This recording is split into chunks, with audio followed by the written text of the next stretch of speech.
emergencies when there's so much snow and ice on the road? Well, we're definitely seeing a slower response time all over the Portland metro area. But all of our ambulances do carry 2 sets of chains on board, and we're obviously having to chain up today. But we just really want to get the message out there to strongly advise people to please stay home and stay off the roads. It's really just not very safe out there for people that are trying to get around. And it just really helps with emergency response crews to be able to respond quicker to those emergencies if less people are on the road. Yeah, Amanda, we've talked to authorities in Clackamas County, here in Multnomah County, and even over in Washington and Clark County.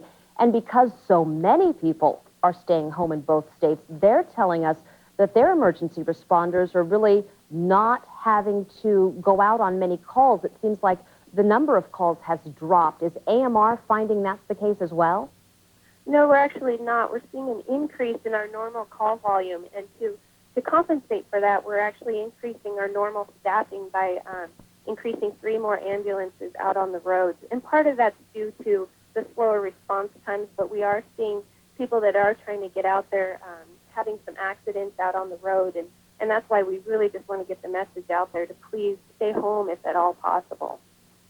Do your paramedics have to change the way they treat people, what they may treat on scene versus at a hospital, given the fact that it may take quite a bit longer to get somebody to a hospital? No, that's not really the case, but they're just having to be extra careful in their response times and getting to the scene and getting out of there as soon as they can. Are there any other challenges that your paramedics are facing? Well, they're having the same challenges as a lot of people trying to get to work. They're also trying to get into work. So we've called a lot of our backup resources to try to staff all of our ambulances and keep those running so that we can respond to all emergencies. Amanda, I'm just thinking the worst case scenario is, say, there are some places, a lot of places in Portland and beyond where no matter how many sets of chains you have or four-wheel drive, you can't get to a house because the driveway's too steep, the hill leading up, whatever. What do you do in those situations where you have a call at a home that you physically can't drive to? Is it a get out and hike situation for the paramedics? That's exactly what happens. Sometimes our medics will have to park maybe at the bottom of the hill and hike up with the stretcher and treat the patient that way and then try to hike back down. And of course, we're working with the local fire departments and police departments to help out in those kind of situations. And that has happened in the last day or so? I'm not aware of any specific incidents that has happened, but I know it's happened in the past. All right, Amanda Olson with AMR, we appreciate you calling in, and I guess the bottom line is do not go out. You just do not want to get in the way of those emergency responders who are trying to help people and save lives. Also on the phone this morning is Dale Rutledge. He is with the Oregon State Patrol. Good morning, Dale. We appreciate you calling back. Can you tell us a little bit about what your officers are facing today?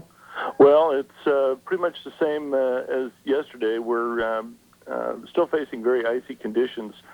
Fortunately, again, for us today, the traffic volume is down quite a bit, so that helps us out quite a bit. But it's still very icy out, and a lot of vehicles are sliding off the road, so we're trying to get to all of the disabled motorists, the ones that are stranded. And we do have Interstate 84 closed from Troutdale to Hood River, so that'll be probably the last place that thaws out. Other than that, your troopers are out on the roads doing the best they can. Are they chained up and able to get where they need to go? Yes, we've got four-wheel drives. In some cases, we've pressed all of our four-wheel drive vehicles into service. They've got chains. A lot of our vehicles are equipped with all season tires, so they can get out and get to where they need to go. But we still have to take it very slow as well and be cautious. We put all of our troopers on 12-hour shifts until we get through this event. So we try to maximize the number of people that are out there because, again, as your previous caller said, it takes us longer to get to where we need to be, so we have to have more people out there. Yeah, and the latest that we're hearing, Dale, is depending on where you are, maybe later this afternoon, early evening, you could start to transition, except for the troopers who are, kind of East County and beyond. It's still going to remain kind of a dicey situation out there. So a very long, next few hours as they try to kind of transition back into what we know and love now is just plain old rain. Yes. Embrace the rain. All right, Dale Rutledge with Oregon State Patrol, we appreciate you being with us. I know, again, that you are a very busy man trying to coordinate a lot of officers across the state. Thanks. Thank you. Dave, it looks like as we look at our sky cams all over the place that a lot of the rain, the freezing rain, has stopped. It's stopped. We're going into a shower period right now. We're going to see some showers on and off, kind of hit and miss around the metropolitan area. You know, Bruce is seeing some showers right now. We're seeing some freezing rain showers out at the airport at this time. Down south, we're getting just cloudy skies and some reports of some fog. One of the greatest assets that we have are you, our viewers, who are helping us out, getting some emails right now. Just got an email from a Janet Levy down in the Salem area. She was talking about Sweet Home, which is down near the Eugene area, saying that they are having temperatures above freezing. The ice is melting in the south part of the Willamette Valley, but it is still icy in and around the Salem area at this time. We have numerous watches and warnings still up throughout western Oregon and southwestern Washington right now. We're going to bring that map up to you right now if we can and take the map and show you what's going on. There is still a winter storm watch, or winter storm warning rather, posted for western Oregon and southwest Washington, the exception being the north end of the Oregon coast and parts of the South Washington coast. The blizzard warning remains in effect for the Columbia River Gorge, west end of the gorge, through this afternoon for snow, freezing rain, and blowing sleet. So very bad conditions if you're headed up in towards the gorge. Well, you can't because it has been shut down, as we just heard from OSP. A quick look right now at our current temperature here in the Portland-Vancouver metropolitan area. 22 degrees. There's that live camera out at Flightcraft, and as you can see, we're seeing some fog now and some freezing drizzle still coming down on the aircraft out at PDX. The wind is out of the northwest about 3 to 4 miles an hour at this time. Here's the satellite and radar imagery in the last 12 hours. We are still pulling in warmer air. This thawing process is taking a very long time. Now, we are seeing some breaks down in the south part of the Willamette Valley, getting some phone call reports from our viewers around the metropolitan area as well, saying that they're seeing some puddling going on as that freezing rain comes down. It's not freezing up immediately, so we are seeing somewhat warmer air slowly beginning to make its way into the metropolitan area. But again, as long as we keep pushing east winds down the gorge, and we're still doing that, just got off the phone with our helicopter pilot, Brian Saunier. He says the winds at Troutdale are still gusting 25 to 35 miles an hour out there, and that means we're going to keep moving that colder air down the gorge, and that means we'll still have a potential out there for freezing drizzle or sleet for much of the rest of the day in most areas.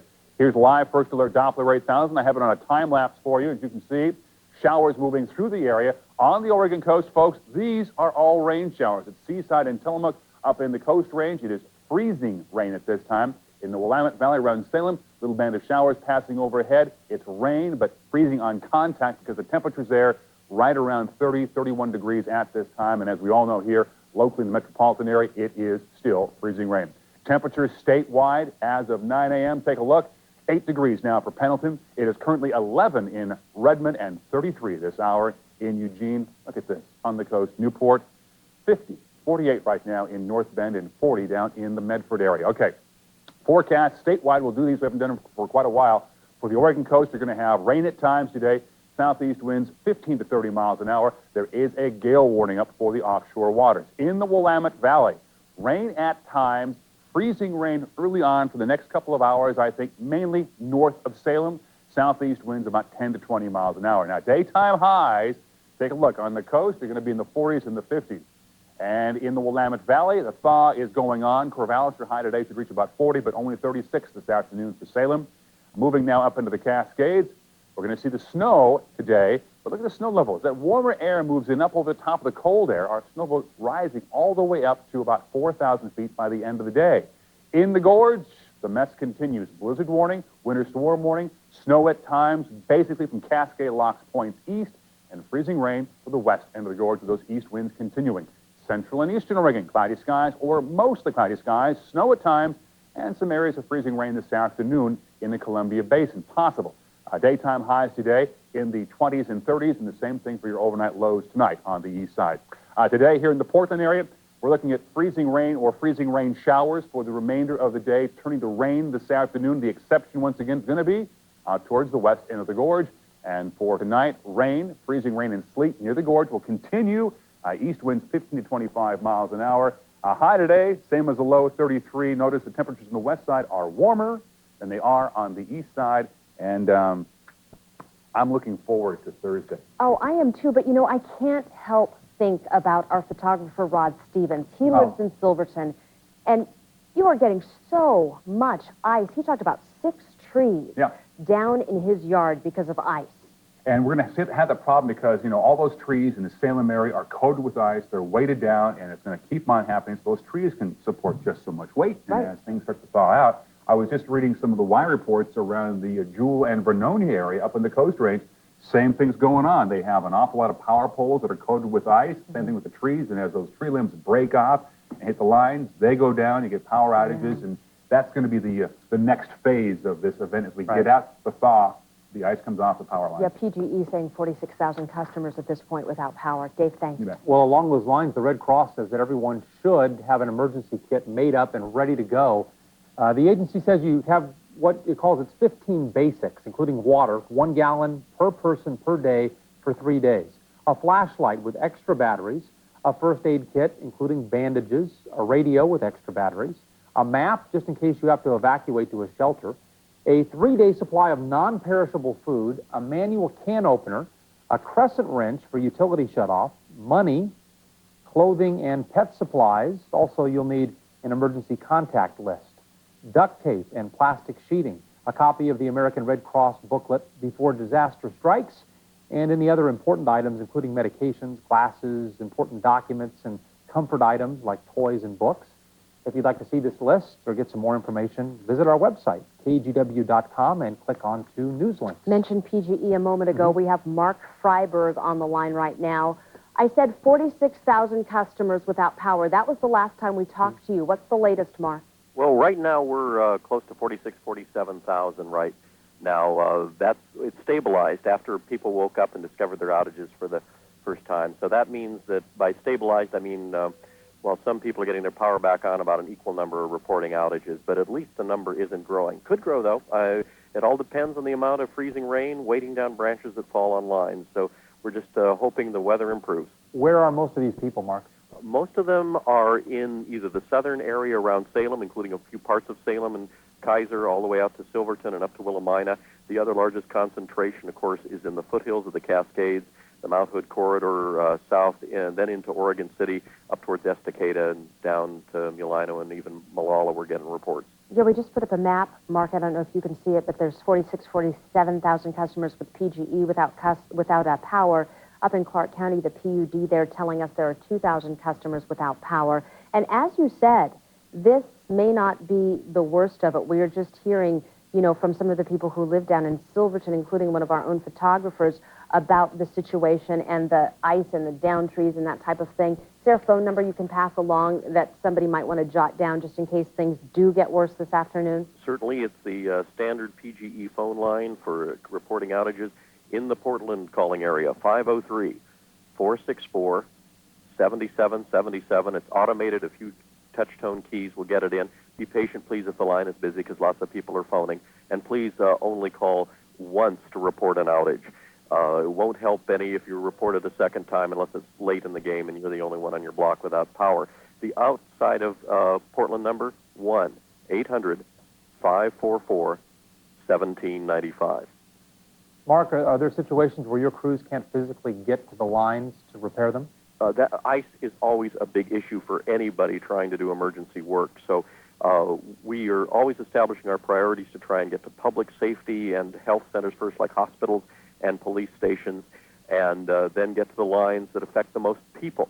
But there will be places where it'll be very rough going, but we will do our best. You remember last week, at times our folks were hiking cross-country when they had to, off-road, carrying chainsaws and equipment. And as they get out to the more remote areas, they'll probably be doing more of that today, only it's a lot colder and a lot more ice this time. Yeah, unfortunately, that is the case. Any final word, Mark? Just that these crews will keep going no matter how low the wind chill or how much ice is dripping from their helmets. They worked very hard for the last week and a half, especially last week when we had major outages, and they're going to keep going. All crews are on duty. Crews from Portland and Washington County, where there aren't a lot of ice reported, are moving south and east into the areas where it is affected. We've called in contract crews as well. It's all hands on deck. Oh, absolutely. We wish your crews the best of luck, and hopefully they'll have that power on sooner than later. Mark Freiberg with PGE, thank you. Let's get the latest on the roads right now with Bill Diaz. Bill? Well, Dave Selesky showed the warming temperatures along the Oregon coast, and that's good news because they have now reopened that Astoria-Megler Bridge on Highway 101.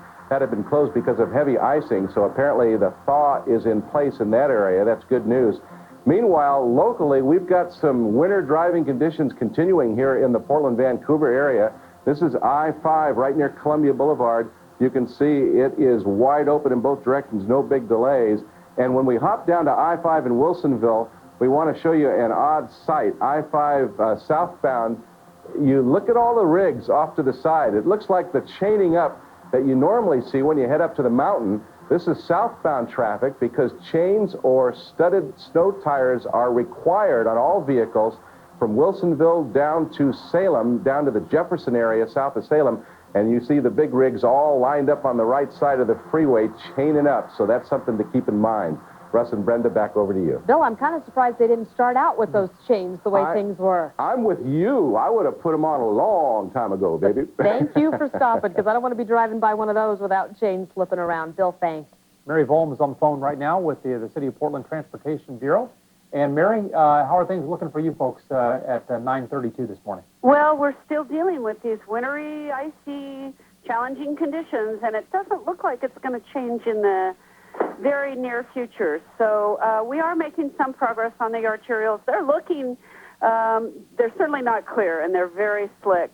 But what we're really focused on is, as the temperatures do warm up, that the melt on these major roads will occur much quicker, and that's really kind of what's ahead of us. Obviously, we can't take away the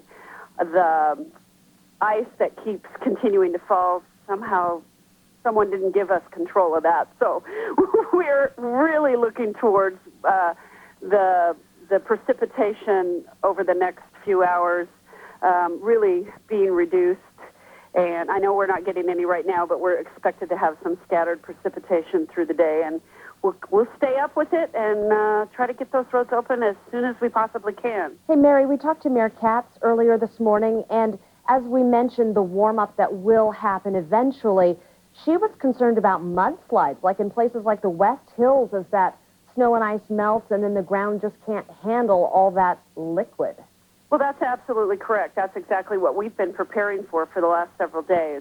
The flooding situation looks like it will be short-lived, if at all. It will be on the smaller tributaries.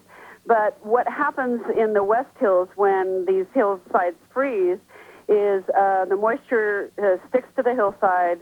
Then when they actually thaw out, the ground, the integrity of the soil has been compromised. And, of course, the weight of the ice on the trees often pull trees or uproot trees, which also compromise the integrity of the soil. And that's when you start to see some of the mudslides, not unlike the similar conditions, certainly not, it won't be as bad, but similar conditions that we had during the 96 flood. All right, Mary Volm with the City of Portland, thank you as always, and I'm sure we'll be talking to you again in the very near future. And we talked about Mayor Vera Katz's big concern, the mudslides in the West Hills. Once that ice and snow melt, that the ground just won't be able to stay intact up there and will come crashing down. Mayor Katz is just about the only person who is in at work today, so she pulled phone duty. Employees who called in wondering if they needed to report to work got the boss on the phone. That's not too bad. And she told him, you know what, she was concerned about their safety on the roads trying to come in, so all non-essential City of Portland employees were allowed to stay home today. Other workers like police officers, firefighters, and maintenance employees, of course, needed to come into work. In terms of the weather changes and the severity of the winter days, this is the toughest one. We're using a lot of sand, a lot of gravel, de-icers. It is expensive, and not only is the material expensive, but certainly the overtime is expensive. And we did ask the mayor last night when we talked to her yesterday about giving us an estimate on the cost to the city budget of this storm, and it's really too early to tell. Maybe sometime tonight she may have an early estimate. It's going to be expensive, but she says the city has a contingency fund, also has an emergency fund, so 2 piles of money they can draw on. Piles of money, that sounds good. When something like this, I don't know how big the pile is at this point. That's a little the in Portland these days. Yeah, and you know, they'll get it from somewhere. They have to, obviously. The storm's here, and they have to do their jobs. But they won't know maybe till tonight at the earliest exactly what all this is costing. Yeah, the bad weather is also stranding thousands of passengers out at PDX, and News Channel 8's Pat Doris is there with them. He's joining us live. Pat? Well, some are stranded and some are hopeful, and these two ladies are hopeful they can get out on Alaska Airlines. Tell me your names. Michelle. Shireen. All right, and where are you trying to go? I'm trying to get back to the Bay Area and to Seattle. And when do you think you're leaving? Well, we were hoping to get out of here yesterday and spent the night downtown and hoping sometime today. We were just told 5 p.m. will be the first flight out. If then. So we may be spending another night in Portland. What's this like for you? It is what it is. It can be stressful, but you can't let it be. So take one every hour, I guess. That's 1 hour at a time instead of day to day. And how about for you? What's this like? Well, the biggest adventure was just getting to the airport in the cab this morning, just kind of slid our way over here and made it safely. So couldn't get our rental car out of the garage today. Now, if you don't go, you're going to stay in the airport overnight? I think so. Now that we're here, we're just going to stay put. So. Okay. Well, good luck, ladies. Thanks for saying hi to us. So you can see that while there were hundreds stuck overnight here last night, there could be thousands tonight because things are not looking very promising. Just found out American Airlines has canceled all of their flights for the rest of the day. Horizon has canceled all of their flights. Alaskan, which these ladies are flying on, is indefinitely postponed. And you see some of the graphics there. And American West has postponed until 4 o'clock. Alaska, again, as we say, I'm not sure if we should say canceled indefinitely, but definitely postponed indefinitely. And there's more than that. Southwest Airlines, all flights canceled until noon. Continental Airlines, all flights are canceled there. And United canceled until about 12:30. So if you're planning on flying out here today, you might just want to double check and bring some extra food and bring some extra patience because it is not an easy place to get through and get out of. If we just show this gaggle of folks right here, Steve, I mean, this is just sort of like a little impromptu traffic jam that's happening with people coming through the airport here. And a lot of folks are very frustrated because even though the signs are saying that flights are leaving on time, they're not. The signs are not getting updated in a timely manner. So it's just not a very fun day to try to fly. But if you have to go, I guess you have to try. Yeah, but I thought it was interesting what you said earlier. If flights aren't moving, what are all those people doing in line? And you said that's just what airline passengers do. Yeah, that's exactly what they do. Wait till we show you in a half hour. We'll show you the line that the OSU gymnastics team is in down at the Delta terminal down on the other side. That thing extends probably 3 blocks. There's I'd be amazed if there's not 1,000 or 1,500 people in it. It just goes on and on and on and on and on. And they were told that they should find out within an hour whether any of the flights are going to get out today with Delta. So they're anxiously awaiting that. And our last number on the canceled flights total was 140, but that number is 2 or 3 hours old. And I'm guessing with all of these airlines that you just mentioned, Pat, that number is much higher. Just yesterday, what did they start canceling flights about 1:30 or 2 in the afternoon for good? So I think, yeah, that's probably right. those are the last flights to get out, I think. Yeah, with my holiday up at Sylvan, I wasn't able to track that exactly. But I know that there was something like 300 flights canceled yesterday, Right. So And that was just the afternoon. So you have to figure today it's going to be, if they don't get any flights out, it's going to be several hundred, more than that, I would guess. But we'll look for an updated number from the Port of Portland sometime soon. And Pat Doris, we enjoy you talking to the passengers out there, get a little slice of life from all the people going their different directions, or trying to at least. And we'll talk to you in about half an hour. Okay. Right now, we want to check in with News Channel 8's Krista Vasquez. She's down in the Willamette Valley. She's on the cell phone right now because she's been driving around the Salem area. Krista, good morning. Can you hear me? I can, Brenda. What are you just seeing? Pulled in. I'm sorry? No, I'm sorry. I didn't mean to interrupt you. What are you seeing? Well, we just pulled into Salem. We're actually on Portland Boulevard, one of the main arterials here, and it is like a ghost town. It is still very, very quiet, and the streets are still covered in ice. Occasionally, we were able to see some pavement, but it's still very slow going here. Anybody who is outside is trying to break away the ice from their cars, or they're dealing with the ice that's on their driveway or on their patios, or they're front steps. Again, we're passing by a gentleman right now who's in a white T-shirt and shorts trying to scrape away the ice that's on his car. Let me tell you about the drive down from Portland. We left Southwest Portland at about 8 o'clock, and we just pulled into Salem, and it's 9:40, so it took us an hour and a half. We went about 35 miles per hour. From Portland to Wilsonville basically was a sheet of ice. We stopped off at the rest stop there just south of Wilsonville. Nothing but ice. We talked to one man from Salem who was driving his wife up to OHSU. He said it took him an hour and a half to get from Salem to Wilsonville. He was stopping at this rest stop, headed back to Salem to put chains on because it was slow going. We did see a couple people slip and fall on the ice. Now, by the time we hit Brooks, things started to get a little bit better. The ice turned to a snow slushy mix, and driving was a little bit better. And then once we got into Salem on I-5, that sign that says the 45th parallel, we could actually see 2 of the 3 lanes. The fast lane was completely covered in a sheet of ice, while the other 2 lanes were clear, and you could actually see the lanes, the actual painted lanes on I-5. But now that we're in Salem and we're on some of these side streets, we're seeing bunches of tree limbs down on the ground, a power line down on the ground, cars that haven't been moved in a couple of days because of the ice. They're frozen. The doors are frozen. The windows are frozen. My photographer, Brian Robertson, he's getting out right now to take some pictures of the quietness of these streets, and he's using his golf shoes with the metal cleats on them, or the metal spikes on them, to get around because it is so icy and so slick out here. But again, we're driving around here to get some pictures. We're going to be heading to the state capitol to bring you some of these pictures, but it gives you an idea. No rain. We did hit a little bit of rain as we were coming into Salem, but right now things are dry, cold, but dry. So I'm hoping that's good news for you folks up in the Portland area. Well, Dave Selesky's been talking about that, Krista, how it's coming up from the south, and it sounds like it's hit and miss at this point, but it is warming up a bit and enough in some places for that ice to start melting. We just looked at the state capitol a second ago from one of our Northwest Sky Cams, Krista, and it looks like Rockefeller Center. The only thing missing are the skaters, because the rink is there. I don't know if you brought yours, but there's plenty of ice there in front of the Capitol for I don't even know what skaters do, but you could strap. Yeah, you could strap them on there and have some fun, I think.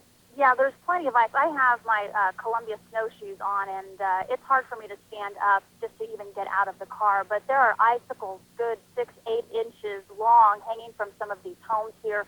Some of the trees and the bushes are leaning to their side. They're weighted down with a quarter of an inch of ice in some places, even more. All of the trees here that I'm on this street here, I wish I could tell you, I'm right near Grant School in Salem, and the trees are just coated in ice, and many of the limbs are already down on the ground. But I'm sure as the day wears on and as the temperatures get warmer, we're going to start seeing some of the tree limbs crackling and falling down, which is another concern for many people who are getting out and trying to start up their cars and to, go places that they need to go to in the last couple of days that they haven't been able to, to leave their homes in many cases. Yeah, and Kristen, as you and Brian Robertson continue to take pictures and talk to people down there, you may drive through some dark neighborhoods, because Salem is one of the areas, PGE telling us, many people without power this morning.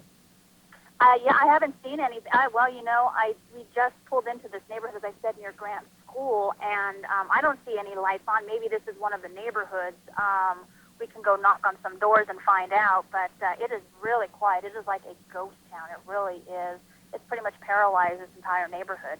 Well, so many state workers down there in the Salem area as well, and state government is not operating until at least noon today, and that could change, but that's the earliest that the state offices will be up and running down there around the Capitol, so something to keep in mind. Krista, thank you very much for calling in. We look forward to seeing some of those pictures when you can get them to us. We'll bring them to you as soon as we can. Okay. I know a lot of people want to take mass transit if they have to go out today.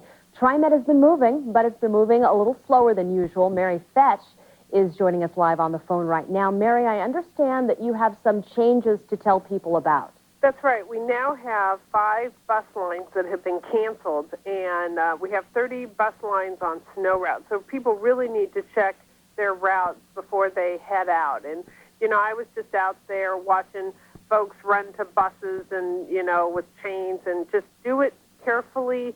but really check to see if your route is on a snow route. And if you're on a hill, walk, and you haven't seen a bus, walk to the bottom of a hill. A bus can't stop on a hill safely, so really kind of use a little common sense. If it looks too tough to even drive in that area, walk to a lower, a higher elevation or a level street to really help out.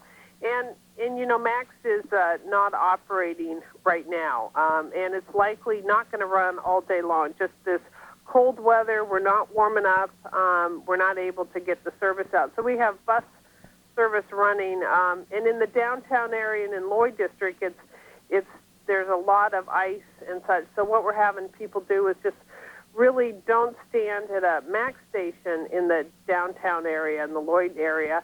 Go to an area where there are bus stops, and that'll really move people along as they get going.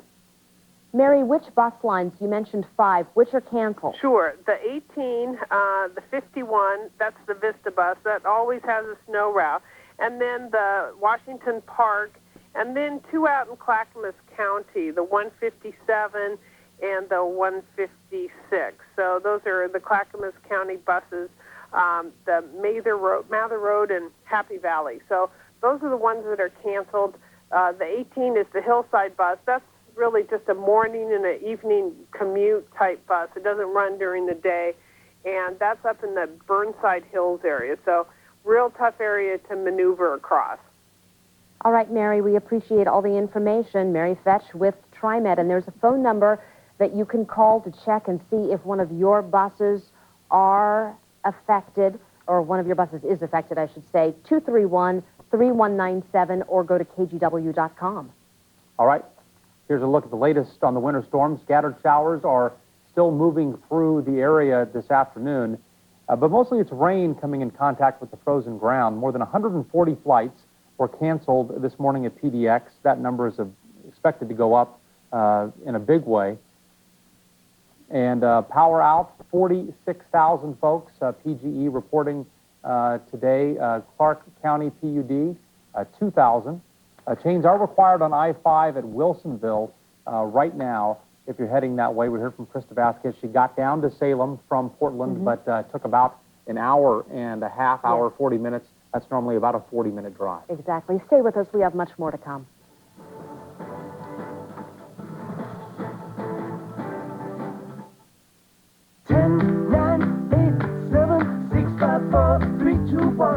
So many choices. Just you and me. So little time. There's just one day for Mervyn's one-day only sale. This Wednesday only, everything's on sale. Plus, save 30 to 70% on special store-wide. But hurry, time's ticking away. Mervyn's one-day only sale, Wednesday only. Don't miss a minute of it. Mervyn's, big brands, small prices. It's here, the incomparable Wick's January sale and clearance. One of only 4 times all year, Wick's Furniture actually beats Wick's Furniture. And whether you shop us for the fashion, the selection, the amazing savings, or simply for the fun of it, you can be absolutely certain you won't be disappointed. Room after room, style after style, every piece right down to the smallest accessory and exceptional value. So seize the opportunity. Shop the Wick's January sale and clearance today. It's LA Weight Loss, slimming the world one client at a time. After having 4 children in 3 years, I went on the LA Weight Loss program, and it was so easy to get off my baby weight. I am a million times more confident. I love myself, and that confidence shines off to everybody that I'm with. LA Weight Loss is easy, and LA Weight Loss works. Look at me, it really works. Call for your free consultation, 1-800-975-TRIM, 1-800-975-TRIM. Just breathe. Hold on, we're almost there. I'll be right back.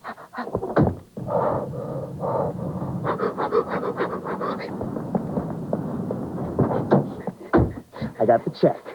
Told you they were fast. The Jackson Hewitt Money Now loan. Just walk in with your W-2 and walk out with money. You can't get money any faster. From Northwest News Channel 8, this is a First Alert Winter Storm Special Report. And welcome back, everyone, at 9 minutes before 10 o'clock on this Wednesday morning. Lots of ice out there causing a lot of power problems. We've been talking about that for most of the day. And on the phone right now, John Coney with Pacific Power. First time we've spoken with Pacific Power today. John, are you there? Good morning, yes. Good morning. Thank you for phoning in today. You have 13,000 people out right now, approximately? Yeah, that's the approximate number, and we've been hit pretty hard in the Willamette Valley. The Corvallis, Staten, Dallas, and Albany area has been hit pretty hard with all this ice. And is that your basic coverage area for people who don't know? Because we're up here, we're using PGE. Where all do you cover? Right, we actually do have north and northeast Portland. We've got about 68,000 customers here. We do have a few hundred customers here in the Portland area that are out of power, but our primary service area is larger in the Willamette Valley. And tell us about your crews. I know PGE sometimes, depending on where those lines are, have to hike in with their, we heard chainsaws and other equipment. Tell us what Pacific Power crews are doing. Some areas, and we've seen this over the last 10 days or so, are awfully hard to get to, particularly in the Dallas area. We have some outlying areas where it's very tough for our crews to get in. We've got about 8 crews on site now. We've got 10 more on the way to these areas. But sometimes it is difficult to not only get to the area, but to find out what the problem is. It could be a tree branch through a line or a line down. So sometimes it takes a little bit of time, and we're just asking folks to please be patient. And what should people do if they, wake up and discover the power is out or it goes out at some point? If you're a Pacific Power customer and your power is out, please call toll-free 877-548-3768. And like my colleague Mark Freiberg over at PGE said, please just call once. Unless everybody else comes back on and you're the lone holdout there in your neighborhood, then it's okay to call back, right? Maybe. Not even going that far, are you? John, is there anything else that you'd like to pass along this morning? Just, again, a reminder, folks, if you do see a power line down, please stay away from it and give us a call. And if there's any kind of emergency situation with power lines, please call 911. All right, John Coney with Pacific Power, about 13,000 people, their customers without power at this hour. We thank you so much for calling in. Thank you. Everybody wants to know from Dave Selesky, what's on the way? Please tell us it's nothing else bad. Well, I'm keeping an eye on a system down to the south of us. Just kind of popped up in the last 7 or 8 hours down to the south of us, and it's now off the Northern California coast. We've got some good news, and I think we've got some bad news around the region. Didn't I ask not for bad news? Yeah. You asked for bad. You asked for the news. We need the full story, but at least give us the good news first. Okay, the good news first is I want to show you a picture right now on Northwest Skycam down in Salem. This is the good news. Take a look at this shot. You can see that down in downtown Salem, there's the capital, getting a couple of areas starting to break up. Temperatures there just now popping up right around freezing, so we're starting to see this mixture of snow and ice and freezing rain starting to break up. You can see that quite clearly right there in that road that leads up to the Oregon State Capitol. There are some breaks opening up right there. If we can drop the super, get a better view of that perhaps. There you see it. See? That's the good news. Some good breaks showing up right there. And we're going to continue to see that, I think, in most areas of the Willamette Valley. And even later on today, possibly here in the Portland-Vancouver area. But again, we have so much snow and ice coating area roads, it's going to be a slow breakup. The other good news is, take a look right now at live First Alert Doppler 8000. Just some light scattered showers over western Oregon and southwestern Washington at this time. Yes, they are still in the form of frozen precipitation, but it is not that constant, heavy freezing rain and sleet we had overnight. Light scattered showers. And south of Salem, we're seeing some rain. Same thing in and around the Salem area. It's just rain, but still temperatures right around the freezing mark in the south part of the Willamette Valley. I want to go from this to our satellite view and take a look at this shot. You can see our system right here lifting on through, scattered showers throughout the rest of the morning and in towards the afternoon hours. But take a look down here. See it right off the Northern California coast, this system down here. I'm keeping an eye on this because I'm worried about this system sweeping up out of the southwest. Now, it has an awful lot of warm air with it, and for the coast and for the Willamette Valley and even for most of the Portland-Vancouver area, as that system draws on in, it's going to continue to warm things up and bring most areas well above freezing and help get rid of the snow and the ice. But the problem is with this system, as it pulls up out of the southwest, it'll also have a tendency to pull more cold air out of the gorge. And that means, I think, that for the gorge, East Multnomah County and East Clark County, we may still see this freezing rain scenario continuing overnight tonight and possibly into tomorrow, Wednesday, or today is Wednesday, sorry, I've been around here too long, tomorrow on Thursday. So we'll keep a very close eye on that. Most areas will be out of this, but I think portions of the gorge, East Multnomah County, are are still going to have some issues to be dealt with over the next couple of days. Temperatures right now across the metropolitan area, take a look. PDX at 22, 23 in Vancouver, and 30 right now down in McMinnville. Snowfall totals out of this system. Take a look. Here in Portland, 7 inches, 3 inches on the ground at Astoria. Parkdale, up in the gorge, 20 inches of snow on the ground. And in Sedlin, you picked up 3 inches. Okay, here's the forecast for you for the remainder of the day. Showers, freezing rain, turning to rain in most areas except the gorge. East winds 10 to 20 miles an hour.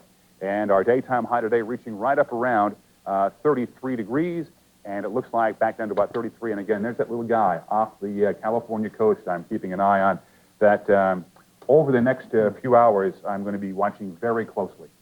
Well, it is up to 23 degrees. It's up to 23. I had a little conversation with our director, Scott McIntyre. He says at his house, and he's out in West Lynn, they went from about 24 to 28 in a period of about 20 minutes. So that warmer air is moving in from the south.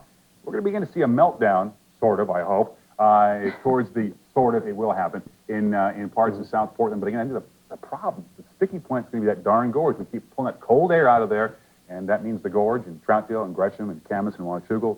I think they're going to have some problems. We are taking some small victories, though, this morning. Even a few degrees. We will eventually win the war, but it's just been a long, long haul. We're losing some battles Thank at you, this Dave. point. All right, it is coming up on the top of the hour, a couple of minutes till 10 o'clock on a Wednesday morning. News Channel 8 will be right back with more storm coverage for you. Stay tuned. For continuing coverage, stay with News Channel 8, Northwest Cable News, and KTW.com. Northwest News Channel 8, where the news comes first. Northwest News Channel 8 is proud to serve our community with informational programs for children. Here is this weekend's children's programming lineup. Bulls, Bronx, and Cowboys rock the Rose Garden January 9th, 10th, and 11th as Coastal Farm and Ranch presents the Wrangler Pro Rodeo Classic. It's bone-jarring, teeth-gritting smash mouth action featuring trick ropers, whip crackers, gunslingers, and hilarious rodeo clowns. Kids, come early for the free Justin Boot pony rides. Tickets start at $10 and are available now at the Rose Quarter box office, Ticketmaster.com, or charged by phone. Rodeo, the toughest sport on dirt. Are you driving with an unsafe windshield? Are you tired of peeking through all those chips and cracks? How long have you been driving with that dangerous windshield? Well, now's a great time to get your cracked windshield repaired or replaced, because if you call today to get it fixed, you'll receive 24 free dinners at Izzy's Restaurant. Yes, that's 24 free dinners at the Northwest's most popular family restaurant, Izzy's. So now's the time to finally fix your unsightly chipped and cracking windshield. Just call Monster Auto Glass. That's MONZTER. They take care of it all. They handle all the insurance details, and in most cases, all this costs you zip. They make it simple with no hassle. You don't even have to be without your car. Their monster vans come to wherever your car is. Just call and they come out direct to your driveway. They're the high quality, no hassle, low cost windshield repair specialist. Just dial 866-685-9797. That's MONZTER, Monster Auto Glass. Plus, if you call today, you receive 24 free dinners at Izzy's. So remember the Monster for all your auto glass repairs. Save up to 50% at Kitchen Caboodle's winter clearance sale going on now. It's our biggest sale of the year and your chance to save on great items throughout our stores.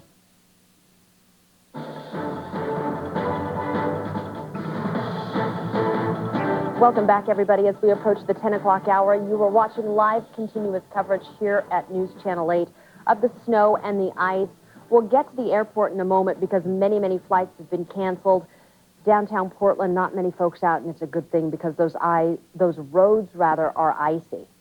We have a situation developing in Southwest Portland, just getting some reports of a problem at the YMCA there on Barber Boulevard, I believe it is. Do we have Margie Lee on the phone? Margie, are you there? Speaking. Mm-hmm. Hi, thank you for calling in. What, there was a problem with the building there. What did you see? Well, I walked by and there's a big bubble for a roof over the swimming pool, and it was collapsed, and just part of it was up, kind of ripped. And then I went over and I smelled gas, so then I called 911. Okay, you're going to have to explain for me just a little bit. You said there was a bubble for a roof over the pool. The YMCA on Barber is a concrete building, but the pool is covered by a plastic bubble. And it does not have a roof, a regular roof. So I guess the heavy snow collapsed this plastic bubble roof, and it just was all flapping in the wind, torn. Did you see anybody inside the building at the time? I noticed that the YMCA is closed today, so I was worried that no one was taking care of the problem. Okay, so you smelled gas. I Yes, mean, I did. I'm sure you got the heck out of there, but were you able to see anything after that? I mean, I would assume that there are now emergency crews or other people responding to that building. Yes, there are about 3 fire trucks there and a fire commando, and yes. Are you still nearby? Yeah, I can see it from here. I'm at a nearby deli. Tell us what you're seeing. I'm seeing flashing red lights, and I'm assuming that they're working on the problem. It's all I can see from here. Right, but it looks like to you we're just dealing with a tarp-like roof that collapsed and possibly ripped. It doesn't, at least the best you could see, no real structural damage other than that to the building? No, not the concrete part, but the part, like I said, the plastic part that's over the pool, and probably the pool is damaged as well. I'm not sure. Margie, are they cordoning off that area as the emergency vehicles kind of get inside and do their work? It doesn't look like they have done that. Barbara, the traffic is very light today. I hardly even noticed a car going by. So it doesn't look like they have yet, no. Margie, anything else that you can tell us as you kind of watch this unfold? No, I'm just hoping that they take care of that gas leak. That's what concerns me. I'm sure no one was in the building, so no one was hurt. Or whatever else whatever that is, if indeed it is a gas leak. It was good for you to call 911 Yes. and get emergency crews there on a day like this. I tried to use my cell phone, but it didn't work. So I stopped in a deli here. Yeah, Thank God they were open. Yeah, absolutely, and we'll see if we can't get some pictures back of that. We have News Channel 8 crews kind of all out and about around the Portland area. But Margie Lee calling in, letting us know about a situation over not far from us with the YMCA at Barber. Apparently the covering of the pool has collapsed, and emergency crews are there on the scene trying to take care of that. Yes, we have been following the power outages all day, obviously. We've talked to folks from PGE and Pacific Power. I want to show you what the latest numbers on that.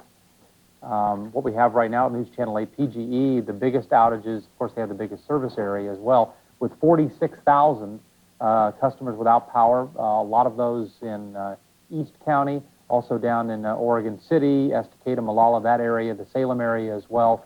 We're talking about ice onto trees, trees onto power lines. That's what happens in weather like this. Clark County PUD, 2,000 folks. Pacific Power, just a little bit under 13,000 customers without power as of right now. Boy, I hate to pass this along. We have a really sad story to bring you. It comes from Eastern Oregon. I believe that's where Union is, but we're told that a 3-year-old boy has died of hypothermia. That happened yesterday. His name was Adrian Carter. He apparently went outside to play in the snow, kind of snuck out, and his father noticed him missing early in the morning when the temperatures by that time were already in the single digits, and he later died at the hospital. And it's a very sad story. Let's go out to Dave Northfield now. He is in Northeast Portland. He's been there all day for us, watching TriMet buses come and go, trying to keep up with all the folks who are trying to get where they need to go today. And they are, and everybody's hanging in there, but we are seeing some people who are getting a little bit frustrating. It's really hard to wait for these buses, but the buses come in and everybody can't get on exactly when they want to, and it's some people aren't dressed for the cold, and it's pretty difficult. We are seeing some people coming in on bus from the airport, and they usually wouldn't be taking the bus, a lot of them, in from the airport, but that's really the only option that they have right now. Right now, the MAX trains, as we've told you, we have some video to show you. The MAX train is not running, as it has been all day long. We saw a test train come by here about 45 minutes ago. We don't have any video to show you of that, but it came through here, and I talked to Bruce Solberg from TriMet, and he told me that it's a possibility that they might have come through with what's called ice cutters to try to get some of the ice off of the power lines. It's not just the snow on the tracks that we've shown you several times, but it's the ice on the power lines that makes it difficult for those MAX trains to run. They're running a test, but again, he's not too hopeful that service will be restored today. We had a chance a little bit earlier than that to talk to some passengers and also a TriMet bus driver. Here's what they had to say.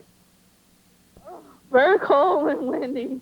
And it's the best to take TriMet because a lot of people got too few cars stuck. A lot of people stuck in the weather.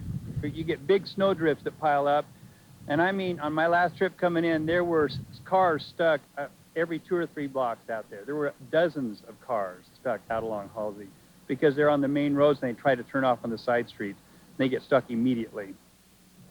Back live here, you know, both those folks giving it a very strong effort today. The first woman, Letitia Gates, said she went down to Providence Hospital to work, took the bus, got up early and got down there. Nobody was down there, so they turned her around and sent her back home. Now, the second was the bus driver, Greg Cantrell. He's running that number 77 route out Halsey, out to Troutdale. And as you heard him say, it's very difficult for him. He's chained up and he's trying to do the best he can. But he said the biggest trouble that he's having out there are for cars that are driving, attempting to drive without traction devices. And those are the ones who are getting stuck. He said, you know, they're literally littering the side of the road. And there's a lot of drifts out there in the Troutdale area. So his advice is to just, if you don't have the type of vehicle that can handle this, and certainly that would be true along the Banfield and other freeways as well, just don't even try it, because you're inhibiting not just your own ability to get around, but other people's who are trying to take the bus, and it's making it much more difficult for him. But again, you know, there's not going to be max service today, and for a lot of folks,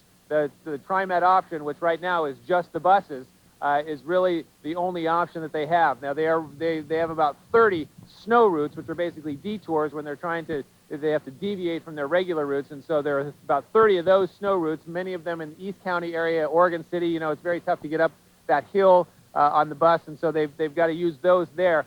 So everybody's trying to make do and take it slow and smooth and try to get there as quickly as they can, but everybody's got to have a lot of patience, and there are times, as we've seen out here at the Gateway Transit Plaza, that there are sometimes that patience wears a little thin, as we've seen, but everybody's just doing the best they can. And you can't really blame them. And it does bear repeating, Dave, that 5 bus lines have been canceled. Yes. TriMet says 1851, which is the Vista bus, and the Washington Park bus, all canceled. And then in Clackamas County, 151 and 156. So, yeah. We should also point out, too, as we have a couple of times, that their lift service, which is their door-to-door service for people with disabilities, is running only for situations that involve an important life situation, like a medical kidney dialysis or something like that. So everything else is canceled, which is very difficult for those with disabilities who really come to depend on that lift service. yeah, you bet. And just let me clarify, I can't read my own handwriting. That's not 151 that was canceled. It's 157.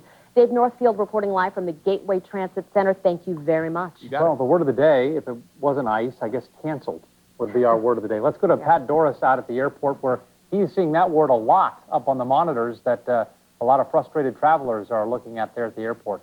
Oh, yeah. It's just, you know, it's gone from bad to worse. Behind me in Alaska, I don't know if you can see the lady in the brunette top there, but she is stopping people as they come in. She's an Alaskan agent and just trying to get people to go home. All Alaskan flights until 5 o'clock now have been canceled, along with all Horizon flights.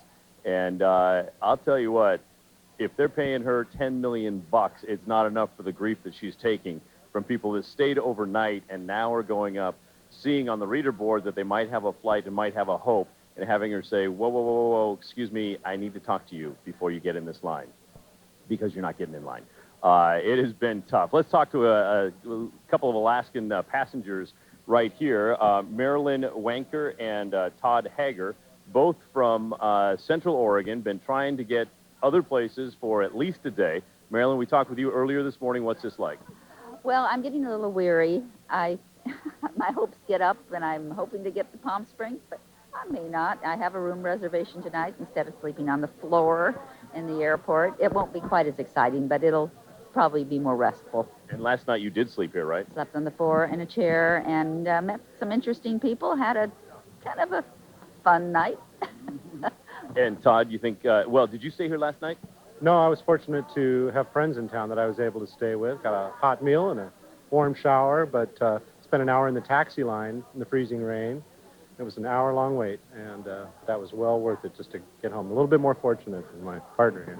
And where are you trying to get to? I'm trying to get to Palm Springs as well. In fact, I'm supposed to take 25 people out to dinner tonight. And you might just try FedEx and the credit card. That's probably all they'll need. They won't miss me, but they'll want the credit card. So will you be staying with friends again tonight, or do you think you'll be on a plane, or what? They said my bed is ready and waiting for me, so I'll stay with them tonight. And I don't think I'll have an hour-long wait, because it is a good night to have friends. By the way, I could probably round up 25 people if you're in town, just to make you feel good. But you can see that people here are having a good sense of humor about it. These two don't even know each other, but they said they met up over in the airport in Redmond as they started their sojourn to try to get down to Palm Springs. And there's just all kinds of stories just like that with folks. In fact, if we spin around back to the left, yes, Marilyn's been checking her watch for quite a while. She's hoping she's on that 5 o'clock. These ladies, mind if we do a live interview with you? These ladies are trying to get to London. What's this like for you? It's not working out so well. We got here, we checked on the email or on the internet this morning, and it said our plane was on time to go down to San Francisco and catch our flight. And then we got here, and they're like, everything's closed. So we're trying to call British Air and see if there's anything to do, but it's not working out. And my brother is circling the airport, waiting to take us home, and it's not working out. I think he's going to be taking you home. Thank you very much. Good luck, ladies. Hopefully they'll get out in the next couple of days. That is the story of the day, exactly what you said, Russ. Canceled. Boy, you know, Pat, I know it'd be great to be in Palm Springs right now, but think of the money that guy's saving by hanging out in Portland and not having to take 25 people in Palm Springs is going to be an expensive dinner. Well, absolutely. And are you guys available? You want to go out with him tonight? Yeah, it sounded like you were bucking for a free meal. Todd, the anchors want to go, and they're expensive. Thank you, Pat. Okay. I know a lot of people are interested, so let's just run down what we know about airline cancellations. We've got that all mapped out for you. Here is the status. Horizon Air canceled all day. Northwest Airlines canceled until noon, they're telling us. America West Airlines canceled until 4 p.m. and Alaska Airlines postponed indefinitely. Also, Southwest Airlines canceled until noon. Continental, all departures are canceled, and United canceled until 1:20 this afternoon. Just a few minutes ago, we heard from a woman in Southwest Portland called into us, said she witnessed a roof collapse at the YMCA. We have our own Stephanie Strickland now on the scene, joining us by telephone. This is the YMCA on Barber, correct, Steph? Yes, it is, Russ. What do you see? Let me see if I can paint the picture for you, and maybe I should preface all of this by saying that the Fire Bureau really does say that this is no big deal. In fact, they're all packing up in their trucks and moving on. So I don't want to unduly cause alarm. The YMCA out here on Barber is closed, and this roof is essentially a clear plastic tarp that goes over the swimming pool at the YMCA. And underneath that plastic tarp, how it stays up is through a series of metal ribbing, if you will.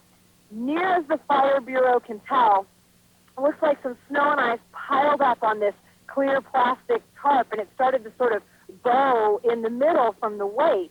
And then it started to pull away at some of its seams, and once that happened, it was a ripple effect, much like when you run a thread, you know, in your shirt, and all it takes is just a little bit of give, and then there it goes. That's kind of what happened here. So now this plastic tarp is essentially sitting on the water, and the fire department's just going to leave it there. I can only assume that they've spoken with the folks at the YMCA. I'm hoping they're not hearing about it from us here on the TV, but that's what's happened. It's now sitting on the pool, and we're out here with the photographer. We're taking some pictures of it so we can show it to the viewers, you know, here in just a little bit. It's kind of interesting to look at, but we're very happy to report that, you know, no one was inside and doesn't look like it's that big of a deal. So that's definitely a good thing. Hey, Steph, the other part of this story that we heard from the witness we talked to a few minutes ago, she said that she smelled gas. Do you smell gas or see any gas crews there at the Y?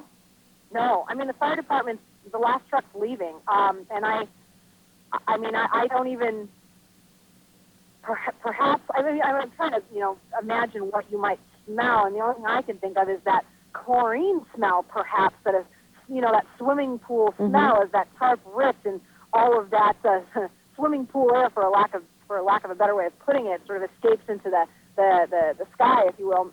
That might be it, but other than that, no, I don't smell any gas, and the fire department, again, sees no cause for alarm, and the last truck is loading up and pulling out as we speak. There was quite a sizable Fire Bureau presence when we got here. I was wondering just what exactly was going on, but they just simply rolled everybody out to make sure, you know, that they had all their bases covered just in case it was something more serious. But in the end, looks like it's just a large plastic tarp that covers the pool here that sort of collapsed onto the pool. Okay, Steph, we look forward to those pictures, and thanks for checking it out for us. Earlier this morning, we talked about all the school closures, including Portland Public Schools. We have spokesperson Lou Frederick on the phone. Good morning, Lou. This is day 2. Good morning. How are you folks? Oh, we're pretty good. we're hanging in there. How is the district? Well, at this point, all the schools are closed, all the offices are closed. There's a nice coat, or not a nice, but a definite coat of ice out there, and it's a good thing we didn't have folks head to school today. You made this call early last night at some point. Normally you wait until the early morning hours to make the closure announcement, but this one was pretty obvious, wasn't it? Well, I don't know how obvious it was, but it was certainly, we were looking and waiting for that warmer air to come in. We kept being told that was going to be the case, and then when it was obvious that at a certain point that it wasn't coming in very quickly, that's when we made the call. We're expecting some warm-up later today. Do you think this may be a situation again where you would make the call this evening versus tomorrow morning? I really don't know how they're going to do that. They're going to be waiting probably and watching things throughout the day. If it doesn't begin to warm up and we don't have a situation where we can get kids and staff safely to school, we'll make a decision as soon as we possibly can. But that's how we look upon it. We're trying to see just what the weather is going to be like when school starts in the morning. And Lou, I know what we have right now is a rough situation, but how much better does it have to get for school to reopen? Does all the ice have to be off the road? Well, not all the ice doesn't have to be off the road, but we certainly have to have a situation where we're not going to be dealing with a lot of slipping and sliding for kids just walking down the sidewalk, never mind the road itself, just watching that situation. So we're going to be monitoring this pretty carefully and just to determine how much ice is out there, what kind of snow we're dealing with, how quickly it's melting.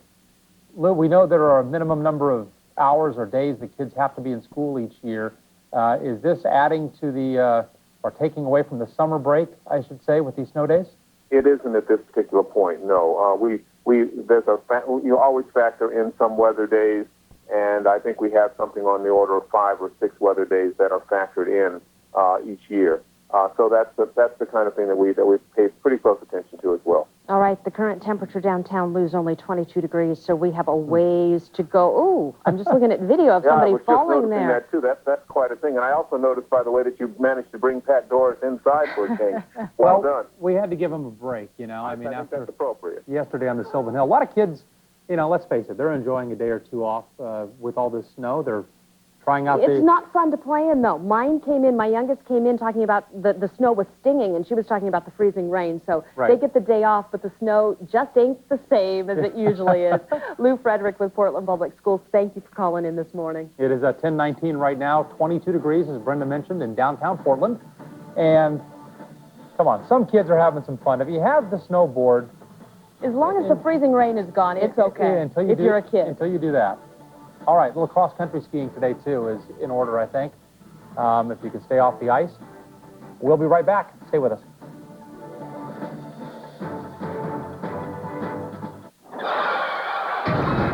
If you get into an accident and you have our auto insurance, we'll bring a rental car to your home, fix your car, guarantee the repairs. Instead, call AIG and speak to a real person to see if you could save hundreds of dollars on auto insurance. Call 888-AIG-AUTO. It'll be a nice chat. AIG Auto. We know auto insurance. So I think my biggest motivator was a way to honor him for all he's done. And to say, this is my dad and he's awesome. And he wasn't a nice man, and I can say that. I'm at a place in my life where I can say he was mean, and he wasn't a good dad. But he did this, and he got clean, and he took care of himself, and now he helps other people, and he is incredible. And now he's a nice man, and he's a great dad, and he's a great grandfather.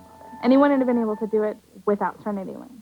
We've finished remodeling, so join us for our grand reopening sale at Gresham Subaru. To celebrate, we're selling every new Subaru in stock for just $1 over invoice. That's right, every new Baja, Forester, Outback, Legacy, Impreza, even the STI, are just $1 over invoice. We take the invoice price minus any rebates, incentive, holdbacks, and advertising allowances and add $1. So all you pay is $1 over invoice for any new Subaru in stock. Only at Gresham Subaru at 1925 East Powell and Gresham. We have some highways closed this morning because of snow and ice, and Bill Diaz has the latest information on that. Well, we've got cameras spinning around here at ODOT, so it's kind of hard to keep track of everything. But what we've had is an incident developing in the Delta Park area on Martin Luther King Boulevard, right near I-5. That ramp to and from I-5, the Marine Drive ramp now, littered with semi-trucks that just can't make it up that grade. It's because things have melted and refrozen in that area, so very slick driving conditions. You can see cars and vehicles trying to negotiate their way around the semis. Now, this goes all the way up to Martin Luther King, and it's on both sides, so about 4, 5, 6 stuck semis in this area.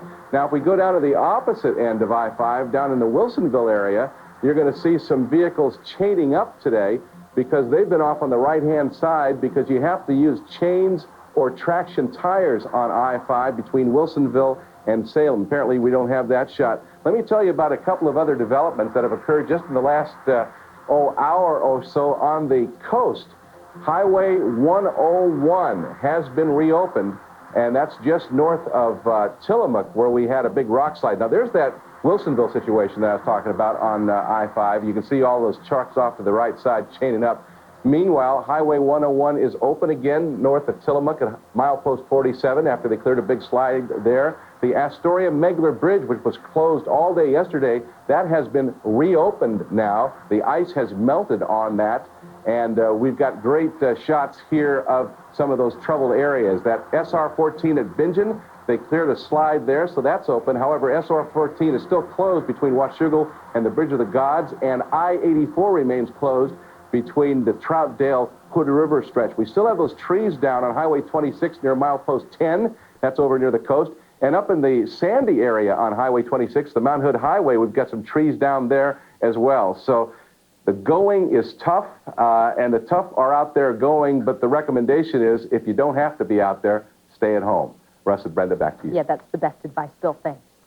Well, a big story we've been following all morning long is developing at the airport, and we've just seen the number of flights. Yesterday, 310 flights did not make it out. That was just from early afternoon on, and then starting this morning, the same thing. I don't know if any flights have taken off today out at PDX. 140 flights so far, but that number's 2 or 3 hours old, and with that sheet of ice on the tarmac, it's not looking good for flights out there today. Many airlines have canceled all day or at least partial day flights. You need to call out there and check if you're picking somebody up or you plan to fly out yourself, because it's not looking good at this point. Let's check in now with News Channel 8's Christine Umayam. She joins us live from Vancouver, which is exactly the spot we found you at yesterday. Oh, yes, but here I'm on I-5 this time, right over the I-5 on 39th Street, and you can take a look right here on I-5. I'm just surprised to see these many cars braving the elements here on the freeway here, because it is still very, very icy on the freeway. And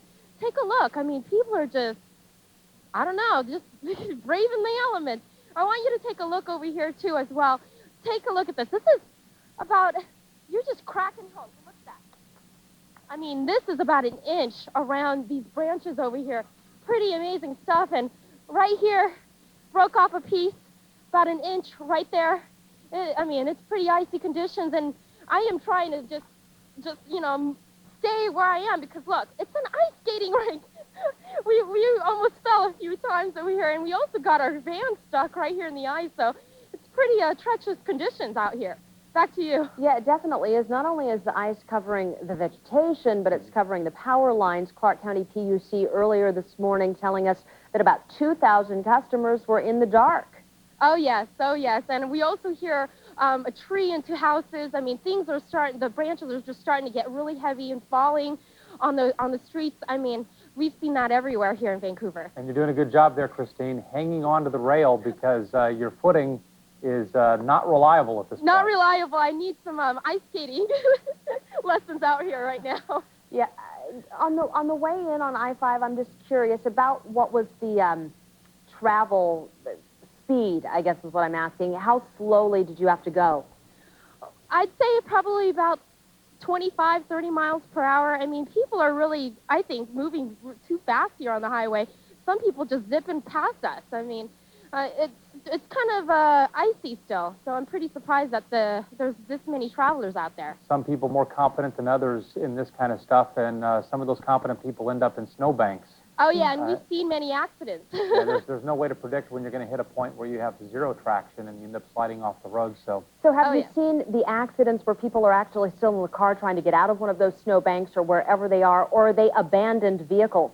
Well, I don't know if you can see over here, but Highway 500 on-ramp to I-5, we saw several cars getting stuck here. There's a semi-truck actually trying to brave its way through here. But just right before we hit the live shot, there were several cars out here stuck, basically, because of the ice. They couldn't get right on there.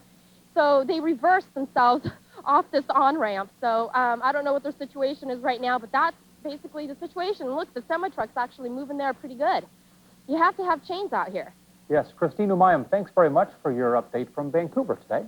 It is 10:27 this morning. Stay with us. We'll be right back.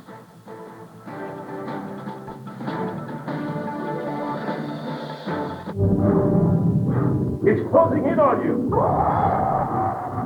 Wait, they're multiplying. I can't see them. They're right on you. Move.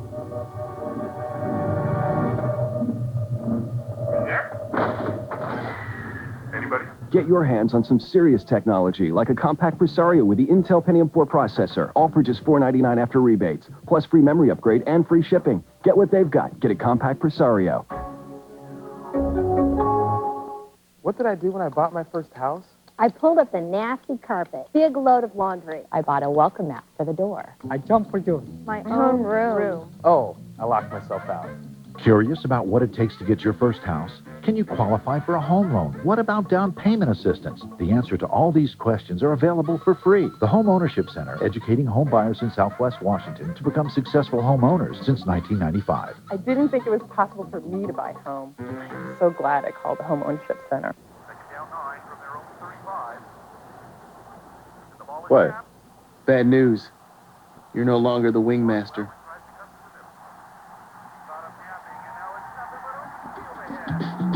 Tender, juicy, and smothered in our special honey barbecue sauce. KFC honey barbecue wings, the sauciest wings around. What's that? Get 7 for $2.99 or 20 for $7.99. To get the taste on your face, go KFC. A person can't really understand what it's like to be overweight unless they've been overweight. I was 77 pounds overweight. I was miserable. With LA Weight Loss, it was exciting. I lost weight each week. I lost dress sizes left and right. Within 36 weeks, I went from a size 18 all the way down to a size 8. I decided to join the company because they changed my life, and I wanted to help other people change their lives, too. Call for your free consultation, 1-800-975-TRIM, 1-800-975-TRIM. Welcome back, everybody. Coming up on 10:30, want to give you the latest on our winter storm. Now, the rain has let up in a lot of areas. Temperatures starting to warm up into the mid and upper 20s in places. Not here downtown yet, 22 degrees, but other places a bit higher. The cold did turn deadly in Union yesterday in eastern Oregon. A 3-year-old boy walked outside to play in the snow. His parents obviously didn't know. He later died at the hospital of hypothermia. Also, there is no MAX service around Portland today, and 30 TriMet bus lines are on snow routes. 5 of those routes have been canceled entirely. We're going to check in with Dave Selesky in just a moment and talk more about the weather forecast. But first, we want to take you up live in the gorge. News Channel 8's John Becker is near Hood River, where a good chunk of I-84 is still closed today. Good morning, John. Good morning, Brenda. It's been about 24 hours since this road completely shut down. Noon yesterday, really the call made to close this major thoroughfare through the gorge. Again, about 25,000 cars and trucks roll by Hood River just outside that city is where we're standing now. I want to go over to Senior Trooper Dan DeHaven. And Dan, you have seen a mess so far. What's the prognosis? What are we looking like? Well, it's real messy. A lot of snow, packed snow and ice. What I'm seeing this morning is we haven't been able to get the on-ramps and the off-ramps plowed, and that seems to be where most of the problem is. And you've got some stranded truckers, really not down this way as much as you do back toward the Dalles, right? Between here and the Dalles, as well as we've got a number of them parked down in the port area. We've got some parked down the freeway here. Yeah, I would say they're kind of stranded there. Well, I know that some are camping out at the Kmart here, or the Walmart here, and then you've got some down at the port, but getting sort of packed in this area. How many are actually on the road that have pulled off and are just sort of stuck in a snowbank? I know you don't have an exact number. I don't know. I haven't been farther east than down here at Mosier. I'm assuming that the rest areas are pretty much filled up. The port is pretty much filled up. And they're running low on supplies. You mentioned the Red Cross may get involved here. Yes, we have contacted the Red Cross both here in Hood River in the Dalles, and they are setting up a relief center down here at the convention center. I haven't heard where they're setting it up in the Dalles yet. But the big problem is what? What are they low on? Food and water, and some of the trucks have been running all night. Some since yesterday when they closed the I-84 down, and they're running out of diesel. The trucks are running out of diesel. And there's really nowhere for them to go. As we look here, we're standing at the Hood River Inn, and Ken, if you can pan over, you can see that would normally be an alternative route, Highway 14 across Correct. the bridge there, but that's a no-go as well. Correct. When they closed down the gorge yesterday, they closed down 14 to truck traffic. Their concern is that a truck is going to jackknife on 14, and that would close everything down. You have seen this once really before in your career. Tell me about that. Did it last this long? About this long. It was the winter of '98, and we had about the same amount of snow. The roads were in the same condition. When it starts thawing out, then it gets real messy. We'll have you leave us with one message. What would it be today? Just drive slow and take your time. Don't get impatient. If you take your time, you'll get there eventually. All right. Good luck to you. I think your ride took off. He left you. Yeah. We'll get him back safely, Brendan Rush. You don't worry about that. But thank you very much, Senior Trooper Dan DeHaven. He's based out of the Dalles, and I'll tell you, people have been dealing with this. We're staying at the Hood River Inn, and there are some stranded folks there just trying to get to Portland, but there's really no way. Again, Highway 35 going up the hill to 26 is closed to truck traffic, so those trucks can't get anywhere. And there was talk of even closing it for cars as well, because I think they're dealing with the same conditions, snow-packed roads. You can see, Ken, if we pan down here, just what we're dealing with here on I-84. Pretty icy conditions right under all that heavy snowpack, and it's been snowing really. You know, we were out here at 3 yesterday morning and back out today, and it really hasn't stopped snowing. It's been light snow, the powder kind of snow, but it hasn't stopped, guys. John, this is the first time we've talked to you today. I want to ask you, are you enjoying Hood River? I mean, you may be there another day or two the way it's looking. Hey, if you've got to be stranded somewhere, Hood River's the place to be stranded. I'll tell you, this is a great town, about 5,000 people. They're under a snow emergency, not a lot of people traveling, but everybody in really good spirits right now. We haven't seen any frustration really come out. I think they just kind of know this is a part of winter. These are mountain folks. They're having a good time. We saw that guy kiteboarding a few days ago. He had his kite sail up and his snowboard strapped to him. So, you know, they're really taking advantage of this sort of anomaly here in Hood River, guys. Yeah, the Hood River residents, I think the truckers are the one who have the worst of it, running low on supplies, on diesel. I mean, the Red Cross getting involved. That could be a serious situation. As we know, the gorge, west end of the gorge, always the last to clear out, so it's going to be a while, John. Yeah, the temperatures, guys, just to give you a sense there, we are not as low as we were yesterday. I'll tell you, we were below zero at times yesterday, and some wind. There's almost no wind right now, and I'd say it's in the 20s. It's pretty warm out here, so that's the good news for the truckers who are sort of stranded and waiting on the side of the road.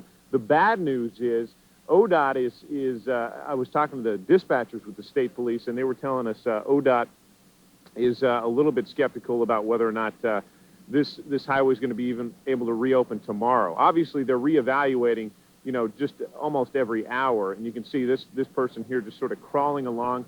The troopers sort of keeping the speed down here, but this is the way it's been on I-84 really for the last 24 hours, guys. Just a slow crawl, and you got to remember, I'll set the scene again. This way, about 20 miles this way, is the Dalles, and so we've got some trucks lined up that way. And then you can see we're just on the outskirts of Hood River here, so about 64 miles that way is Troutdale and Portland. So that gives you a sense of just where we are on the highway. And we saw this highway shut down last week as well, because of this very same problem, chains were required through a big stretch of this highway from Cascade Locks through the Dalles, and again, a trouble spot one more time as we got more snow. And what they're hoping doesn't happen is that freezing rain. You know, that's really what would set things off here, because the truckers can kind of deal with this. They're used to waiting and having to wait, 24, 48 hours to get to where they're going. But if they've got to deal with freezing rain, that could throw another ball of wax in what's already a messy situation. You are guys. absolutely right. John, thanks for your report. We should ask Dave about that one. Yes, let's get the latest on the storm now with Dave Selesky. And Dave, they're telling John Becker a day, maybe two, before that stretch of 84 opens. What do you think? I think he's probably correct in that. We've got some more snow on the way up in the gorge and more cold air. As you can see, even though it's warmed up somewhat where John is, it still has not warmed anywhere near freezing, so they're going to have some more frozen precipitation. The gorge eventually will scour out, but it's going to be a slow process, even slower than it is here, where they're going to go to some snow later on today, and they'll see some freezing rain. The good news is if we can bring up our instant weather network, take a look. The thermometer right now, as we inch ever higher towards freezing, we're just now 9 degrees away from seeing the magic number of 32. It's now 23 degrees in Portland with winds out of the west at about 1 to 2 miles. And that's a good sign that those westerly winds, they're light, but they're out there, and that means we're starting to push some of that warmer air in from up out of the southwest. I want to take live first alert Doppler 8000. There you see it. Scattered showers is going to be the rule for the remainder of the morning and into the afternoon. We're going to have some scattered showers of rain in the south part of the metropolitan area later on today, and freezing rain for the downtown core area and out east towards Gresham and Camas and the Troutdale area. And I'm anxious to hear at some point soon from our man on the street right up here, Bruce Sussman, areas right up here at Sylvan, what he's experiencing right now, because I would say that with that latest band of precipitation coming on over, we should see some more freezing drizzle up there. But again, later on, it should begin to taper off as these showers move on through. I also want to take a look now at the satellite imagery, and I'm a little concerned about a system that's spinning up off of the Northern California coast. I've got it highlighted right here. I'm going to show it to you. There it is. This is going to move up in the next 12 to 18 hours, and as that happens, it will bring more precipitation in. Now, it'll also pull more warm air in. It's a close-up view of this. And I think what's going to happen is this new system will bring warm air and rain into most areas. And by most areas, I'm talking the Willamette Valley, the Oregon coast, and even the west side of the city, except, as you see, near the gorge, where I think the cold air is going to keep pulling on down. So I think we may be stuck with this freezing rain and sleet scenario for the east side throughout the rest of today and into tonight. And we're going to see more liquid precipitation, rain coming down, and that is good and bad in the respects that, yeah, it will help and aid in the melting process, but it also means more rain going into rivers and streams. Temperatures right now, take a look. 39 in Astoria, 52 in both Newport and in North Bend. That is a balmy day. I wonder if we can perhaps at some point bring up our Northwest Skycam over at Newport to see what that looks like. 33 right now in Eugene. They're above the magic number. 19 in the Dalles and 9 right now for Pendleton. So here's a look at what I'm going with the forecast for the rest of the day. Showers of freezing rain turning to rain west and south. Again, the only exception is going to be the gorge and near the gorge, where we'll see freezing precipitation continuing for the rest of the day. East winds about 10 to 20 miles an hour. Daytime high should climb up around 33 degrees. Same thing with the overnight lows. It'll be warmer on the west side. Tomorrow we should see lower 40s, upper 30s for highs, and then going up into the upper 40s for Friday. Saturday and Sunday right now, still going to see some showers, some sun breaks, and daytime highs in the 40s, overnight lows well above freezing in the upper 30s. But again, I'm keeping a very close eye on that new system. And there it is. There's the Oregon coast, where it is cloudy, and it is mild, and there is not a snowflake to be found. And that's nice. I could just kind of sit there and look at that picture, because I'm looking at my picture windows here in downtown, and all I'm seeing is snow and ice. So for those of you who are getting tired of the view, take a look, folks. There is the Oregon coast, where it is warmer. And if you are fortunate enough to be there, congratulations. If you can get there, good luck. There you are. All right. Thanks, Dave. You bet. Hey, we just have some new information that we want to pass along to travelers. We're told that the Astoria Bridge just reopened. The ice that shut it down yesterday has apparently gone, melted enough today that they can reopen the Astoria Bridge. News is not so good for SR 14. There are new problems, and Jelaine Jordan with the Washington Department of Transportation joins us live on the phone. Jelaine, what exactly is going on? Jelaine, can you hear me? Maybe we've lost Jelaine Jordan temporarily, but we will try and reestablish contact.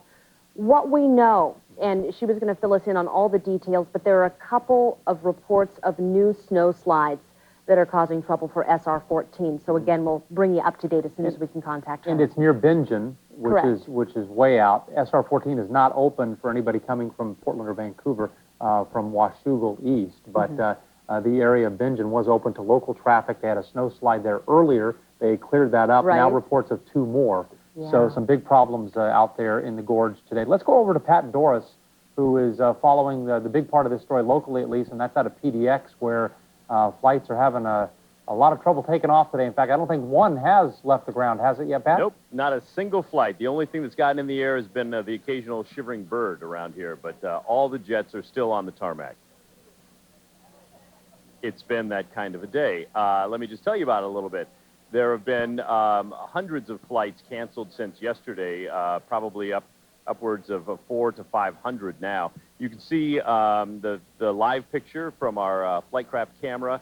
I believe those are United jets, and they are just sitting there, not even any de-icing that we can see going on. And one of the reasons that we're told that they are just sitting there is even if they were de-iced, with the occasional freezing rain still falling, the ice accumulates again on the wing, which destroys a lot of the lift, even before they can get up in the air, and that is a very, very dangerous situation. So as much of a hassle as this all is, it probably is a good common sense thing, and even these travelers who are disappointed when they start to think about it will feel, well, that's pretty good. Now, we have some video of what it's like inside the terminal. That picture says a lot, doesn't it? And check out this line. This is a part of the line to get into, I think, the Delta area. There's just people sleeping everywhere. A lot of folks totally burned out after staying here all night long. We shot these just a little bit ago. And here's the OSU gymnastics team trying to fly to Alabama for a competition. Look at the line that they're in. This line is for the Delta counter. Several hundred people. They still haven't decided if they're making that flight or not. We talked with the coach and one of the gymnasts. Here's what they had to say. Well, we're just trying to keep, a positive attitude and to make the best of it. We're going to be flexible, and we don't know if we'll get out today or tomorrow. We compete on Friday, so hopefully it'll be before then. It's pretty interesting. We're just kind of sitting here, hanging out, kind of anxious to get ready to go, but I don't know, don't really know what to do with it. Just hanging out, reading our homework and stuff for the school that we should be missing, but school's canceled, so we're getting ahead of the game, so. Good for them. I don't think I was that industrious or that studious when I was a college student. Let me tell you about some of the cancellations. And by the way, I was just down at the Delta counter. They have still not decided, so everybody is still in line there. But a lot of cancellations here, and you can see them on your screen there. Horizon Air canceled all day. If you have that flight, don't even bother coming out. Northwest Airlines canceled till noon. I have an update on that. They are now canceling all flights until 7 p.m. America West canceled until 4 p.m. Alaska Airlines postponed indefinitely, and we can also tell you that they have definitely canceled all Alaska flights until 5 o'clock. So if you had an Alaska flight before 5 o'clock, don't even bother coming out. Southwest Airlines canceled until noon. I can update that as well. They are now canceled until at least 2:30. Continental Airlines canceled everything, and United Airlines, I believe that is still holding firm, canceled until 1:30. So just a gob of people that are not going to be traveling today. And here at the airport, the crowds are kind of starting to thin out, actually, because people are getting the word early enough that they're not going to be leaving. And so they're going home. I'll bet you this is a big business day or two, though, for the area hotels. And let me just tell you one other thing. I'm not sure that I've heard it reported. I have a friend who's a FedEx driver and called to tell me that all FedEx offices throughout the greater Portland area, or at least all FedEx deliveries, have been canceled today because of the dangerous conditions. He says he thinks that's the first time that has happened in 30 years. So this is certainly impacting everybody, guys. Boy, and we look at the airport there, I guess the only folks who will be hanging out later today are the ones who have to be there, people who don't live in town, right, Pat, who are just stranded at the terminal. But it's good that some folks are getting the word early enough so they can just take off and go home, but it's got to be rough for the folks that are on airlines that haven't canceled for the rest of the day yet. That's right. So there's a chance they may get out, and you don't want to go home because if they all of a sudden fire it up, you don't get back in time to make your flight. That's right. And that's the mental give and take that's going on right now. People thinking, well, there's still a glimmer of hope. At least with the airlines like Horizon, you know there's no chance. Just get on with your life and get a hotel or go home or whatever. But, you know, if they're saying, well, we might get something out at 5 o'clock, you're thinking, well, why wouldn't I be one of those people on that flight? And then, you know, you could leave all this ice in Portland behind. There's been some amazing stories. Just met a woman who's trying to get to a funeral, and her flight has been canceled. The funeral's already been postponed one day. How long can you postpone a funeral, for crying out loud? But she's, you know, feeling lots of angst trying to get out, and I'm telling you, there are thousands of stories like that out here at the airport today. All right, Pat, thank you very much for your report, and he's given us a lot of information, and we can tell you that if you didn't catch all of it and you have a computer, just hop online. KGW.com is a great link to the airport. It's 10:47 on a very wintry Wednesday morning. Stay with us. We'll be right back.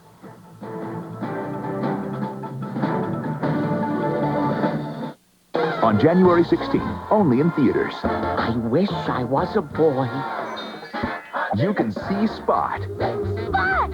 See Spot run. I don't think so. See Spot do Fetch! what a dog's gotta do.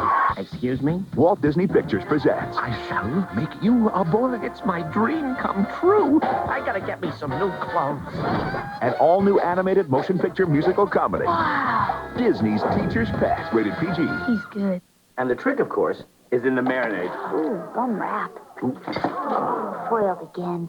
Yoo-hoo, Mario. Have you tried New Glad Press and Seal Wrap? It's a whole new way to store food. Just pull, place, and press. New Glad Press and Seal Wrap helps prevent freezer burn. Even makes custom bags. And creates a spill-proof seal on just about anything. Che buono. Molto buono. Don't get mad. Get New Glad Press and Seal Wrap. We're going to have a good time. I got to my bed. We're going to go to the kids' club. Come on. Oh, there she is.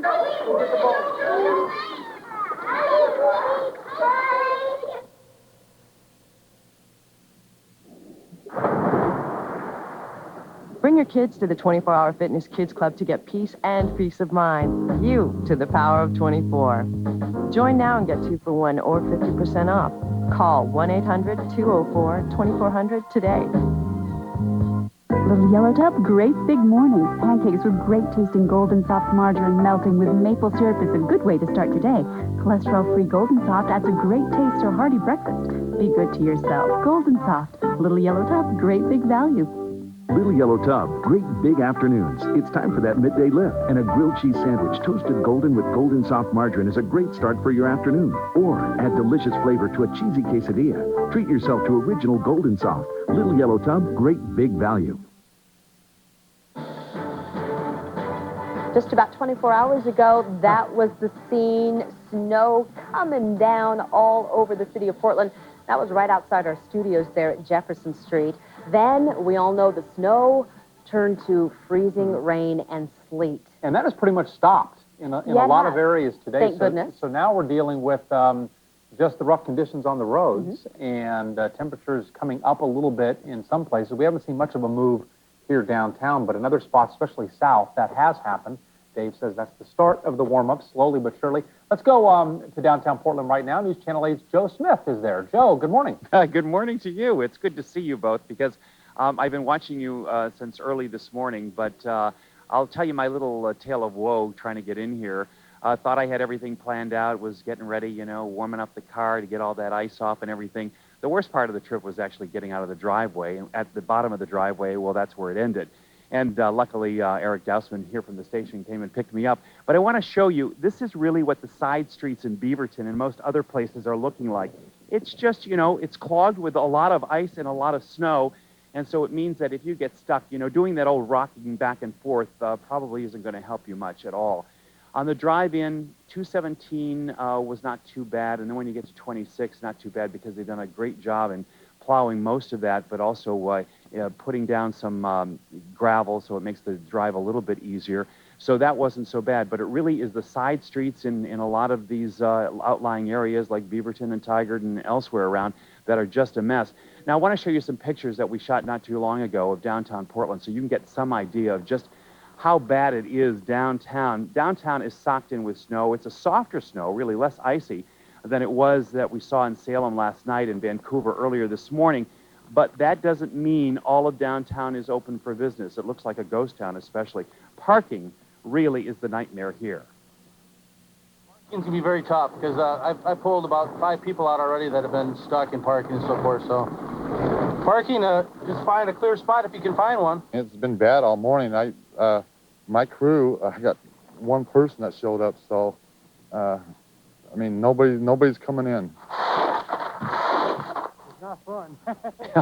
As that guy says, it's not fun. It's not fun. You know, I think the amusement of this wore off probably an hour into this yesterday, but a lot of people are trying to deal with it, and you know, probably a lot of you have the day off, so you're going to be able to get a little rest and hopefully recover from all this. Right now, it's starting to, I think, rain, and I don't know if this is freezing rain or not. Hard to tell, but it continues out here, and if you don't have to drive, especially in those smaller towns, make sure you don't, because it'll make it a lot easier for the crews to get those roads cleared off. Back to you guys. Yeah, Joe, if that rain's not frozen on the way down, it will be once it hits the ground, because we're only at 23 degrees right in the core area here. Yeah, it's coming down pretty heavy now. And you can see it's, you know, hitting some of the cars here in the parking lot, and those are, you know, it's going to be a little tough to scrape that off unless you put the defroster on and heat the car up for a while. All right, Joe Smith reporting live in downtown Portland. Thank you very much. Let's check in with Bill Diaz now, see how the roads are looking out there. Russ, thanks a lot. Highway 224 remains closed between Carver and Barton because of downed trees. Also, a couple of spots on Highway 26, one in the community of Sandy, some trees down there, and also near the coast on Highway 26 near milepost 10, trees down in that area. The highway remains open, but cautious driving. A couple of trouble spots right here in the Portland area. One is Carmen Drive, right near I-5. You see those buses there? If you're wondering why some of the buses are late this morning, it's because they're not moving. Those buses have been stuck there for the last 20 minutes, and that's Carmen Drive right near I-5, 2 of them, and we're also getting reports of some stuck buses on the Transit Mall. This is that ramp we showed you earlier. This is from I-5 southbound to Marine Drive and Delta Park. They are actually closing that ramp right now so they can do some sanding. They've got about 7 or 8 semis stuck on the ramp, and no one is moving. So again, if you can stay home, this is the day to do it. Watch it all right here on Northwest News Channel 8. Russ and Brenda, back to you. Boy, those buses are supposed to be relieving Max, because Max is shut down. For the latest on all of that, let's check in with Dave Northfield over at the Gateway Transit Center. That's right, Brenda. This is one of the main transit hubs in the Portland metro area. Max comes through here. Lots of bus lines come through here, and people change from one to the other. There's a bus right over there, and let me tell you something. That is your only TriMet option right now, and probably for the rest of the day. Let me show you the ticket booth. If Max was operating and you went to try to buy a ticket, you really wouldn't have much luck. It is frozen. There's probably a ½ inch of ice, and that's coming from the sleet and the freezing rain that has fallen all day yesterday and through the night. There's ice all along here. You know, these good folks who are waiting here for a bus are sitting on basically a frozen bench. And the Max tracks over here, sorry Jim, I'm making you back up here over cords and try not to fall. Jim Culp, the photographer. Here's the Max tracks, and no danger of any problem getting run over, because there aren't any trains coming through here. There is a lot of snow here on the tracks, and there's ice on the power lines that power the Max trains. There was a test train that came through here not too long ago with an ice cutter, TriMet tells us, but I think it was just to see the level of ice that is on the power line, and there were sparks as the train went by, and so not too hopeful that Max will be operating today. So far, people, though, are doing the best they can. They're being patient. The drivers are being patient. We talked to some drivers, and it's very difficult out there. One driver who goes out to Troutdale was telling me, though, that cars that don't have traction devices really are causing problems for him. So everybody's hanging together and trying to get through it. Back to you guys. Yeah, we will get through it slowly. Thank you, Dave. Let's go to Randy Neves now. He is on the telephone in the Beaver Creek area. And Randy, you're seeing a lot of downed trees out that way? Oh, lots of downed trees. In fact, just seconds ago, a bunch of neighbors out here. We're on a side street, just off Beaver Creek Road. A bunch of neighbors got together, got their chainsaws out, and carved through a fairly substantial road. Big trees. Their road. They were already stranded because the power was out. It's been out since last night, and they're getting stir crazy, looking for something to do. So they're starting to clear roads. The trick out here, because it's so icy, everything has just a thick layer of ice. But the trick is to look.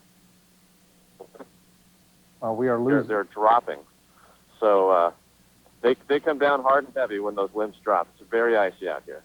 Yeah, Randy, we just want to let you know that your cell signal is cutting in and out. But I do want to ask you if we can hang on for just a second. Hopefully the signal will last. Okay. Those trees down, are they falling into power lines, houses, or just falling onto the ground?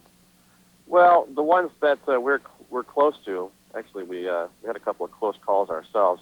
They're falling everywhere. And we can assume that part of the power issues that they're having out here, it's because there have been trees falling into the lines. I'd be very surprised. There are so many trees out here. Small trees, and then we have the big firs. This neighborhood just has Doug firs on every corner, big trees. Those aren't falling, but the branches are weighed down so heavy that they look like a skinny, tall version, sort of flocked version of these big trees. I wouldn't be surprised if that's part of the problem out here.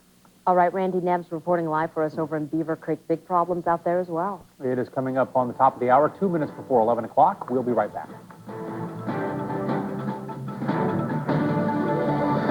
Honey, have you seen my lean pockets? Lean pockets? All that rich, hearty taste and only 7 grams of fat. No, dear, I haven't seen your lean pockets anywhere. Really? The surprising taste of Lean Pockets brand. At last, a sparkling lipstick that lasts. Max Factor's Lipfinity Lusters. Unlike others, it lasts for an amazing 10 hours, even through drinking and eating. Lipfinity Lusters, appearing in the ultimate romantic comedy, Love Actually. Max Factor, the makeup of makeup artists. This year, it's even easier to keep your resolutions because Special K cereal bars are now part of the Special K Challenge. Great taste, 90 calories. Special K cereal bars. Help yourself.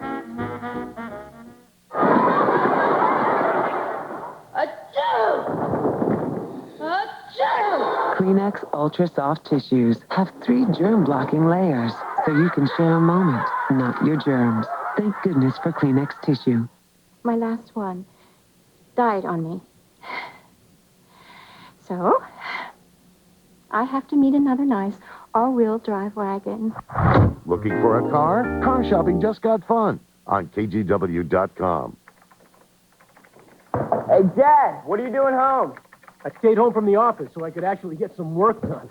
In fact, I finished my article about hockey's toughest players. Did all my research online, watched the video of the hardest hits from last season, and just emailed it to the editor. You want to read it? Now you can see, hear, and feel the internet as never before with Verizon Online DSL with MSN. Go ahead, work from home, download big files fast. It's safer thanks to our MSN virus scan. You can even have DSL on more than one computer in your home at no extra monthly cost. So switch to Verizon for not much more than dial-up, as low as $29.95 a month. Call 1-866-676-1200 or order online to get your first month free. But be careful. This is really powerful stuff. Bob, just got your email. Wow, what a story. Verizon. Make progress every day. Here's the latest on the winter storm. A plastic tarp serving as a roof over the pool of the YMCA right on Barber collapsed today under the weight of ice and snow. In Washington, the Transportation Department says it'll be closer to 2 this afternoon before I-90 opens across Snoqualmie Pass. Ice and snow shut it down last night. And chains are required on I-5 through Salem because of the ice. Chains or traction devices also required to travel through Santiam Junction. That's Highway 22. And welcome back, everybody. Glad you're staying with News Channel 8 today as we cover the winter storm. It is 11:01 now, and let's get the latest on exactly what this storm is doing with Dave Selesky. Dave? Well, Russ and Brenda, we're starting to warm up. As a matter of fact, here in the downtown area, just the last couple of minutes, we've seen our temperature go up another degree. Here's a quick look now at the instant weather network. And again, we've been following this along with excitement, if you will. Up to 24 degrees now in Portland. That's the warmest we've been in about a day and a half, with west-northwest winds about 3 to 4 miles an hour. West-northwest winds, not out of the east, not out of the southeast, folks, but out of the west. So we are starting to see some of that warmer air begin to move into at least the metropolitan area here in downtown Portland. Now, from that view, let's go up and take a quick look now at, again, live radar. Our heavier precipitation has come to an end. We're going to see showers, I think, for the remainder of the morning and in towards the afternoon hours. However, by tonight and tomorrow, I want to bring up and go to our satellite loop if we can right now. Scattered showers around again for this afternoon, but there's a disturbance that's up off the California coast, and you see it right there in the lower center part of the picture. I'm going to highlight that for you. And there it is. That's going to swing up out of the southwest tonight, and good news, bad news about that is, yeah, if you're in the Willamette Valley and if you're on the Oregon coast, you're going to have more rain, and you're going to see some warmer air out of that. However, as that system approaches, it's also going to begin to increase our east winds out of the gorge again tonight. And that means, I think, for the Columbia River Gorge and for many areas in the metropolitan area that suffer from the outflow of the gorge, when you have an east wind scenario, we're going to continue to see freezing rain and or sleet. So if you're out east of I-205 and from Clackamas north to the Camas area, I don't think we're going to begin to thaw out at all today. As a matter of fact, temperatures right now across the state look like this. If you're on the coast, it's wonderful. I mean, you're going like, hey, what's going on? It's 52 right now in Newport. They have cloudy skies there. Eugene this hour at 33. In Pendleton, look at these temperatures on the east side of the state. It's 9 in Pendleton. It's 28 in LeGrand and 13 in Redmond. So still a fair amount of cold air pooled up on the east side of the Cascades, and it has one place to go, and that's right down the gorge. And the exit end of the gorge is Gresham, Troutdale, Washougal, Camas, and of course the east side of the metropolitan area. So I think we're going to see some more problems continuing tonight and today. Watches and warnings, we still have them posted. Winter storm warning up continues for western Oregon and southwestern Washington, and that blizzard warning remains posted for the west end of the Columbia River Gorge. So, okay, here's the forecast for you for today, Wednesday. We're going to see showers on and off of freezing rain turning to rain away from the gorge. So I think if you're in the south part of the metropolitan area and in the north part of the Willamette Valley, you're going to see some rain later on today. The gorge, though, is going to stay in the form of freezing rain and or drizzle, and those east winds will continue about 10 to 20 miles an hour. And I don't think right now that Portland is going to get above 32. And that's out at the airport. Other areas south of the town and west of the town should crack 32 and get a little warmer than that, but out at PDX, where they still have that full effect from the gorge, I think they're going to stay below freezing today. Here in downtown, we may see 32, 33, certainly down in south, but east side, I don't think it's going to happen today, guys.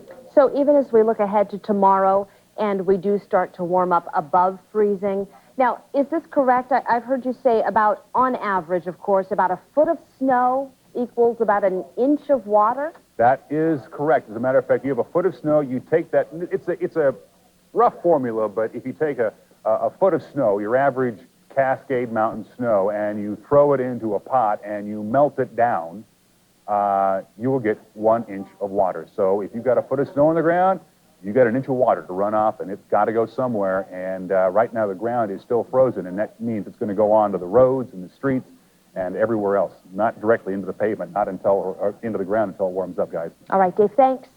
One place has been frozen for a couple of days is up on the Sylvan Hill, and that's where News Channel 8's Bruce Sussman has been today, and he joins us again live. Bruce, good morning. Well, good morning, guys. We've had that freezing rain on and off. Dave talking about it, showers now, which is basically on again, off again. And right now we're kind of at the tail end of a shower, I think, because 5 minutes ago it was really coming down, and now it's just a little bit of freezing drizzle, I guess you might say.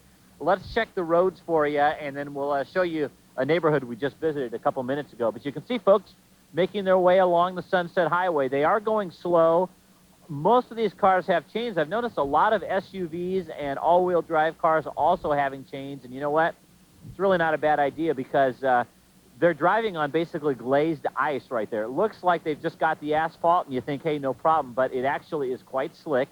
And as long as you don't hit the brakes, you're okay. But off to the side of the roads, we've seen a lot of folks get stuck in kind of snowbanks off to the side, just temporarily, because the snow tends to be a little deep, and of course it's crusted over with ice, and so that's the slick part as well, and that's another hazard as you head over the Sunset Highway. Now, we went to a Cedar Hills neighborhood that was right at the intersection of Highway 26 and 217. Here are some of the pictures from there. The neighborhood is covered in a blanket of ice, and that means you have to do ice breaking to get through the crust to get to the snow. And that's what Carl Tolan is doing here. He's trying to clear his driveway so he could get his car out of the garage. And he told us what it was like in his neighborhood this morning. It was slick. Almost fell down. I did fall down the first step I took. We were concerned about our birds and our hummingbird that we're feeding, and so that was sort of the first thing on our minds was, do they have enough to eat? We're glad we have heat. And, yeah, we could use some heat around here, couldn't we? Look at this icicle that is hanging from the stoplight. It's green right now, and so I guess it's technically a green icicle. But there's several of them on this whole arm of traffic lights. Also, we can show you this, well, this one-way sign that's right over here. You'll be able to see that thing is also coated in ice, as is the Do Not Enter sign. So we definitely have icy conditions, even though, as Dave's talked about, the moisture's kind of dying off or tapering off, whatever you want to say. The temperature is still below freezing. And by the way, that guy mentioned that he fell down when he came out of his house. Somebody else came out just to see what we were doing. They fell down on the way out. So that's just something to keep in mind. The neighborhoods are quite icy today. And again, that neighborhood was in the Cedar Hills area. Back to you guys. Are you just not moving around, or do you have your skis on today? Well, actually, you know what? I've got my Sorels on, and they seem to have some pretty good grip. I don't know what they use in these things, but if I had my normal hiking boots on, believe me, I would have been on my tail a few times already today. All right, Bruce, thank you. People don't like ice usually, and neither do power lines because they're coated and they're coming down, and that's causing some power outages. We can tell you when we first went on the air shortly after maybe 4 a.m., we talked to PGE. They only had 19,000 customers without power. And now at just after 11 o'clock in the morning, 47,000 people without power. Over in Clark County, the PUD has about 2,000 customers without power, and Pacific Power, which serves northeast Portland, and then down in the Willamette Valley, primarily, they're right at 12,850. And if you do have the emergency numbers for PGE, kind of wondering when your power is going to come back on, be advised, they really don't want you to call more than once because the lines are just jammed. They want the new people to be able to call in. And then if all the power comes back on in your neighborhood and you're still without, go ahead and call again. PG was telling us that number has risen dramatically for two different reasons. First of all, there are more trees getting bogged down with ice, and they go into the lines, and that causes an outage. But also, you know, at 4 a.m. they had 19,000 or whatever, and a lot of people weren't up. They didn't know their power was out. So they get up, and then they figure it out, and they hopefully call one of these phone numbers. Ignorance is bliss. Yes, it is in this case, right? Just once, as Brenda said, but if you're in Portland, the Portland area, it's 503-464-7777. If you're outside the area, it's 800-544-1795. I think some of the people who were out yesterday just decided not to go out today because we've seen even a lighter commute than we did yesterday. Bill Diaz is keeping an eye on all the area roads. And we spotted some local problems. One is on Carmen Drive, right near I-5. A couple of TriMet buses have stalled out there. They can't move because of the ice. Also, that ramp from I-5 southbound to Marine Drive in the Delta Park area, they've been working to clear the ramp and get it sanded. We've had a whole bunch of semi-trucks stuck in that area. You see one of them there making its way off the freeway. We also had a stall on I-84 eastbound. We're looking at it right there, just about 28th and just before 33rd. And that thing has been blocking the right lane.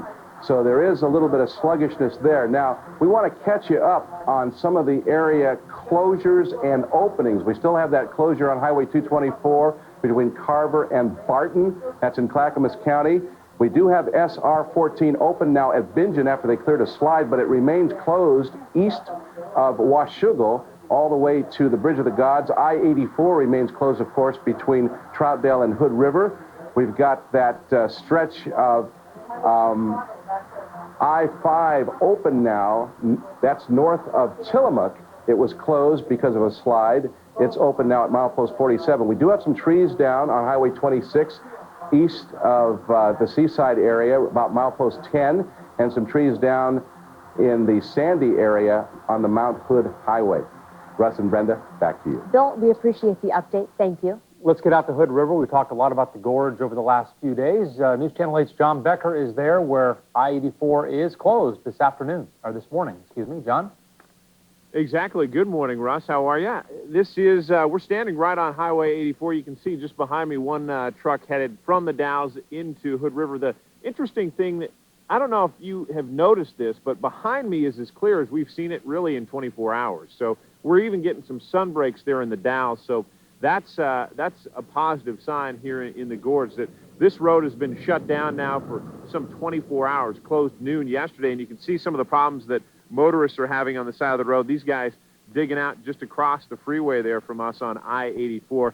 Want to introduce you to a couple of truckers. They've got some big problems today, and I'll tell you, this is Gary and Daryl, and you guys, I mean, look at these. First of all, I want you to look at their shovels. This is the best they could do at the nearest Walmart or Ace Hardware store. And tell me your predicament. You got some problems. Well, we're parked alongside the road, and the snowplows come by, and they buried us in more, so we had to go to town to get dug out so we can even get our chains on. We got to get out on the pavement a little bit to put our chains on. So. And how far do you have to walk? I mean, you got to go a pretty far way back, don't you, Daryl? Yeah, I think we're probably about a 3/4 mile past the overhead sign. So you're about 3 miles back that way toward the Dalles, aren't you? Yeah, we didn't have nothing better to do, so we took a walk this morning. You told me you were tired of eating cold meat.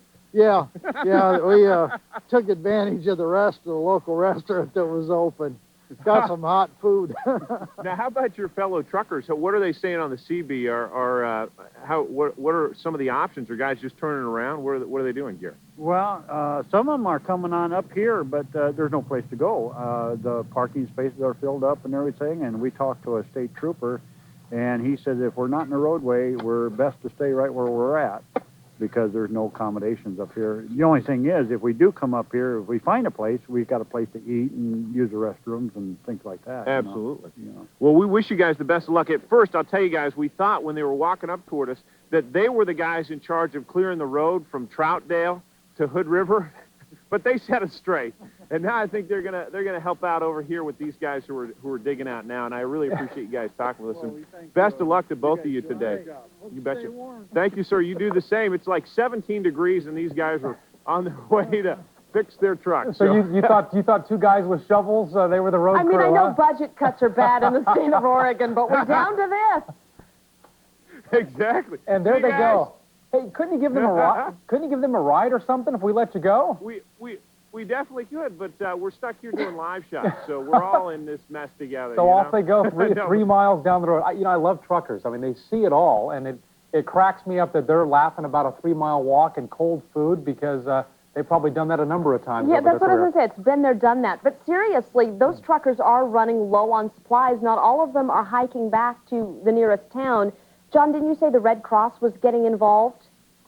Yeah, that's exactly what the state police were telling us today. They're really worried about people who are stranded on the side of the road, and so they're sort of marshaling the forces here in the Hood River area and the Dalles, and you can see just a lot of good Samaritans trying to help out here and get people who are stuck on the side of the roads out. As you mentioned, it's the truckers who are the big concern right now because a lot of them are running low on fuel and they're running low on food and water, and so that's the big concern for the emergency folks around here. Most everybody else has really stayed put.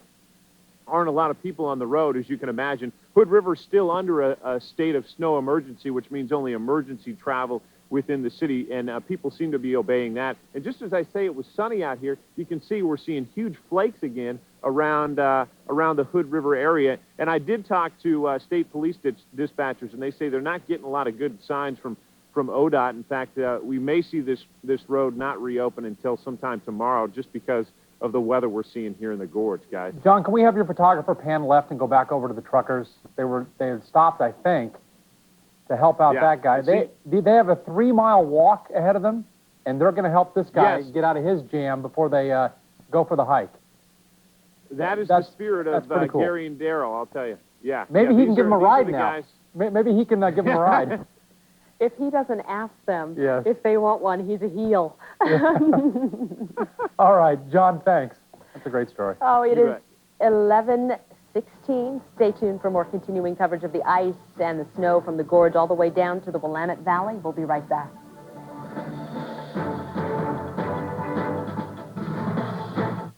It's America's best year-end designer blowout sale. Save hundreds of dollars on designer glasses. Get 2 pairs of designer glasses with lenses for just $69.95 with a free eye exam. Choose from hundreds of designer frames by Liz Claiborne, Jones, New York, Laura Ashley, Tommy Hilfiger, Timberland, and more. Why spend over $200 for these frames elsewhere when you can get 2 pairs of glasses with lenses and a free eye exam for just $69.95? Hurry! Our designer blowout sale ends Saturday, January 10th. Call 1-800-2BEAR or go online.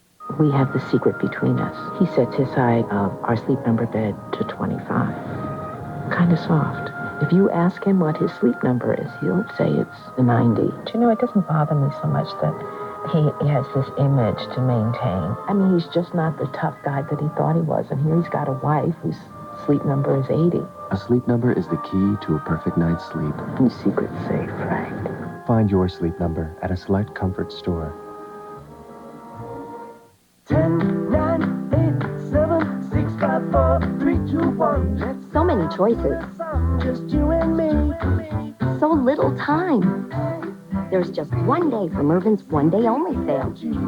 This Wednesday only, everything's on sale. Plus, save 30 to 70% on special store-wide. But hurry, time's ticking away. Mervyn's one-day only sale, Wednesday only. Don't miss a minute of it. Mervyn's, big brands, small prices. NBC Tonight is all new, starting with Ed. The wedding plans have begun, and the event you've waited for. Maybe sooner than you think. Then it's the West Wing's 100th episode. John Goodman is back as a civil war erupts in the Middle East. This has never happened before. Then an all-new Law & Order. Hit by a car and left for dead. But the secret to this murder is hiding in his brain. How cool is that? Ed, The West Wing, and Law & Order. All new NBC Tonight. Welcome back, everyone. You're looking at video. This is from yesterday, actually, of some of the de-icing efforts. If you ever wonder how they do that, we don't see that often in Portland. This is what was happening out at PDX yesterday. We understand some of that is going on today, but I'll tell you, there is so much ice. It is so cold out there. I think, it sounds like anyway, a lot of the airlines have just kind of given up on trying to get the de-icing equipment out. Pat was telling us, we'll check with him, I guess, that you just don't have any success. Yeah, there Pat Doris is right in the terminal. What can you tell us, Pat? Well, I'll tell you that the crowds are thinning out significantly. And the people that I really feel sorry for, Steve, if you want to maybe take a couple steps forward and then pan to the left, see these people coming in the door? These are the people I feel sorry for. These are the workers who have to tell everybody, sorry, canceled, sorry, canceled. And, of course, here's a lady trying to catch a little shut-eye here, been here all day long, just like everybody else. And I think the novelty is starting to wear off for a lot of folks as just airline after airline after airline is canceling now. One of the folks waiting to see if he can get out, Steve Darrow from Tigard, who works for Intel, is trying to get down to California. What's this like for you? Well, it was one of those things you have to do, right? I knew that I have a mission that I have to get down to, and although I knew the flights would probably be canceled, I just rolled on in here and tried to, get in position to make the best of it. And you're helping an Intel exec with a big speech tomorrow? Yes, at CES we have some large announcements with our COO, Paul Olini, and therefore we want to make sure that he gets all the support he needs for that event. And that's, by the way, the Consumer Electronics Show in Las Vegas. That's right. Yeah. You want to just cut to the chase and make those announcements right now? Yeah, I think I better let Paul do that.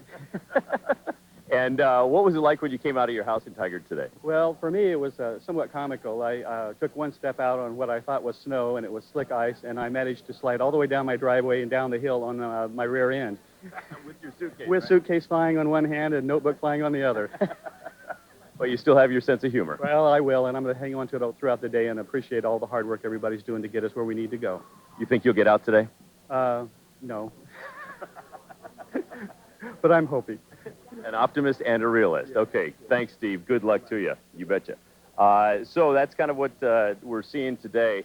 Let's go to the list of cancellations because now they have grown quite large, and the list of people who are still flying is actually much smaller. So, the canceled: Hit Parade, Horizon Air, not flying today, Northwest, not flying, Air West canceled until at least 5 o'clock tonight, Alaska postponed indefinitely. The first flight they're going to try and get out is at 5 o'clock tonight. And I think we have just a few more there to show you. Southwest canceled. Actually, Southwest is now completely canceled. And so that's not canceled till 2:30. That is all day and all night. Also, Continental Airlines canceled. United still trying hard to get a flight out at 2:30. We'll see. And also Delta Airlines, where the OSU women's gymnastics team and hundreds of others were in line, canceled. Not flying, not going to do it. Too much ice still on the runway, too much precipitation still in the air. Back to you guys. Okay, Pat, thanks very much. You know, we've been talking to folks over in Clackamas County, and right now we want to talk to Jamie Karn. How are things going over there for your emergency personnel? Well, Brenda, right now we still have all of our apparatus, and we plan on having all of the fire apparatus chained up for at least the next 24 hours as we are continuing to look to you for what the weather is going to do. Our crews are continuing to respond to a lot of minor auto accidents. It's great to see that a lot of folks have chosen again to stay home and stay off the roadways. But we also are seeing a lot of, as you can imagine, with all the ice accumulation on trees, a lot of trees down, a lot of tree limbs down, and in some cases those coming down on power lines, and we do have a lot of power lines down throughout Clackamas County. Any other calls that you're getting a lot of, Jamie? Well, we're also concerned. We have had a lot of broken water pipes. We've responded to both commercial businesses and residential homes, and well over a dozen of those calls just within the last 6 hours of broken water pipes in homes. And we try to get there and assist the homeowners in shutting the water off. You know, that's another thing that we can tell our viewers right now. If you do not know where your water shutoff is to your home, now is a good time to figure out where that is. As we continue to stay cold, in many cases, some folks are going to have broken water pipes. Really, because you don't want to have to find out, you know, go on a big search when you have water gushing in. Jamie, we've heard from various people, Clackamas County, Multnomah County, over in Clark County, and we've heard a variety of things. Some say the number of calls they're responding to are up. Others say they're down. On average, for a day like this, where would you stand? Well, we're certainly busier, and we're going to be busier throughout Clackamas County answering calls certainly that are more weather-related. But people need to understand those regular calls that happen every day as firefighters, paramedics respond to first aid, heart attacks and strokes and other general emergencies, those calls are still coming in. So we have the additional responsibility to deal with all of the weather-related calls that are coming in also. Another important note we want to let people know, even though they're staying home, a lot of folks are choosing to take a walk outside, maybe snap some photos. It is quite beautiful, but certainly you want to make sure do not get under any power lines or tree limbs because a lot of these are coming down. We have had a few calls where some folks have been struck by ice as it's fallen off of tree limbs, and, you know, quite frankly, with 2 inches, that can really be serious injury. Jamie, I can't tell you how many people we've talked to today who said they took a step or two outside and they immediately slipped and fell. Are you responding to a lot more calls of folks with broken bones and things like that? Yes, we are, absolutely. Again, there's a lot of people who have chosen to walk around, and we've responded to dozens of people who have fallen and suffered some pretty serious injuries, some broken bones and some head injuries. So, you know, I chose myself not to drive into work today. I'm doing a lot of my work from home. I do live out in Clackamas County in Damascus, and I've got about 1.5 inches of ice over 6 inches of snow. I did make a trip down to the local Safeway, and I'm in a 4-wheel drive truck with chains on all 4, and it's still very tricky in navigating some of these roads. All right, Captain Jamie Carr with Clackamas County Fire, we really appreciate you calling in and letting us know what's going on in your neck of the woods. We talked a couple of times this morning about a situation at the YMCA in southwest Portland. They had a roof collapse over the swimming pool, apparently under the weight of the snow and ice. And actually, we're looking at some pictures, our first pictures of that this morning. And actually, you can see it's kind of a tarp situation covering the swimming pool there at the YMCA. On the telephone with us right now is Wayne Ray. And Mr. Ray, I understand you designed all of this back in the mid-'70s, is that right? Well, as the project director, actually, this is a solution to cover the pool that turned out quite well. It's an air-supported structure, and I don't know what failed, whether it was the perfect storm that caused so much ice and snow to get on top of that the air pumps couldn't hold it up, or there was a power failure and the pump stopped pumping the air in. Well, that's what we had heard from one of our reporters, Stephanie Strickland, who was over there. She talked about the snow and ice building up and kind of bowing the middle, and then the edges starting to tear away. And once that happened, we're looking at the results. Yeah, this is the third time in 27 years that I know of that has happened. It takes a storm like this to create some problems that gets a puddle of water on top of the structure that the pumps have a hard time holding it up. But I would suspect that that the power failed. There is an emergency generator, but again, with this kind of cold weather, it could have not kicked in. In the past, has this been repairable, or do they need a new roof? Oh, yes. It looks to me like this is torn and will have to be replaced. Yeah, maybe it's time now for an upgrade. Which might take a while. These are not off-the-shelf kind of items, you know. This has to be designed and built by a company that does this kind of thing. All right, Wayne Ray, we appreciate you calling in this morning and giving us your perspective. Who knew that we would find one of the project managers from the 1970s? I was surprised by that. It is 11:28 right now on a Wednesday morning. Glad you're with us here on News Channel 8, and we'll be right back. What did I do when I bought my first house? I pulled up the nasty carpet, big load of laundry. I bought a welcome mat for the door. I jumped for you. My own room. Oh, I locked myself out. Curious about what it takes to get your first house? Can you qualify for a home loan? What about down payment assistance? The answer to all these questions are available for free. The Home Ownership Center, educating home buyers in Southwest Washington to become successful homeowners since 1995. I didn't think it was possible for me to buy a home. I'm so glad I called the Home Ownership Center.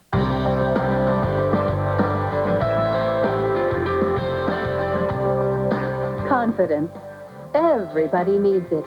With braces, everybody's getting it. At Northwest Orthodontic Specialists, our orthodontists make getting braces easy, with no down payment and low monthly payments. Just call 1-800-4-BRACES today.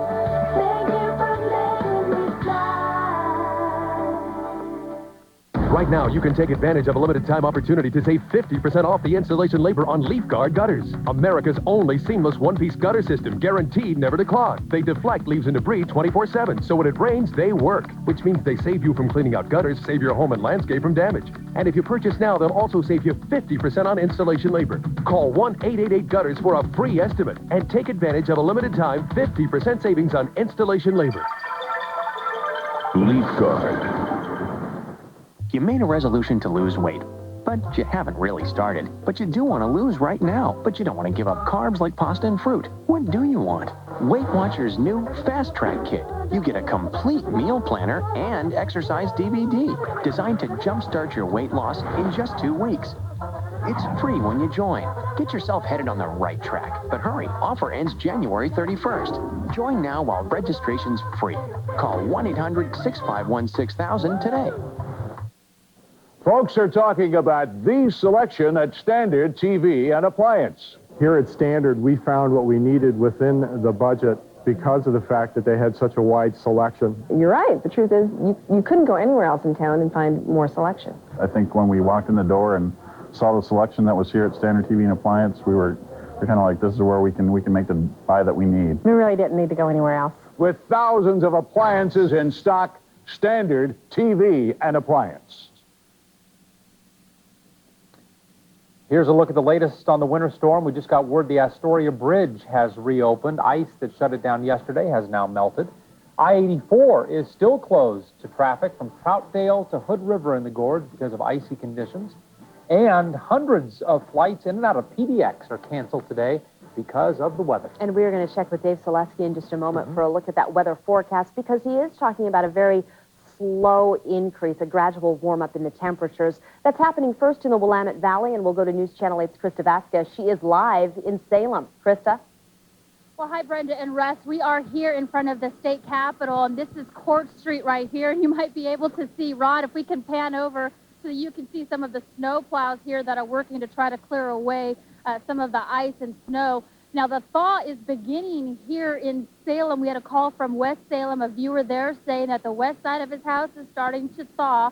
And so now is when things get pretty dicey, so to speak, because things are still very slippery, but at the same time, there's a little bit more traction out here. But let me show you at this parking meter right here. Take a look at how much ice is accumulated on here. But you can also see some of the water. Oh, I just broke it off. You can see how much thick this ice is, or how thick this ice is here on this parking meter. Now, we took a drive around the Willamette Valley today, around Marion County. Let's go ahead and show you some pretty amazing video. This is a guy in Silverton, and he was, like many of us, waking up this morning to a sheet of ice, trying to walk down his driveway to get his morning paper, but instead sliding down his driveway. He eventually got there. Now take a look at this red Integra. Tree limbs came crashing down. Tree limbs weighted with the ice. It didn't look like there was too much damage there. This is downtown Salem. Icicles there, but pretty much a ghost town. You can see some of the icicles there along one of the streets there. Nobody out on the streets. In some places, the icicles are about 6 to 8 inches long. Now, this is over at the Union Gospel Mission. They had a number of their clients out for about an hour and a half trying to clear away 2 to 3 inches of ice that has built up on the sidewalk. They were using garden tools to break away the ice and then to shove it off into the street, and they're concerned about some of the flooding that may be happening there along the street. Now, look at this little squirrel. He is trying so hard to get his food, and he just digs and digs away. So really nobody here enjoying this icy weather. Now, back here live in Salem, it is still very hard to get around. I talked with the public information officer from the Salem Fire Department, and he said that they have been busy with a number of calls. They had a chimney fire that turned into a house fire, and the fire crews were having a hard time getting up the hills in some places because the ice was so thick, and then the traction devices just weren't working for the fire crews, so they had to bring in more crews to try to get to these calls. But again, some calls from people slipping and sliding and hurting themselves, emergency workers doing the best they can to get around. But again, the thaw is beginning here in Salem. It's making walking on this ice a little tricky because it's slippery, but at the same time, there's some water that's starting to melt below it, and so sometimes you can hit a crunchy spot, and that gives you a little bit more traction. But again, that is the latest from Salem. We'll send it back to you in Portland. Oh, that is encouraging, finally, to hear of some thawing somewhere at least. Krista, thank you. For more on that, let's check in with Dave Selesky now. He's been back in the First Alert Storm Center, kind of fine-tuning that forecast. Are we any closer to knowing here in the Portland area when those temperatures may rise above freezing, Dave? We're still looking, I think, Brenda, East Multnomah County and here in the downtown area, probably not going to happen today. I'm still thinking that out towards the airport, they're going to stay at or below freezing throughout most of the day. But we are getting some pretty good signs that in other parts of Metro Portland and those areas that are away from that outflow from the Clim River Gorge, we're already starting to see some thawing taking place. As a matter of fact, our viewers who are very kind to us mail in these pictures, and got a great picture right here. This is from our viewer, Julie O'Brien. She's out at Cooper Mountain near 170th and Beaverton, and she took a picture on a digital camera, emailed it down to us, showing us some raindrops where it is pooling up on top of the ice and the snow in her backyard. The thermometer, she says, just about 20 minutes ago was right at 30 degrees. So some signs that, yes, we are picking up some melting in parts of Metro Portland. At 24 degrees, that's our current temperature here in downtown Portland at KGW. One of the things I've noticed here in the past couple of hours is the winds have shifted around somewhat in direction. They're out of the west. They're very light, but at least they're out of the west. And also got an email from a viewer. This is a great one from Don Sater. He's out in the Tigard area. It says that the thermometer at his house has gone up 3 degrees in the last 30 minutes, and he closes his email out by saying, let it thaw, let it thaw, let it thaw. Amen to that. Here's a look right now at our satellite loop and our radar loop. Live First Alert Doppler 8000. We're still seeing some showers out there, and they are going to be around on and off for the remainder of the morning and in towards the afternoon hours. It's going to be, I think, for the remainder of the morning, for the most part, rain showers, freezing on contact, because we're just now getting temperatures breaking above the freezing mark in Salem and in portions of southwest Portland. However, up in the gorge, it's going to be freezing rain showers for the remainder of the day. There's the satellite loop, and again, rain is going to be on the increase this evening for the south part of the valley and for the Oregon coast, as that next system you see begins to work its way up out of the southwest later on tonight. Here's a close-up satellite loop, and in the last couple of frames, as you look in the lower left-hand corner right there, you begin to see that next system coming up out of the southwest. Now, if you're in parts of southern Oregon and the south Willamette Valley, hey, that's great news. That is more liquid precipitation. Temperatures will remain above freezing, and that's going to help get rid of the snow and the ice on the ground right now. However, as that system approaches the Portland-Vancouver area, it's going to pull more cold air out of the gorge, and that means we're going to be plagued again tonight on the east side and in most areas of the north metro area with more sleet and or freezing rain and gusty winds coming out of the gorge. So here's a look at the temperatures right now. Redmond, 18 degrees, 36 in Eugene. Look at this. Salem, congratulations, you're now at 32. And in Newport, still 52 on the coast at Astoria, currently 39 degrees. So watches and warnings. We still have that winter storm warning out for the rest of the day, with the exception of the Oregon coast, and the blizzard warning still up for the gorge. Forecast today looks like this, guys. I'm going with showers for the rest of the day. It's going to be freezing rain showers turning to rain for parts of South Portland and the South metropolitan area. If you're in the gorge, you're going to have freezing rain for the rest of the day with east wind. Temperatures out at PDX, you won't get above freezing today, 29 degrees. If you're in, say, Aloha or the Canby area or in Beaverton, got a pretty good chance of seeing the thermometer going above 32. Rain tomorrow, and temperatures gradually warming with more freezing rain on the east side. By Friday, as you can see, I keep pushing those 40-degree readings back further and further, as it's just a tough time scouring out of that cold air. I think our first chance of seeing 40 is going to now probably be on Friday.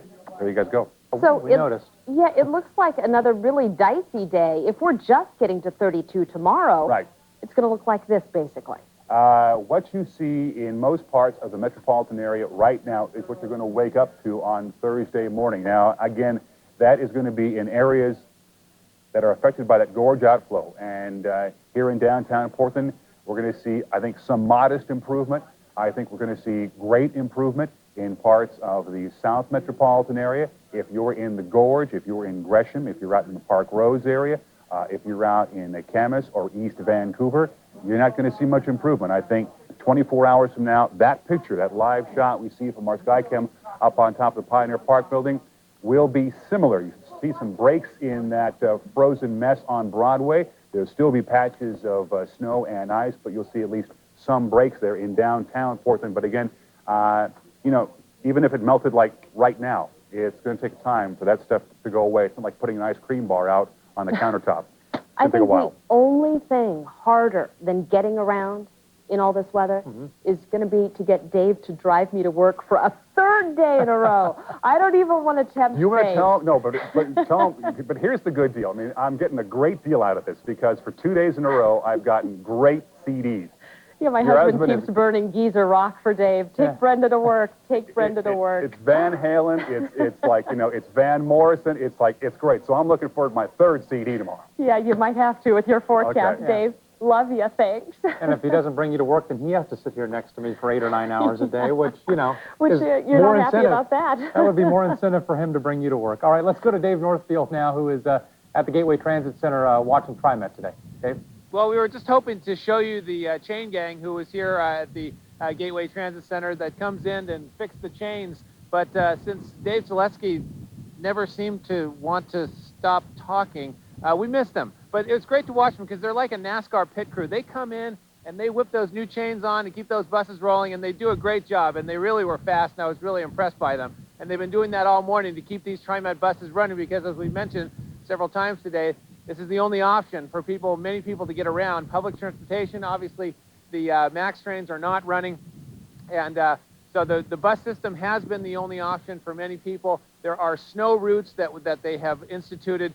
The link service for people with disabilities is down to just basically critical services. The rest of that has not been working. But so far, most of the people have been doing a good job just trying to get through. But I talked to one gentleman, he waited for a bus for about an hour.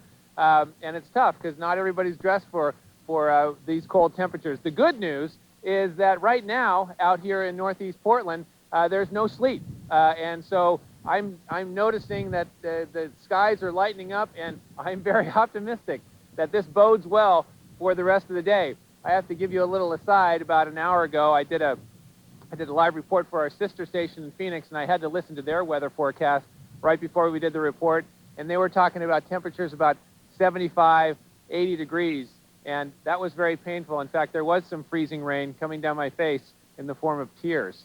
But and you were still optimistic after hearing that. Yes, I was. So we got to work a deal that I'm only going to do these live reports for sister stations, and then unless they're in like Duluth or something, and then you don't feel so bad. You should have seen Dave's 5-day forecast. You must have missed that, his 5-day forecast. I did. I think I glazed over you would not after a have while been as because I couldn't stay focused waiting for him. Dude, you used to work in Utah. You're getting know. soft. You know, that's what happens. You go coastal, and you turn into kind of a weather pansy, and you can't take it anymore.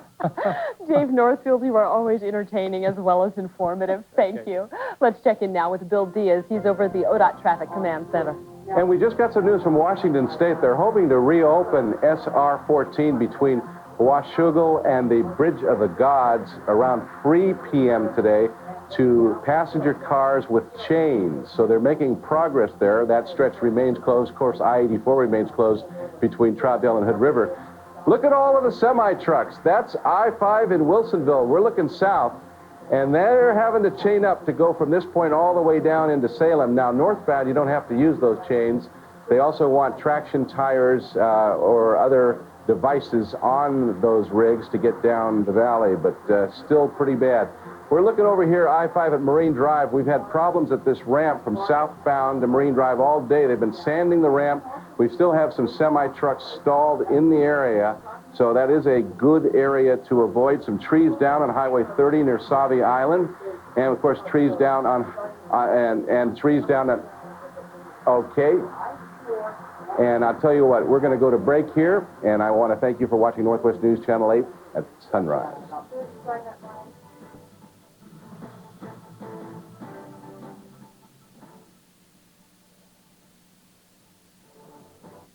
Introducing Subway's new Atkins-friendly turkey and bacon melt wrap. With under 11 net carbs, it won't make up for those sick days you spent on the golf course, but it will help make up for your recent high-carb hijinks. Subway, good, so you don't always have to be. Enjoy big dinner time savings at your nearby Subway restaurant. Come in after 4 p.m. and get 2 regular footlong subs for only $8.99. Your favorite veggies and fresh baked gourmet bread. 2 regular footlongs for only $8.99 after 4. Subway, good, so you don't always have to be. It's LA Weight Loss, slimming the world one client at a time. After having 4 children in 3 years, I went on the LA Weight Loss program, and it was so easy to get off my baby weight. I am a million times more confident. I love myself, and that confidence shines off to everybody that I'm with. LA Weight Loss is easy, and LA Weight Loss works. Look at me, it really works. Call for your free consultation, 1-800-975-TRIM, 1-800-975-TRIM. You know, the usual junk, card for my mom, I won $1 million, blah, blah, blah, and then my Quest bell. Well, we've made some big changes at Quest, and people are noticing. Long distance is now just 5 cents a minute with any calls over $20 a month on us. We've got great new local packages, too. You check them out? I did. So your bill could actually be good news. How cool is that? Come to mama. What's going on here? We like to call it our spirit of service in action. Hey, Carl, thanks so much for taking care of the cat, the flowers, and everything. And if there's anything you need, well, you know where we are. Ready? Yeah! Where are they going? Oh, never-ending pancakes down at IHOP. Right now at IHOP, it's never-ending pancakes. Order a 5-stack of the buttermilk pancakes you love, and we'll be happy to keep them coming 3 at a time, for as long as you want. When the pancakes are endless, there's no telling how long you'll stay. IHOP, come hungry, leave happy. If a real estate transaction is in your future, you need to know about Portland's household name, Jeannie Shook. Whether buying your first home or one of many you've purchased through the years, never has it been more important to be represented by a professional. With over 19 years' experience and a genuine love for the industry, Jeannie makes one of the largest decisions you'll ever make a whole lot easier. Call me today. I care about you, not my pocket. Even my mom believes in me, and she's been around long enough to know. Welcome back. It is 11:45. Here's the latest on our winter storm. PGE tells us around 47,000 customers are still without power. The hardest hit areas are East Multnomah County, Oregon City, Estacada, and Salem. Highway 22 is closed east of Salem because of mudslides, and Outside Inn will serve hot meals to homeless teenagers between noon and 2 o'clock this afternoon. We're going to go live now to News Channel 8's Carl Click in downtown Portland right now. Carl, good morning. Yeah, Russ, hi. We've been downtown most of the day this morning, checking things out. And the first thing we tell you is there's not a lot of action down here today. Most people took the advice of the experts, stayed home, and so downtown's a little bit slow. But we figured, if you were down here, if you did make it down to work, what would you do if you needed, something for a break or lunch or things like that? We drove up West Burnside, where there are a lot of fast food places, a lot of restaurants, and as we went by, we noticed that about half of them were not open. However, we did find the coffee dugout open for business as usual. Sidewalk was shoveled, and that open sign invited everybody in. Bruce Schaefer is the guy behind the counter. He's the owner. Now, if he doesn't make it to work, there is no coffee. There are no pastries. Nothing for his regulars. Nothing for the people stuck in town who need a cup to warm them inside and out. You got to work today. From Aloha. How? Four-wheel drive. Big snow tires. Even my bakery delivery guy, he couldn't even make it through the weather. And paper delivery guy, he didn't make it. So. Who did? Me. Figured there'd be a few people out, and I guess they'd like to see me here. They were pretty appreciative early in the morning to have hot coffee ready. I make it here. I'm like the mailman. Indeed he is. Others, however, are not. His walk-in traffic at the coffee dugout was pretty slow by mid-morning. The shop is right on the Max line, and when Max isn't running, like today, Bruce Schaefer is sometimes the only person in the store. You can bet, though, he will fire up the four-wheel drive and be into work tomorrow for anybody that needs a hot cup of joe or anything else he has there in the coffee dugout. Back to you guys. All right, maybe some pastries. They'll get I like delivered, that too. dug out. Yeah, he was How totally dug out. appropriate. Thanks, Carl. Right now we want to check in with Dave Thompson. He is working with ODOT, and he has been on the phone a lot with us over the past couple of days. Dave, good morning again. Before we get to some of the other areas of the state, let's focus in on maybe the Scappoose and St. Helens area. We have been getting a lot of calls from viewers wondering about the conditions on Highway 30. 30 is much like the Portland metro area. It's iced up, and we're suggesting little or no travel there. I haven't heard any report in the last couple of hours, but earlier this morning, it was just like the Portland metro area. The snowpack then covered with ice. Are you encouraged, Dave, as we are, to hear that down in the Salem area, things getting a little warmer, starting to loosen up a little bit? Maybe it'll move this way eventually? Well, and can you help me define eventually? Well, probably day after tomorrow. Yeah. Right here in the Portland area. Oh, geez. It's supposed to be 32 degrees tomorrow. Can we make it this afternoon, please? I wish. Talk to Dave, the other Dave, about that, Selesky. Yeah, I know. I've been listening to him with all ears, hoping that things would improve a little faster than they seem to be. We have now extended the chain requirement for trucks. As you've been reporting, there was a chain requirement for all vehicles from south of Wilsonville to south of Salem. And then we instituted up in the Portland area a chain requirement for trucks from 99W to over the Markham Bridge. So we've just added in that distance in between for trucks from the Markham Bridge all the way south to Salem. Trucks need to have chains on because it's just so icy. Yes, absolutely. I know some of the ODOT crews and the city crews as well, really since the start of the year when the first snow fell, were a little unhappy with the way some drivers were following their rigs or trying to pass their rigs. At this point, with as much snow as we've gotten in just, 7 days or so, Are people behaving a little better as far as their etiquette with your crews? They certainly weren't yesterday. No, we had some issues midday yesterday where people were not only passing plows on the right, they were getting in between the tandem plows. I think you've shown pictures of where anywhere from 2 to 5 plows work in tandem, following behind each other and offset a little bit, so they're literally cleaning the entire road all at once. And people get in between those plows and stay there. Whoa. That's suicidal. At best, it's suicidal. That's incredible. It's beyond belief. I mean, I would like to see a picture of that, just simply because I didn't think. I mean, are they that expert a driver they can pull that off? I would never even come close to. I'm speechless. Yeah, so are we. Dave, I'm trying to look ahead here to what's going to happen when things do warm up a little bit. And you tell me, how do the crews handle the roads once things start to loosen up just a little bit? The road's not clear yet, but the ice and the snow starting to break up, starting to melt. As you see, is what happened or what's happening right now in the drive through Salem and starting up toward Portland. It actually gets slicker at the very beginning of the breakup, because the ice, as it starts to melt, literally just becomes that much more greasy, if you will. So it will be more dangerous for some time once it starts to melt, and we'll probably undoubtedly have chain requirements for everybody for some length of time.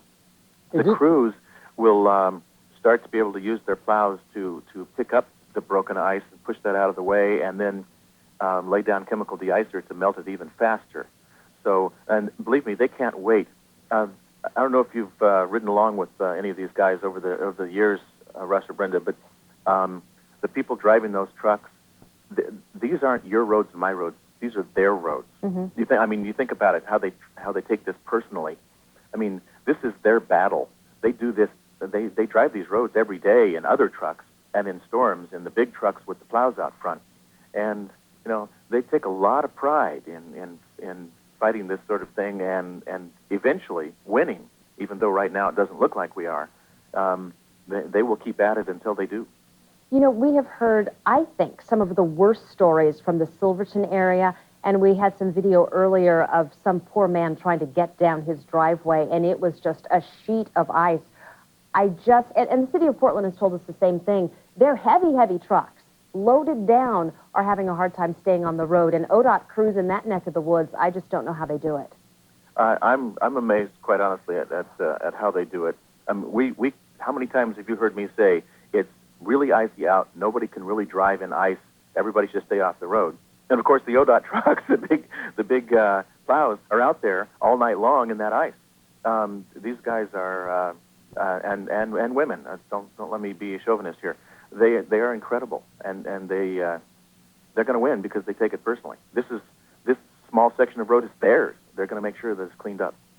That's some of the video right now that we were talking about, just some ice-covered vegetation. And there's the gentleman that I was talking about. Really, he's doing quite well. I would have just gotten right down to begin with and just scooted down the driveway. Yeah, that's what I do, quite honestly. I have no pride on ice.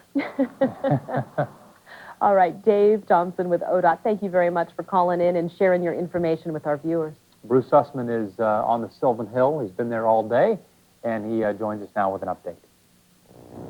This is a neighborhood in the Cedar Hills area, and we just thought it was kind of interesting to look around and see what people are up against as they come out this morning, and they may not even know yet how bad things are outside. Here's the leftover snow that's fallen on top of a car, but check this out. The entire rest of the car is coated in ice from the windshield to the antenna, and then look at this. This is the door right here. I mean, it is basically like sealed shut, so it's almost an airtight ice contraption inside this car because everything is coated in ice.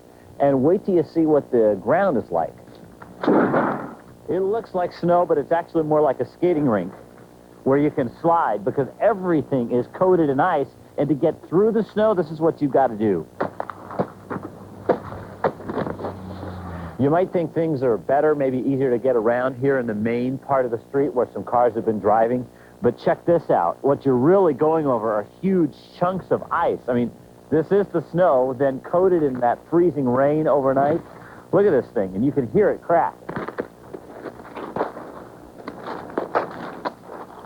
So if your car is frozen in this neighborhood, the defrost might be the quickest way to solve problems. And you can see what's going on. This car's been defrosting for about 5 minutes.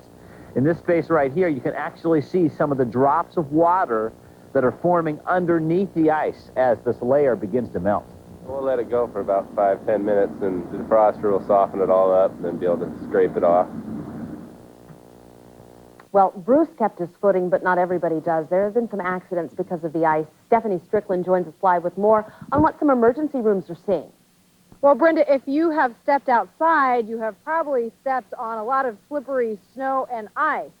Now, for most of us, it's really no big deal. Perhaps you may have a sore wrist or an ankle, and that's really about it. But it can be quite serious for some folks, even landing you smack dab in the emergency room. Yes, we have certainly been seeing people who have been slipping and falling on the ice. A good example is an elderly lady who has a rib fracture from falling, who's here right now. Yes, that's absolutely been happening. Dr. Terry Schmidt also says, though, that things are relatively quiet, all things considering, in the emergency room. She says common injuries include injured wrists and back, but there is something else she wants to point out. She says in the Midwest, snowstorms bring an increased risk of heart attack. Why is that, and what does that have to do with us here? We're talking about people who get out there and shovel the snow. What ends up happening in the Midwest with all their snowstorms is they end up having a heart attack, and so what Dr. Schmidt is recommending for folks here is that if you've got to get out and shovel that driveway, do it at a comfortable pace. Don't overexert yourself, especially if you're out of shape or if you know you have risk factors for a heart attack. Back to you. All right, Steph, thanks very much, and stay with us. Our coverage of this winter storm continues right after this.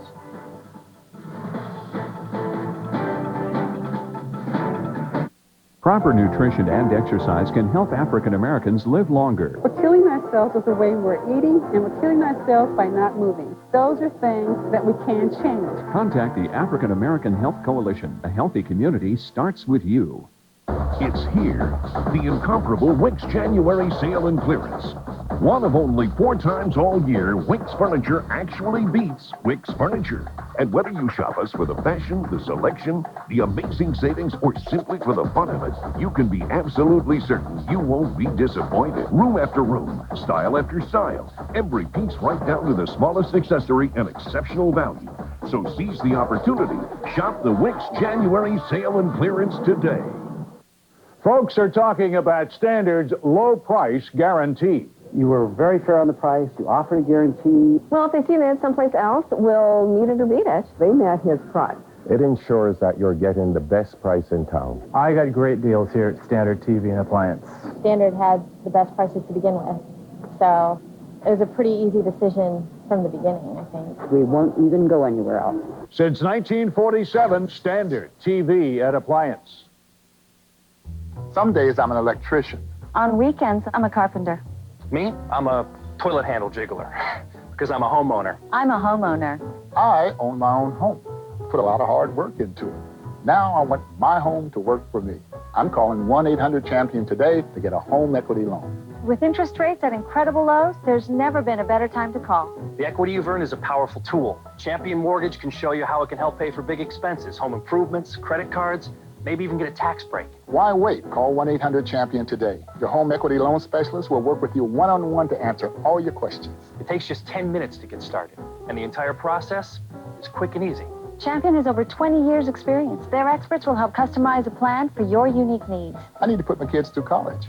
Pay off credit cards. Hire a professional plumber. Rates as low as 4%. Now's the best time to call 1-800-CHAMPION, extension 8130 for your free consultation, or log on to champion.com. Champion says yes.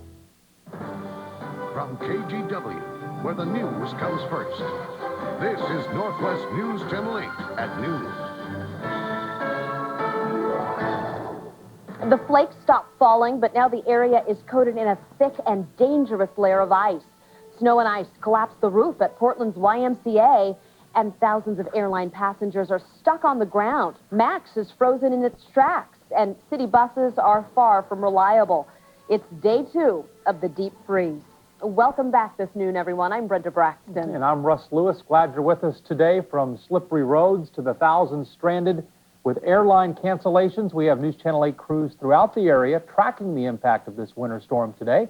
We will start it off with Dave Selesky live in the First Alert Storm Center. And Dave, everybody wants to know, when will the thaw begin? Well, we're getting some good news right now, Russ. We are seeing some thawing temperatures around the western part of the state of Oregon right now, and we will continue to see those in many portions.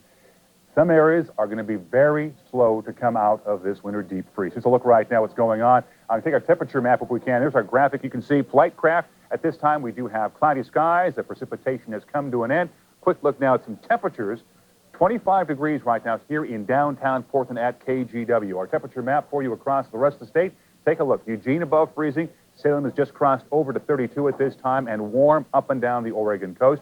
I want to show you what's going on as far as our satellite loop goes. We continue to pull more warm air in up out of the southwest. However, we're also keeping a close eye on another disturbance coming up out of the south that by tonight will bring rain into many areas. But again, we will still see areas of freezing rain out towards East Multnomah County and the west end of the gorge. And many, many areas have that frozen precipitation, lots of it around. In some locations, we've seen upwards of 7 or 8 inches of snow or freezing rain. It's all accumulated. Got a couple of great graphics I want to show you right now, if we can bring those up, and tell you about those.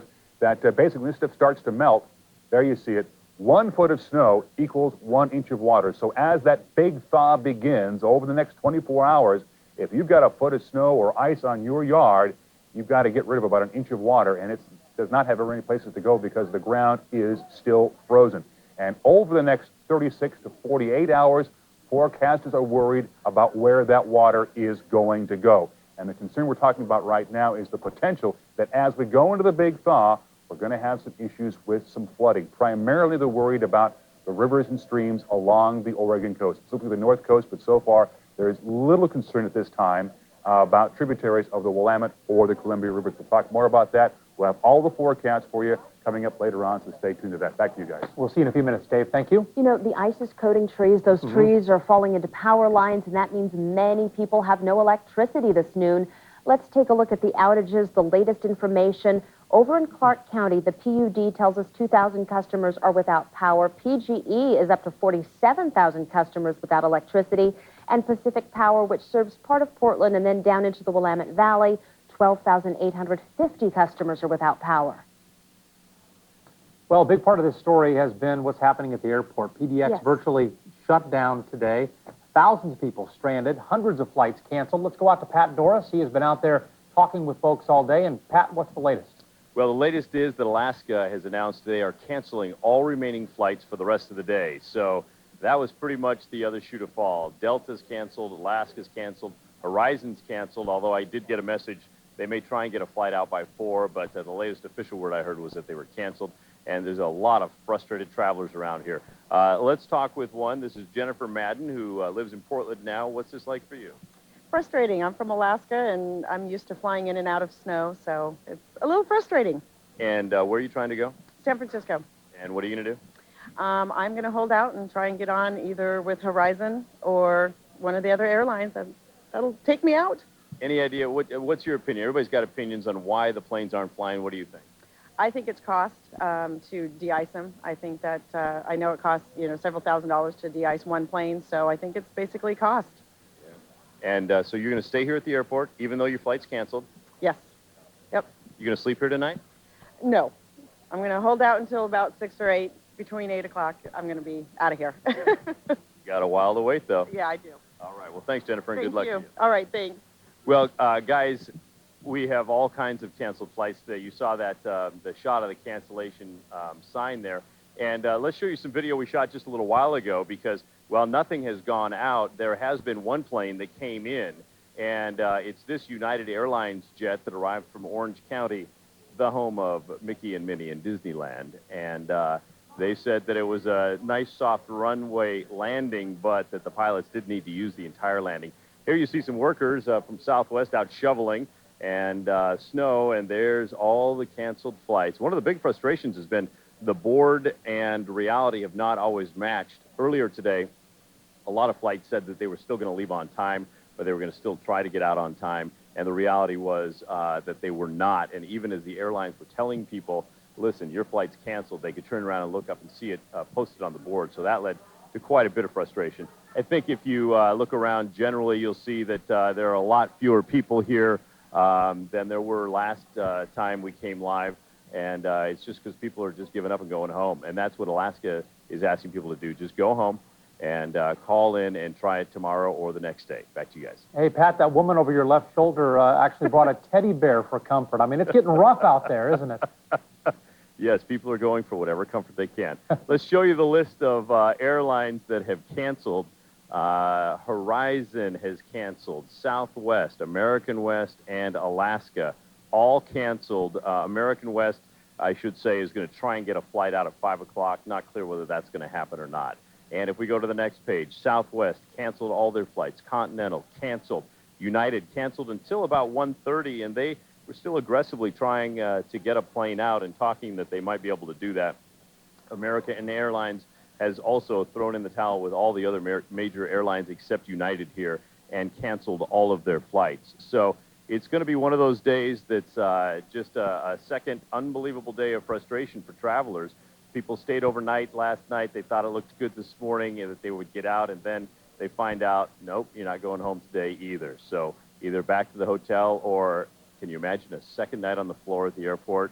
That would be no fun. Yeah, no, I can't imagine that. Pat, thanks very much. No one's moving through a certain stretch of the Columbia River Gorge either. That's where we find News Channel 8's John Becker. He's in Hood River. John, good afternoon. Good afternoon, Brenda. I'll tell you, this highway closed now a full 24 hours, and we may not see it reopen until tomorrow. You can see a snowplow running right by us. He's headed from the Dalles to Hood River, and you can see what he's going to do to us here in about 20 seconds or so. Taking a wide sweep, but this is what it's like along Highway 84. Nothing but snowplows getting by. Let's go to some earlier video and show you the big problem out here today. It's truckers stranded. This in a Kmart parking lot last night, and you can see the problem. You know, anywhere from 25,000 cars and trucks pass by Hood River on a given day. And I'll tell you, last night, Walmart was packed, as were a lot of other places, and that's really the story here today as well. As we come back here live, you can see we're just on the outskirts of Hood River on Highway 84, and the problem is those trucks are stacking up right down by the port right now. So they're really, one of the things that they've done is cut off truck traffic from the Dalles to Hood River to try to keep truckers away from Hood River because they just have no more room. As we talked about this morning, the Red Cross is now getting involved. They're going to set up a shelter down at the port area just to deal with the truckers who are low on fuel, low on food, and low on water. Really no place for them to go. One good bit of news to pass on. I know Washington road crews are trying to reopen State Route 14 across the road there, at least to car traffic around 3 today. We'll keep an eye on that and let you know what happens. But for the moment, it remains shut down. Really, this is no man's land right now. Everybody just waiting for the weather to clear here in the gorge, guys. It's going to be a while longer, too, John. Thank you. Well, there is some encouraging news this afternoon, and for that we go down to Krista Vasquez in Salem, where that's one of the first spots to warm up at least a little bit. Right, Krista? You know, it feels downright balmy right now, and I don't know if that's primarily because I have so many layers on and I'm trying to maneuver around on ice, or if it's because the temperatures are warming up. But we are starting to hear from viewers on the west side of Salem telling me that the icicles on their side of their homes are starting to melt. Now, take a look. This is what we're hearing a lot of, tree limbs coming crashing down. Take a look. This is from one of the trees here in front of the Salem Capitol, the state capitol, excuse me, here in Salem, and you can see it's coated with ice, and every once in a while you will hear these starting to crackle and then come crashing down. Now, I would hate to be hit by something like this because it is coated in a good 1/4 of an inch of ice. Now, let me tell you a little bit about our drive down here. We stopped off at the rest stop just south of Salem. We have some video to give you an idea of what the driving conditions are like there. This poor guy here, Jason Goodard, he had to put on his chains. It is just really difficult to walk around the entire parking lot, just a sheet of ice there, and you can see everybody just taking it slow. We did actually see somebody fall and hurt his behind. Now, the only way to get around really was like our photographer there on golf shoes with those metal spikes. Now, the road seemed to clear up a little bit near Brooks, but listen to how Jason Goodard described his morning of driving.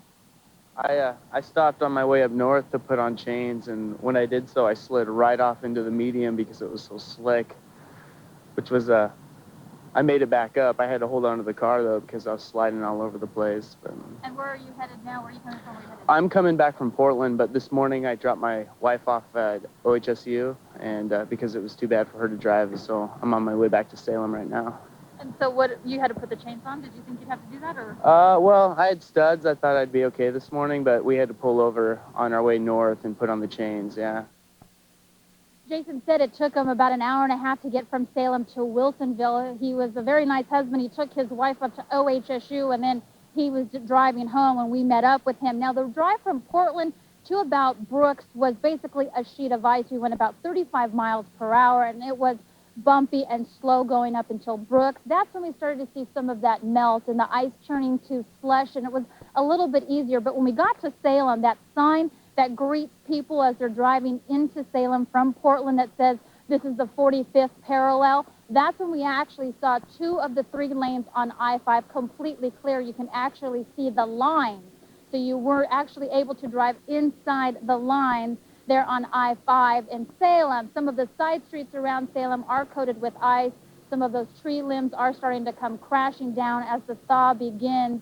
But again, it is very slow going here right now. The Salem, the Capitol, was going to reopen at noon after being closed all day yesterday. And we've seen a couple of people trying to get into work. But again, it seems like the best advice, the people are taking that advice, and they're staying home, and they're waiting for this ice to melt and make it a little bit easier to get around. Back to you.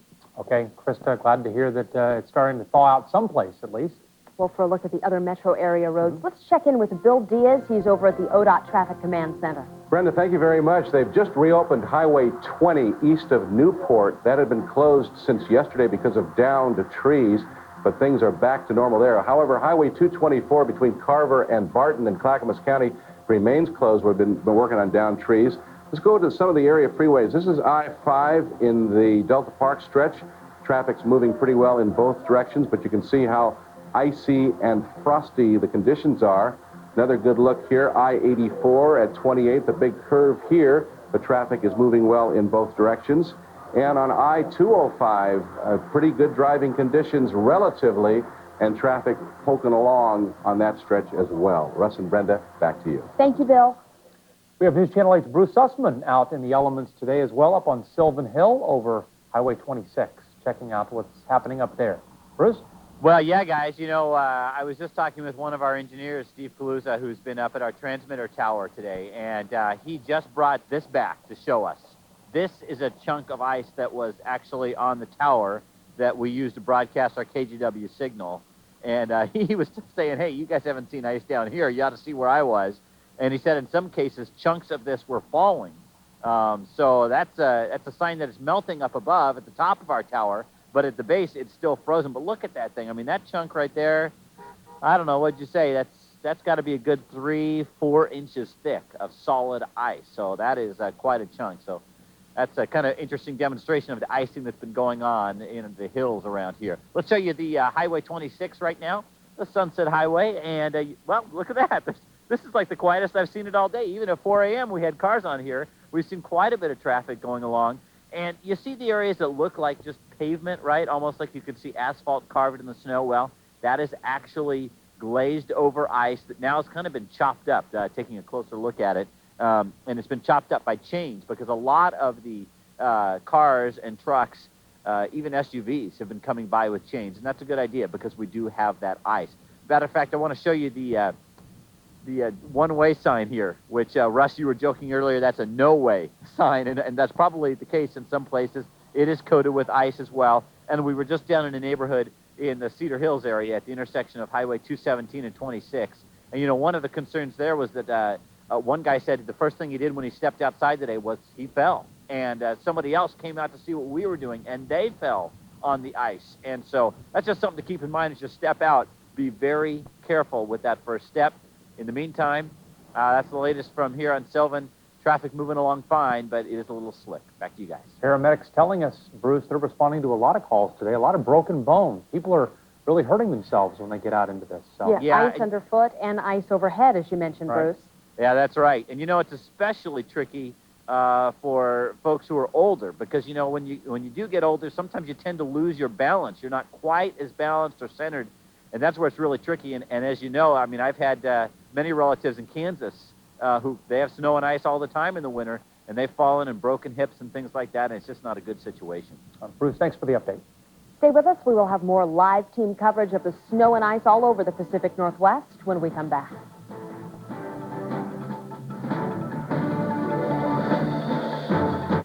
NBC Tonight is all new, starting with Ed. The wedding plans have begun, and the event you've waited for. Maybe sooner than you think. Then it's the West Wing's 100th episode. John Goodman is back as a civil war erupts in the Middle East. This has never happened before. Then an all-new Law and Order. Hit by a car and left for dead. But the secret to this murder is hiding in his brain. How cool is that? Ed, The West Wing, and Law and Order. All new NBC Tonight.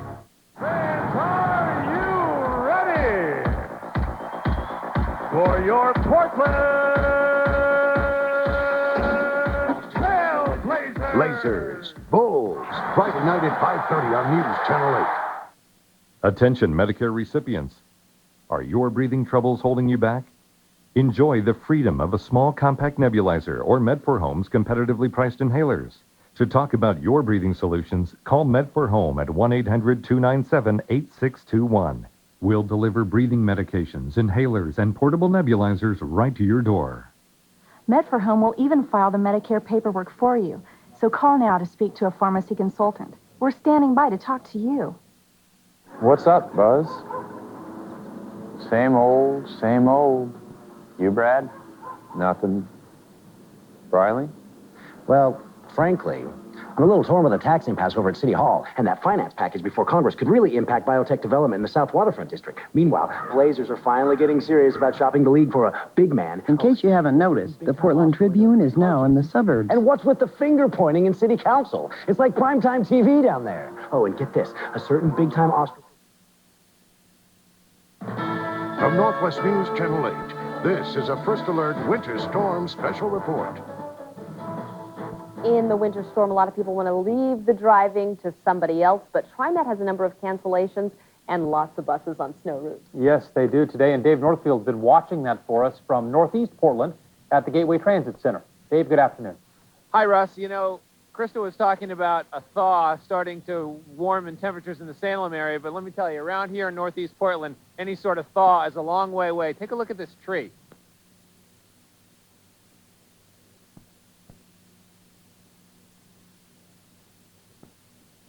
We lost his audio. Yeah. I think that was a cable that probably came disconnected. Maybe it was frozen. Let's, Wait, literally, I think he's plugging it back in. Yeah. Dave, this is live TV. Are you back with us? Not quite. Let's go over to News Channel 8's Christine Umayyan. Okay. She's over across the Columbia in Vancouver. Hopefully, technically trouble-free. Christine? Well, from here, it is trouble-free. If you can see right here on I-5, I'm here on 39th Street. And traffic is moving pretty well, actually. The only trouble spot here is going southbound on I-5. I've seen a lot of semi-trucks and cars trying to make their way up this slight hill over here. That's the only trouble spot so far. But let's take a look at some pictures from early this morning. The freezing rain came down late last night, and look what happened when we all woke up this morning here in Vancouver. Leaves and branches covered with inch-thick of ice. Slippery conditions on the road made it really hard for drivers this morning. And I spoke to a woman who took a C-Tran bus to work, and she said that bus was even slipping and sliding. Now, tow companies like TLC Towing have been busy all week, but especially today. We've got two cars down the road and a semi. We've got another semi jackknifed up at exit 9. It's really bad out here today. We have two cars. The Subaru we couldn't get out, but we got this one out. So we're out playing a little bit. So hope everybody's safe, but you can't play unless you got something big. Yeah. Now, this guy went playing around in his early rendition of a Hummer, a 1968 Kaiser Jeep. So far, no problems for him, but there have been problems for many out there.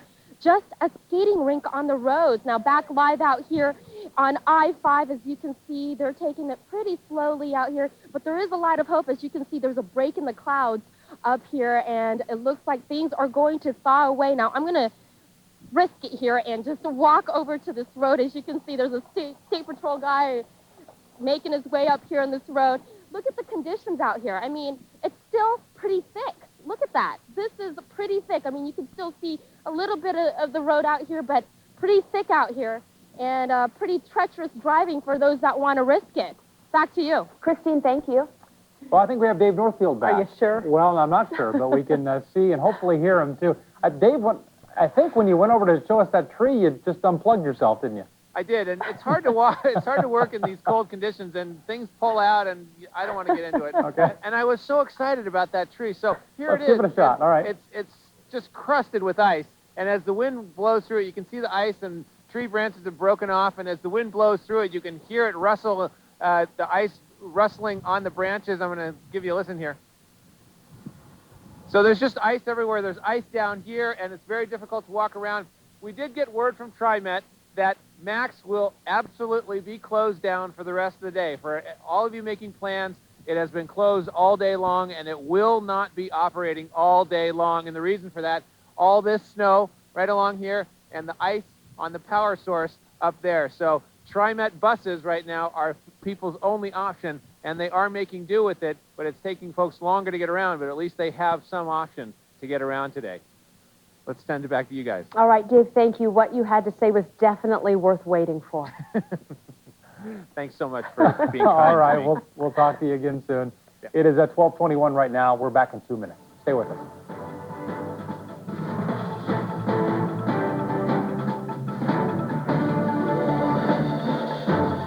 Fans, are you ready for your Portland Trailblazers? Blazers, Bulls, Friday night at 5:30 on News Channel 8. Next time, luxurious landscaping at the Street of Dreams. And we're having hot times at the watering hole. That's on the next Your Northwest Garden with me, Ann Jagger, Saturday at 7 on News Channel 8. Sponsored by Hart's Nursery and Fisher Implement.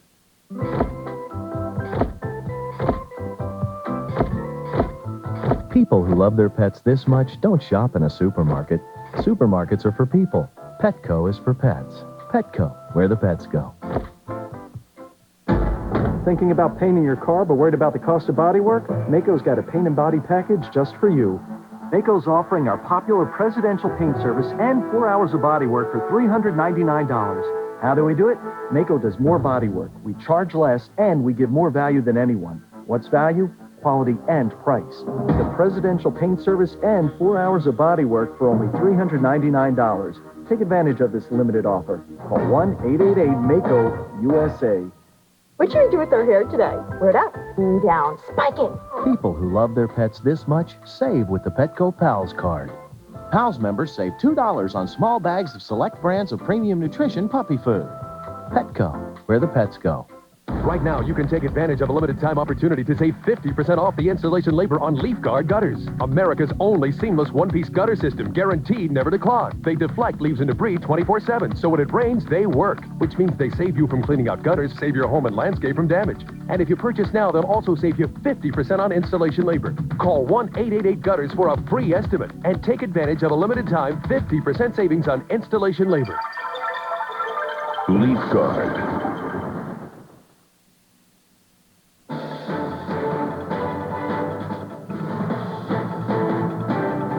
Welcome back, everybody, to our continuing coverage of this winter storm here on News Channel 8. And we've had some power outage problems.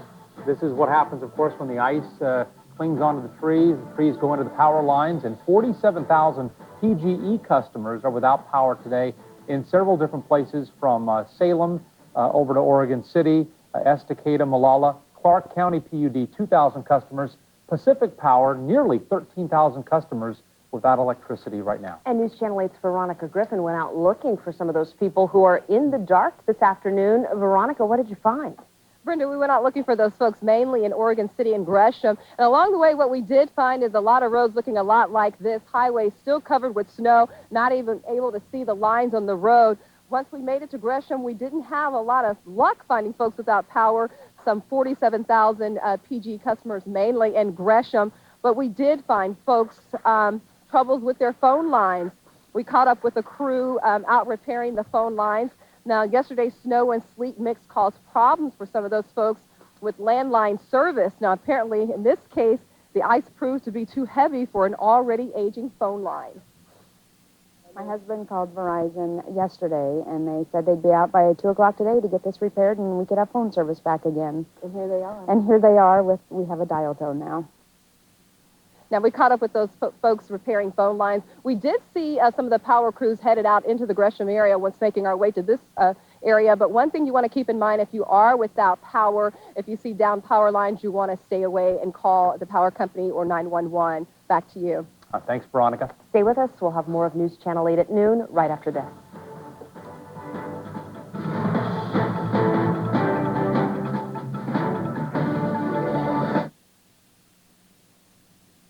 People seem to get a little excited when they realize just how fast high-speed internet service from Comcast can be. It's faster, easier, and always on. You never have to tie up a phone line. It's no wonder Comcast is the Northwest's #1 choice for high-speed internet. Right now, get Comcast high-speed internet for just $29.95 per month for 3 months. And get ready to have some fun.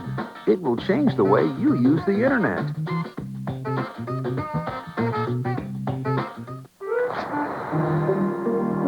Another disaster caused by toilet paper that's too soft instead of Angel Soft. Can we just do this? I haven't seen this much white since the blizzard of '88. What? The lint.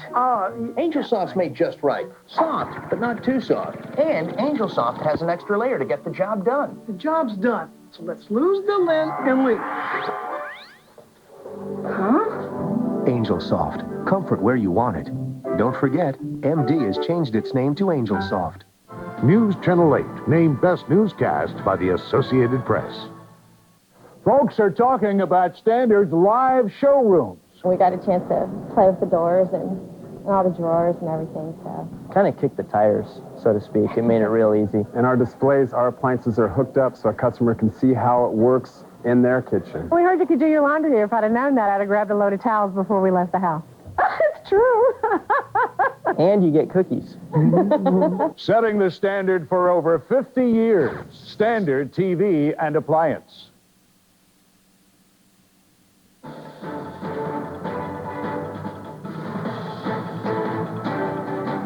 Welcome back, everyone. That was a very snowy and icy Portland International Airport where things have just really come to a standstill. Right, a lot of canceled flights. In fact, not one has taken off today. We did see one apparently land.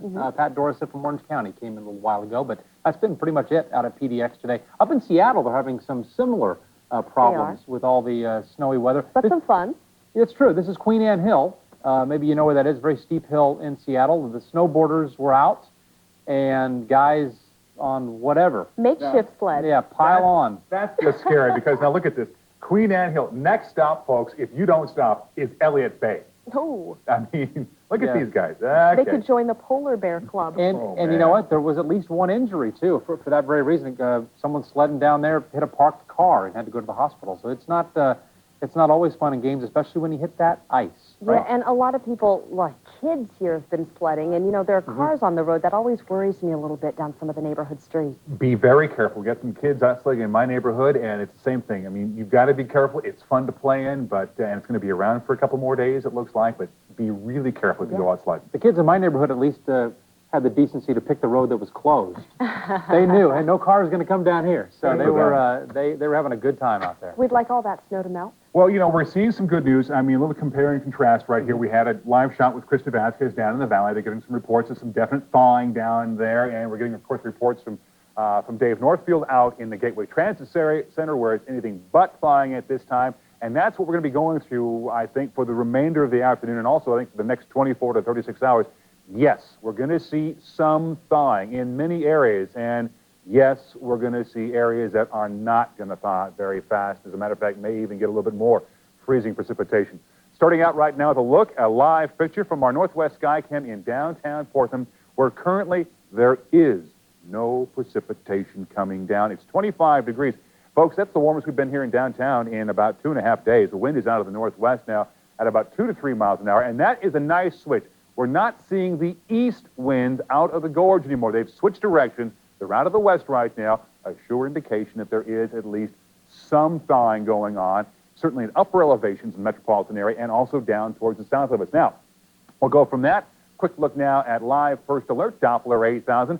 We're going to see some more precipitation now. As you can see, more bands of showers coming up out of the south-southwest down in Salem down towards Corvallis, Albany. You're seeing some rain this afternoon or some rain showers, and your temperatures are popping up above freezing. As a matter of fact, in the last half hour, Salem's gone up to 32 degrees. Next hour, I wouldn't be surprised if you break 32, and we'll be seeing some definite thawing down in the Willamette Valley, and you'll likely stay above freezing down there for the remainder of the day. And overnight tonight on the coast, you're well out of this, with the exception of the coast range. But again, it's right here at the gorge. We're pulling up this moisture out of the south. We're still seeing some east winds out in East Sonoma County, and that's where we're going to have a problem, I think, for at least the next 24 to 36 hours. Now, we'll switch up from that view, go to our satellite loop. We're also keeping an eye on this disturbance right down here. You see it down here coming up out of the southwest. As this approaches, we'll see the rain on the increase. That's good news for the Willamette Valley and also for the coast. We'll get rid of that snow and the ice. Bad news, though, we got to watch the area rivers. But as this system approaches, coming up out of the south late tonight and for tomorrow, it's going to have a tendency to pull more of that colder air out of the gorge, and that means we're going to see some areas again tomorrow stuck with some snow or some freezing rain, even here locally in the Portland-Vancouver area. So we'll see some thawing in regions of the metro area and certainly for western Oregon. But again, we'll still see problems tomorrow, and I think maybe even into late in the day on Thursday. Our Futurecast computer model, take a look at this. You can see well, this is actually Tuesday instead of Wednesday's model, so we're running this ahead 24 hours if we can. You can see here we are throughout the morning, scouring out down in the Willamette Valley. Same thing throughout the afternoon, but then this next system right here reaches up out of the south, and that's going to cause a problem, I think, for tomorrow and also into late evening on Thursday. So overnight lows across the state. Here you go. 14 for the Dalles, 8 in Pendleton, 28 was your morning low this morning in Salem. But notice off towards the north and the east, we're still seeing several areas with single-digit overnight lows, and that colder air is going to come down the Columbia Basin and out into the gorge area. So our temperatures at noon today, not too bad. Eugene, you're 36, 47 in Medford, and on the coast, it's balmy. In North Bend, it's 55 and 50 right now on the central coast at Newport. Quick look now at the forecast for you for today in Portland and Vancouver. We're going to have some showers, freezing rain turning to rain except near the gorge. Now, east winds about 10 to 20 miles an hour. Overnight tonight, we're going to have rain for the south part of the metropolitan area and also on the west side, but watch for freezing rain and sleet again near the gorge. It's going to be a problem area overnight and through tomorrow. Daytime high, and this is out at PDX, folks, 29 degrees. But notice on the west side, you should get above freezing later on today. And on the extended forecast, you can see it's going to keep it cool in areas of Portland. Out at PDX, other areas will be above freezing, and then I think finally we'll get all areas above freezing by Friday and keep it that way through the weekend. Hey, one of our directors just came in and he said we're up to 25.5 degrees. Hey! Oh, we're now measuring in a half-degree increments. It's just... We're happy. We're happy. Thank you, This Dave. is bad. You know, we're getting really giddy around here. We're measuring No, temperature just increments desperate at for half it to degrees. warm up. We're going in the right direction. That's all I care Correct. about. It's going up, ever so slightly. Let's check in with Bill Diaz now. Take a look at the roads. Bill? Hey, Russ, I've got a quick update for you. I was just outside scraping my car. It was actually sunny here at ODOT, and that's in downtown Portland, so we are making some progress. We do have a wreck to show you now. It's brand new. It's I-84 eastbound, right near 82nd. The two right lanes are blocked, and it's creating a tie-up as you approach that section. You can see the flashing lights there. Again, I-84 eastbound, just past 82nd, the two right lanes blocked. Very slick there and icy on that stretch, so good place to avoid. Meanwhile, I-5 Wilsonville, there's those rigs chaining up to head down the valley to Salem. Now they're requiring the big rigs to chain up now at the Markham Bridge. So they're stopped here and they're stopped back near the Markham Bridge chaining up. And it's slowing things down a little bit on I-5, but no big delays. Russ and Brenda, back to you. Thanks, Bill. Not even chains will get you through part of the Columbia River Gorge along I-84. It's just closed, and that's where we find News Channel 8's John Becker. He's live in Hood River. John?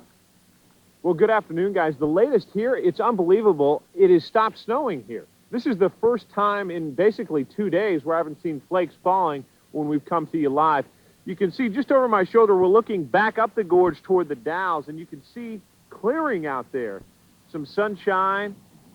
Really nice to see here in a gorge that's really been under a lot of snow flurries for the last 48 hours, really. You can see some truck traffic and little cars headed in between here. This is Hood. We're on the outskirts of Hood River and headed back toward the Dalles. Let me just show you, take you around here. We're actually standing on the freeway because It's so quiet out here. Normally 25,000 cars and trucks passing by Hood River. Barely a soul today, but you can see just over my shoulder is Hood River under a state of snow emergency still today, restricting travel to emergency only. Have some video I want to show you this from last night, and this is the real problem today. Truckers stranded. They are pulling into Walmart parking lots. They are pulling into anywhere they can to wait this thing out, but they are running low on fuel, running low on water, running low on food. And as of this morning, I know the Red Cross sort of marshaling its forces as we come back here live just on the outskirts of Hood River. And where they're headed is right down to the port area here. You can see we're right along the river here at the Hood River Inn, and it's just down there amongst the signs where they've got a lot of the trucks pulled off, awaiting some help from the Red Cross, guys. Really stuck here if you're a truck. You can't go up 35 toward Government Camp because that road is closed to truckers, and you can't go across to SR 14 because that road, too, closed to truckers. So they're just here to wait it out, guys. Yeah, that's a bad place to be. John, though, thank you for the update. We'll be back in 2 minutes with continuing coverage of our winter storm. Hope you can stay right here.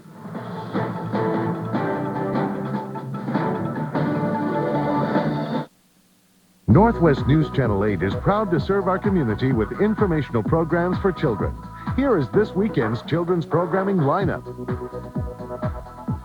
Proper nutrition and exercise can help African Americans live longer. We're killing ourselves with the way we're eating, and we're killing ourselves by not moving. Those are things that we can change. Contact the African American Health Coalition. A healthy community starts with you. If you're considering laser vision correction, choose the region's premier laser eye center, Teplic Vision. Life before LASIK, I could not see the top row on the eye chart. I wish I hadn't waited so long.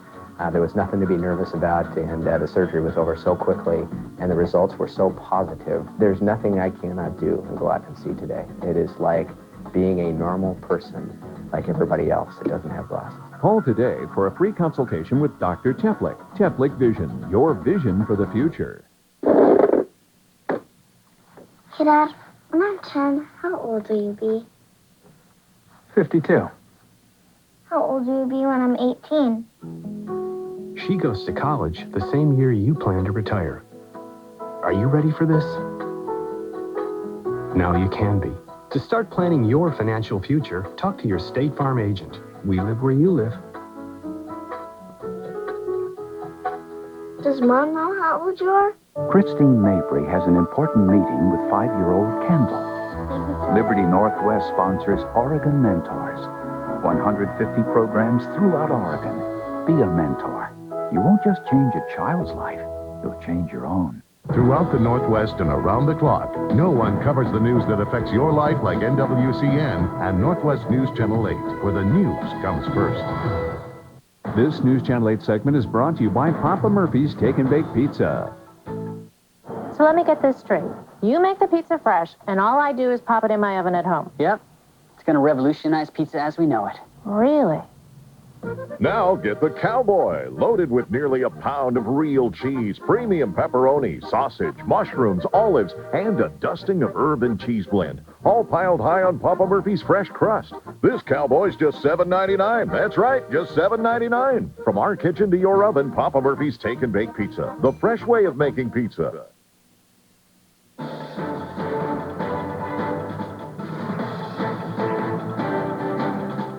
Maybe, just maybe, a silver lining to that winter storm. Bill B is telling us he saw sun break over at ODOT, and John Becker saw some clearing farther out in the gorge. I wonder what we'll find in the Willamette Valley. Yes, coming up from the south, I think we have a little bit warmer temperature just starting Cross our fingers. Yeah, to show itself out there down in Salem anyway. That's where Krista Vasquez is right now. Krista? Well, Russ and Brenda, I can't remember what Dave said the temperature was down here in Salem, but my handy thermometer says it's 38 degrees. Now, if that is the case, it's a balmy 38 degrees. Really nice to be outside if you can just stand here. But if you have to move, you really need to be careful because we're seeing a new type of danger now, and that's the danger of falling trees and falling ice. Now, let me give you an example. Let me put this thermometer down. Let me give you an example of what we're seeing out here. You can start seeing some of the ice, the water that is melting off of this light pole here in front of the Capitol is kind of oozing its way down. And then once this starts to get loose, we're starting to hear some of that crackling and some of that ice falling. Just a few minutes ago, we saw a significant limb come crashing down from one of the trees that's right here. You heard it crackling, and we watched it all the way down. And if you were underneath that tree when that limb came down, you would definitely get hurt. Now, take a look at some of the video we shot around Salem this morning. You can see some of the damage we're seeing from some of these trees that are crashing down. This poor car didn't look like there was too much damage to it, but the driver's going to have a heck of a time trying to get those limbs off of it and try to open up the door. Again, a number of downed trees and lines on the road that we're seeing from so much ice and so much weight, and then the thaw is happening now, and the limbs are just waiting to come crashing down. Now let's go ahead and we talked to actually one person. There's a little squirrel trying to make it through that ice, very difficult as well. We talked to one Salem man today about his drive around West Salem. What were the conditions? I live out South Salem, and it was very icy out there. Actually, roads are getting better. It's getting slushy, so it's not as bad as it was. So I was up driving late last night too. So. Were you surprised by how much ice was on your car? I mean, tell me about that. I've chipped it off. Well, this is the second day now, and I've chipped it off 3 times each day. So. Not today yet. I've only chipped it off once a day, so every time I go inside for a while, it builds back up real quick. Very difficult to get around. However, I don't know if you're going to be able to see, if we can take this live picture. We're going to try to show you. You can't see it. Oh, you might be able to see the sun. We saw glimpses of the sun peeking out from the clouds. You might be able to see just a little white ball there, but the sun is trying to make its way out. And again, when that sun starts to come out and things start to warm up, there's a new type of danger. You really need to be careful. When you start hearing that crackling come down, you need to look up and get out of the way, or just get out of the way, because this ice is really heavy and really thick, and it really could hurt somebody. Back to you. Are you sure you just weren't imagining the sun there, Krista? We looked up with you and looked like gray sky. Yeah, it's gray sky, but we were so excited to see the sun a few minutes ago. Okay. We're hoping that we could share that excitement with you guys. It was there. I got you. All right. We believe, Krista. Thank you. Stay with us. We'll be right back.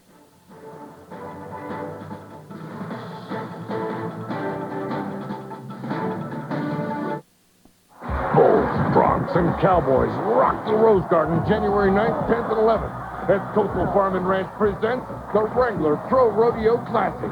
It's bone-jarring, teeth-gritting, smash-mouth action featuring trick ropers, whip crackers, gunslingers, and hilarious rodeo clowns. Kids, come early for the free Justin Boot pony rides. Tickets start at $10 and are available now at the Rose Quarter box office, Ticketmaster.com, or charged by phone. Rodeo, the toughest sport on dirt. Attention Medicare recipients. Are your breathing troubles holding you back? Enjoy the freedom of a small compact nebulizer or Med4Home's competitively priced inhalers.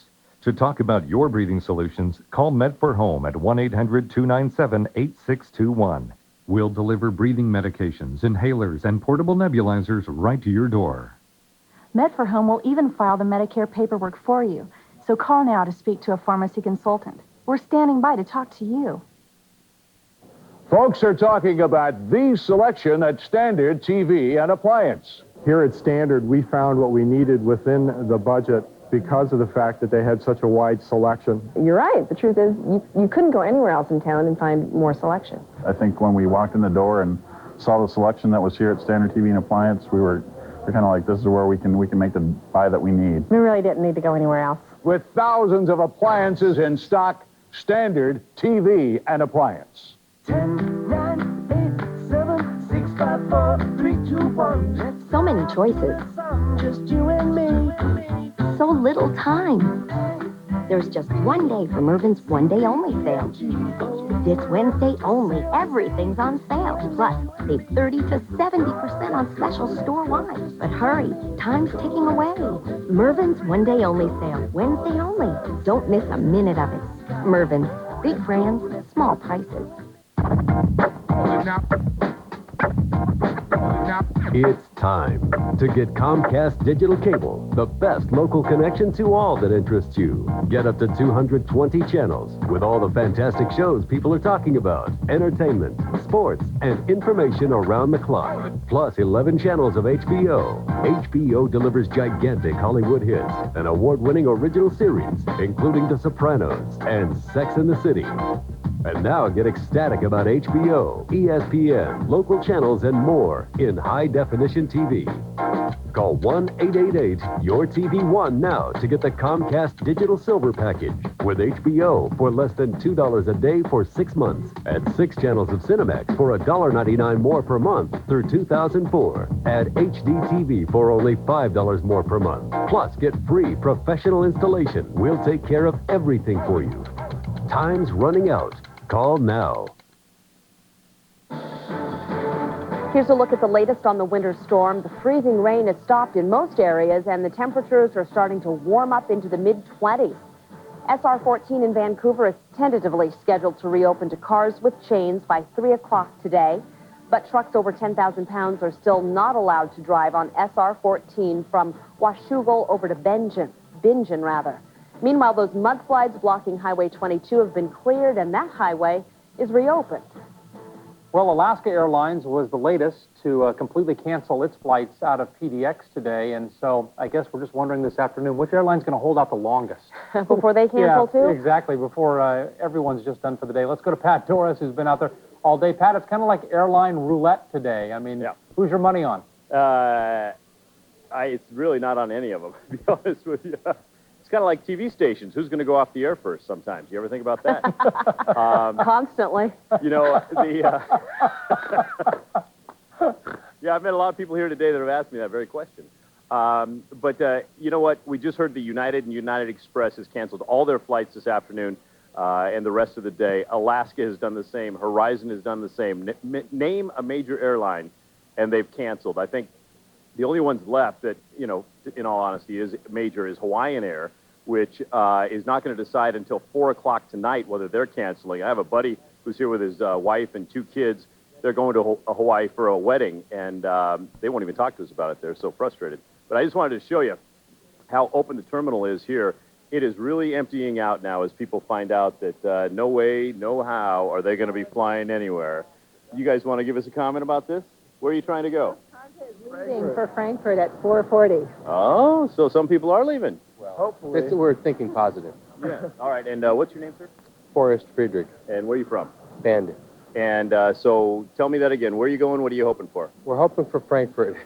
He's actually the one that's going. We're going. Frankfurt, Germany. Yeah. And with everybody else canceling out, though, you really think they're going to fly? I do.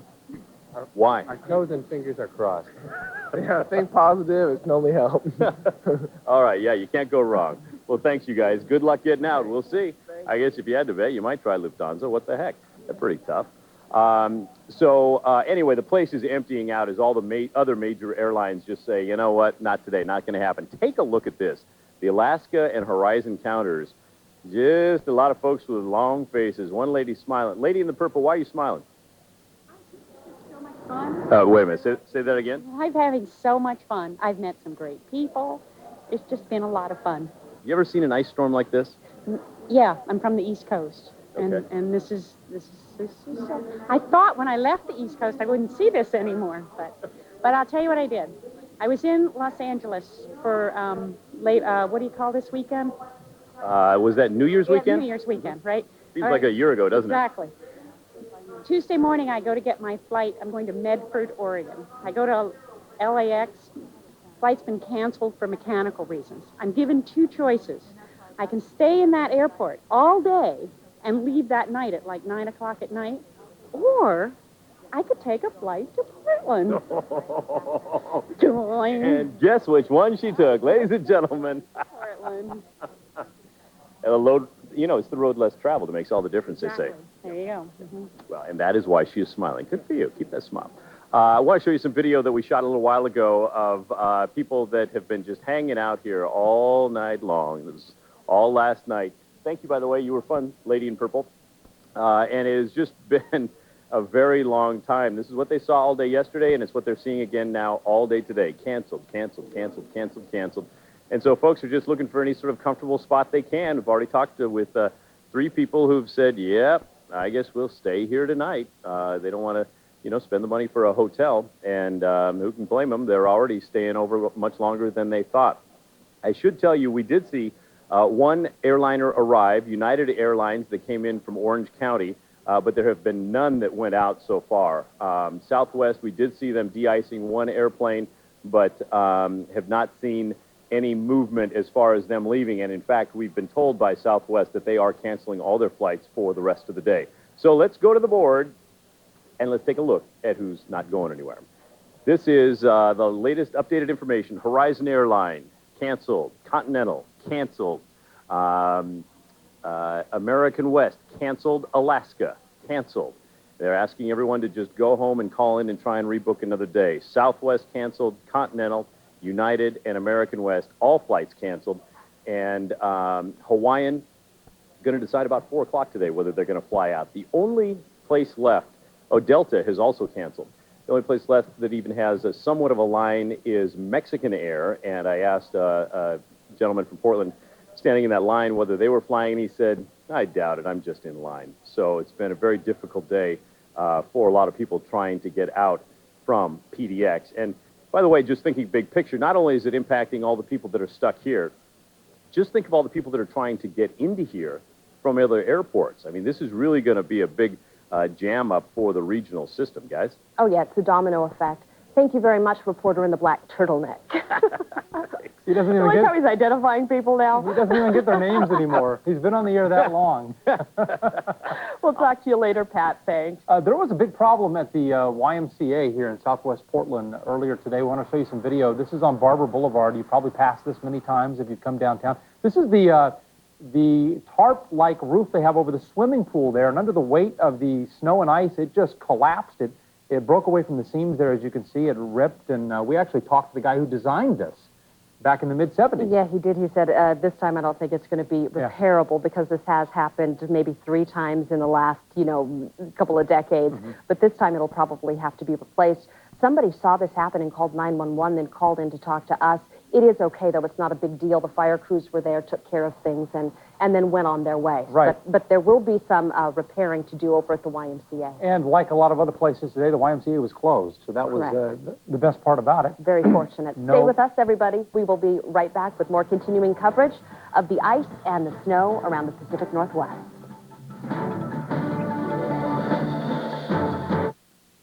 Attention! We're picking up something big on radar. It's the 44th Annual Portland Boat Show, the Northwest's biggest indoor boat show and sale, with hundreds of sports, sail, and fishing boats, yachts, and personal watercraft. See a deluxe 31-foot portable houseboat, the nautical art gallery, and the classic boat display featuring one of only 4 Garwoods in the world. Plus, enter to win a houseboat vacation, the biggest selection, the best prices. The 44th Annual Portland Boat Show, going on now at the Expo Center. It's too big to miss.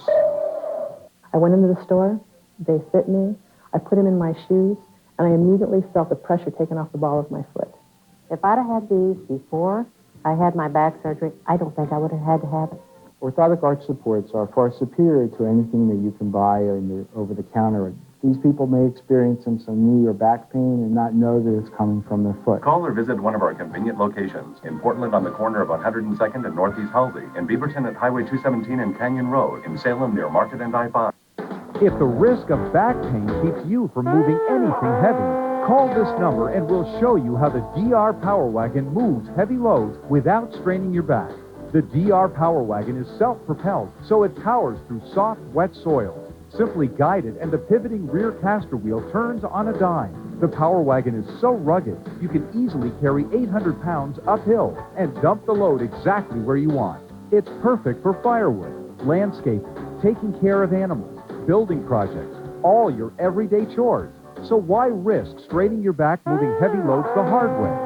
Save your back. Call 1-800-481-2882 for your free DR Power Wagon catalog and video. Call now and try out a DR Power Wagon risk-free. Factory direct savings are now in effect, so call 1-800-481-2882. Online at drpowerwagon.com. DR is professional power for homeowners. This News Channel 8 segment is brought to you by LA Weight Loss Centers. It's LA Weight Loss, slimming the world one client at a time. After having 4 children in 3 years, I went on the LA Weight Loss program, and it was so easy to get off my baby weight. I am a million times more confident. I love myself, and that confidence shines off to everybody that I'm with. LA Weight Loss is easy, and LA Weight Loss works. Look at me, it really works. Call for your free consultation, 1-800-975-TRIM, 1-800-975-TRIM.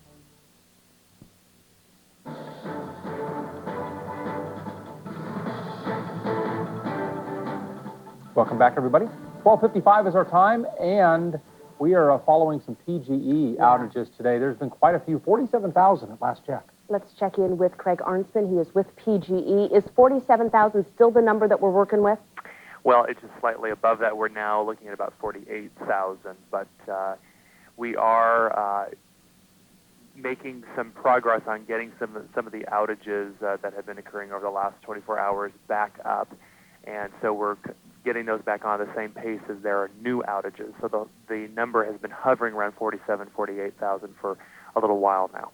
Can you give us the general areas, Craig, where these outages are? We're looking at some downed trees right now. We assume that's the big problem for you this afternoon. Absolutely, downed trees, ice on the limbs and on the lines. The main area that's really getting hit hard is our eastern region, including Gresham. That's where most of the new outages are occurring now. But we've also got Oregon City and Estacada hit as well, and also Salem. The western region and central Portland are faring pretty well right now. You know, just a moment ago, we saw a man out in, I suppose it's his yard, with a huge stick trying to beat the ice off of the branches there. I mean, is there anything that people can do, or do you just want them to leave it alone and let the PGE crews respond to, you know, different things as they get to them? Well, people have to use their own judgment. If there are any power lines in the vicinity of where someone is trying to clear branches away, I would recommend not doing that, and wait for a PGE crew or some other kind of emergency crew to respond. So I would just encourage people to hang tight, let it melt, let nature take its course, and then let us do our job of getting the power restored. We've got 180 crews out there working in very, very tough conditions, and again, making some progress at the same pace as new outages are occurring.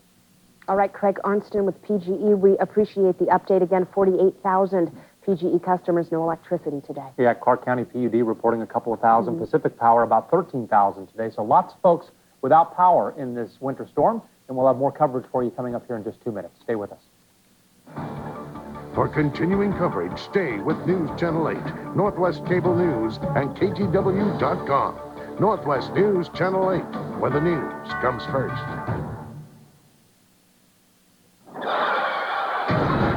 If you get into an accident and you have our auto insurance, we'll bring a rental car to your home, fix your car, guarantee the repairs, and have you on the road again in no time at all. Call us today. You could save hundreds of dollars a year. And I can't wait to get on the road again. Call 888-AIG-AUTO. We know auto insurance. I'm sorry you're having a problem. Please call again. Thanks for holding. The current wait time is 10 minutes. Instead, call AIG and speak to a real person to see if you could save hundreds of dollars on auto insurance. Call 888-AIG-AUTO. It'll be a nice chat. AIG Auto. We know auto insurance. Hey, it's no secret. Everyone procrastinates. Did you mow the lawn? Not yet. Did you call the dentist? Mm-mm. Did you feed the dog? In a minute. As a homeowner, this can't wait. Call 1-800-CHAMPION. Today's interest rates are incredibly low. Champion Mortgage will show you how refinancing your home right now could help lower your monthly payments. Use the extra cash to pay for big expenses, home improvements, credit cards. With over 20 years' experience, Champion can help you find the perfect solution. Their experts will work with you one-on-one to answer all your questions, making the process quick and easy. It takes just 10 minutes to get started. Why wait? Did you call Champion? Absolutely. Rates as low as 4%. Now's the best time to call 1-800-CHAMPION, extension 8130 for your free consultation, or log on to champion.com. Champion says yes. Ready for the new you and the new year? Then get ready for Jenny Craig. I lost 94 pounds 4 years ago. I lost 35 pounds 8 years ago. 80 pounds 8.5 years ago. I just lost 30 pounds with Jenny Craig. It's a great new way of life. It's all about what Jenny Craig teaches you. We've all lost the weight and we're keeping it off. Now it's your turn to call Jenny Craig. Lose all the weight you want in 2004 for just $49, plus the cost of food. Jenny Craig, it works. 1-800-JENNY-20. Now at Dairy Queen, get 2 cheeseburgers for $2. It's a cheeseburger lover's deal. Or get 2 double cheeseburgers for $3. Again, that's 2 cheeseburgers for $2. Or 2 double cheeseburgers for $3. The cheeseburger lover's deal at Dairy Queen. It's delicious. Take it from me. So do one while it lasts. And DQ something different. Finish off with a chocolate chip cookie dough blizzard treat. From Northwest News Channel 8, this is a First Alert Winter Storm Special Report. It is 1 o'clock, and here is the latest. The snow and ice have started to thaw in places, but it will be a slow process. Alaska Airlines has joined 5 other major carriers and canceled all of its flights in and out of Portland today because of the weather. And a roof collapsed at the YMCA downtown. This happened over the pool area there. It was closed today, so no big problems. Well, how long before we're back to plain old rain? We're going to ask Dave Solesky in just a moment. But first, we want to check in with News Channel 8's Joe Smith. He's downtown. Unfortunately, Joe, with news of yet another water main break. Another one, Brenda. You know, this is the 3rd one on Macadam. So, you know, dealing with stuck cars and the snow and the sleet and the rain, you know, that's one thing. But the folks who live on Miles Street and Miles Place off Macadam, this afternoon, they're dealing with a water main break. This is what they're dealing with. Earlier this morning at about 10, another main sprung a leak, a big one, 600 to 700 gallons a minute running downhill, ending up flooding some garages, and in general just causing a major headache for this neighborhood of about 20 homes. We do have some houses down below that got some substantial amounts of water, so we've got the water main off now. We estimate probably 6 to 8 hours to repair. Well, this is the 3rd water main break on Macadam in as many days, so you can imagine that the crews are certainly working overtime. The reason that they're experiencing so many breaks is, of course, the temperature change. The water going through expands and contracts, and pretty soon something's got to give. Well, they're starting to spring leaks. And another major problem is because some of these pipes are so old, in some cases very, very old, at least 100. So I guess when you're that age, you probably spring a leak too. Back to you. You had to go there. I'm sorry. Shame on you. Now, Thank this you, Joe. is a time that's been going on way too long. Oh, my goodness gracious. Only Joe Smith. Oh, Joe. It is, sorry. Take a moment to collect myself. It is certainly beginning to thaw out there, and we've been seeing some signs. Show me your show and tell. I'm sorry to interrupt. A little show and tell for you right now. This comes in from our good friend Steve Kaluza, one of our engineers. You're wondering what has to thaw here in the Portland-Vancouver metropolitan area. This is what has to thaw, folks. These chunks of ice. This one was pounded off of our tower up on the west hills of Portland, and as you can see, this has to come off not only our tower, but all the power lines, all the roads, some cars in the metropolitan area.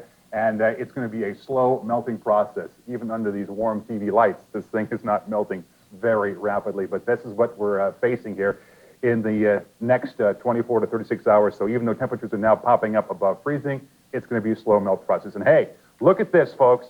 First aerial pictures you're seeing right now. Sky 8 is up and flying over the metropolitan area right now. You're looking at live pictures from Sky 8. The freezing rain is coming to an end. We pulled the chopper out of the hangar. Brian, where are you right now, guy? Well, Dave, we're right over the bottom of the Johnson Creek Hill we've been talking about so much lately. We've just followed this four-wheel drive vehicle slowly work his way down the hill, and he's coming down to the end where they've actually got the road closed. Carl Pearson, our photographer, will probably zoom in down there. You can see where they've got it closed off at the bottom to tell people do not go up this hill. But this guy has snuck down, and Carl also noticed a few people that were walking down the hill. They might be able to catch him a little higher up, walking down with those ski poles just to give them that little bit more stability coming down the hill. And this is our first little place here, and we're going to be checking all kind of things here, Dave. Hey, Brian, got a question for you. We're seeing a temperature right now here in downtown Portland of 25 degrees. You're up at about what altitude, and what are you seeing for a temperature up there? We're still wondering if we're still seeing some warming aloft at your elevation. Yes, we are, Dave. You're right. We're at 30. It's bouncing between 32 and 31 right now, and I'm at 1,000 feet.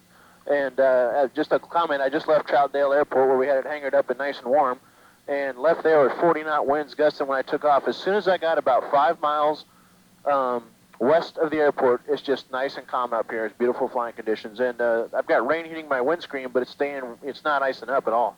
So what we're going to be basically seeing, as we've been seeing here the past few days, is that gorge outflow. You come out of the gorge, and we're still seeing that freezing precipitation. But again, if you get out away from the gorge, we're going to see that thawing process in other areas of the metropolitan area. You and KP shooting some great pictures right now. As you can see, some folks not taking their cars. They're out walking down the road, it looks like, right here. Absolutely. I think these guys are about 2/3 of the way down, taking their time, sliding around, having a little bit of fun. Hopefully not too much fun. You know how it can fall and hurt there. Brian, your pictures were noteworthy there a few minutes ago because somebody actually made it down Johnson Creek Boulevard in a vehicle. Absolutely. We were surprised. watching him thinking, I wonder if he's going to make it. You know, we were hoping we didn't see him slide around, but he took it slow and must have some good chains on.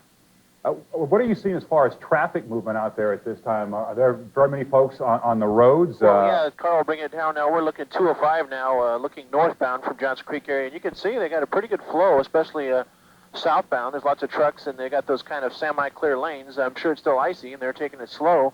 But, you know, you're seeing several vehicles, a lot more than we saw a few hours ago when everyone was out reporting on the road earlier. What, as far as any breaks in the overcast, are you seeing it all? Are you seeing anything as far as any sign that things are breaking up on the area roads? Well, we're looking south now. We're going to bring it into a left 360 here, and you can see it got kind of a low cloud area. We're going to bring it left, and we should come along to the West Hills here in a second, which are almost obscured from where I am. And then as we bring it around and look to the south, it opens wide up. You'll see a nice sunny area down to the south, which is a very refreshing sight after all this we've been doing here. Now again, Brian, what we're seeing here in the lens of sky, this is not freezing rain. This is just actual rain that is hitting the lens. It is not freezing to the lens or to the helicopter, right? So we're not seeing any freezing rain, at least not at your altitude. Not at all. It's nice, loose rain. It's hitting the windscreen. My screen, unfortunately, Carl's there is flat, so it's staying there. But the windscreen, I'm getting those little drops just like you're driving your car. They're just flying right off. They're not sticking. They're not freezing up, which is a good sign for me right now. So what's going on? Again, we have that classic inversion level where at your elevation, at your altitude, about 1,000 feet over the metropolitan area, temperatures are just at and above freezing, but you drop down to the valley floor and you get near the gorge, like you said, where you had those strong winds coming out of the gorge. It's still going to be a problem, and that's going to be the scenario on and off for the rest of it. That's a great picture showing you making your way down the Willamette Valley, down towards the south. And I'm climbing now. I'm up to 1,300 feet, and it's already up to 33 degrees. So you can see a significant increase as we climb up. 34 degrees now, 35 at 1,500 degrees or 1,500 feet. So at least 2-3 degrees above freezing. The higher up you go, the warmer it's going to get. Absolutely. Boy, it's nice up here. Well, still cold down here, Brian. Thanks. Yeah, it wasn't cold when I was digging out the snow in front of the hangar door, but it's sure nice now. Again, traffic. What would you say the speed is on the roads here? Well, I would say they're traveling about 30 to 40 miles an hour, especially the cars, these really fast trucks. The trucks are all, look like they're taking their time, taking easy. I'd say they're about 30 miles an hour, and the cars are going by about 35 to 40 is what it looks like from this perspective right now. Great pictures. I mean, it's great to have you up after the past couple of days of being hangared and getting these first aerial pictures of what the Portland-Vancouver metropolitan area looks like as we begin this thaw-out process and begin to get back to hopefully seeing some pavement here in the next day or so, especially down to the south of us where you get away from that gorge. But again, it looks like it's still a winter wonderland out there. Take a look at these guys. Or I'll bring it down to about 700 feet, and you can get a little better perspective of their speed here. Yeah, they're going about 30 miles an hour, 30, 35, just cruising along. The traveling distance almost looks like a regular day, though. I think I keep a little more distance between my bumper and the car in front of me. Oh, definitely. They're setting up for failure if they're not careful. Boy, it is strange to see the city covered in white like this. I just can't get used to it, but okay, I'm used to it. It's time for it to end. No, we're used to it. We're done with it. This is just amazing pictures. All we've seen from our location has just been, the little ground level stuff, but to see this whole area. I mean, from one horizon to the other, just blank. Yeah, we're going to check back with you, Dave, and with Brian Saunier. Thank you very much. You and Carl Peterson shooting those pictures. But right now, we want to talk more about Portland International Airport. We have some new information, and for that, we turn to Steve Johnson, who is a spokesperson for PDX. What do you know, Steve? Well, just in the little bit of time you were talking there, we got an announcement that Horizon has canceled all of their flights for the rest of the day, and that pretty much means every airline here has canceled for the rest of the day, with the possible exception of Lufthansa, which would possibly be leaving later in the day. They're still deciding what they want to do. So, Steve, that's pretty much a clean sweep at this point. How many flights, then, are we talking about in a day that go out of PDX? On average, we have about 500 flights this time of year. So, yeah, we're looking at somewhere in the neighborhood of about 500 flights. So either you have folks trying to get back home or folks spending a second night in your terminal. Yeah, we're going to work together to see what we can do to keep the amenities available, food and beverage and that sort of thing, and see what we can do to help people, try to find someplace to stay for the evening if they don't have another option. As you look at the forecast and talk to the people you talk to at the airlines, are they offering any hope for tomorrow? Boy, it's just guesswork at this point in time. We know we need a little bit of warming condition in order to get the sheets of ice off the aircraft. You know, it's on there an inch thick, and it's just impossible to de-ice those aircraft right now. Steve, quickly, do you remember the last time PDX shut down basically for 2 days? Well, we haven't had anything like this since probably the late 90s. We just haven't had an ice storm like this for the past few years. Yeah, it's not a good situation. We've been hopeful that it would get better throughout the morning and now into the afternoon, but apparently not. The latest information that Horizon has canceled all of its flights out of PDX, possibly Lufthansa getting off the ground later this afternoon. We'll just have to wait and see. Steve Johnson with PDX spokesperson, thank you very much. Thank you for your time. And we'll continue our coverage here as we look at live Sky 8 pictures of a city covered in snow and ice. We'll be right back. Hi, I'm Carney Wilson. As recently as July 1999, this was me, morbidly obese, miserable, and as my doctors warned me, in real danger of having no future at all. I decided to have laparoscopic gastric bypass surgery as a means to treat chronic obesity. And this is me today. I'm healthy, active. I literally have a second chance at life. If you're struggling with a significant weight problem, call 866-779-WISH to attend a free seminar at the WISH Center. Now, affordable saves you money.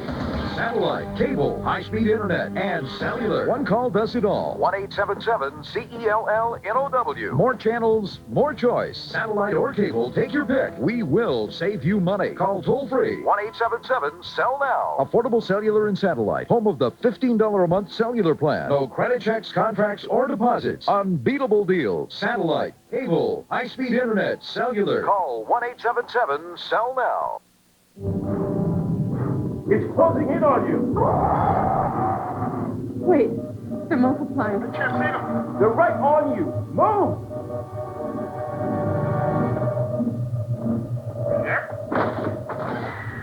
Anybody? Get your hands on some serious technology, like a compact Presario with the Intel Pentium 4 processor, all for just $499 after rebates, plus free memory upgrade and free shipping. Get what they've got. Get a compact Presario.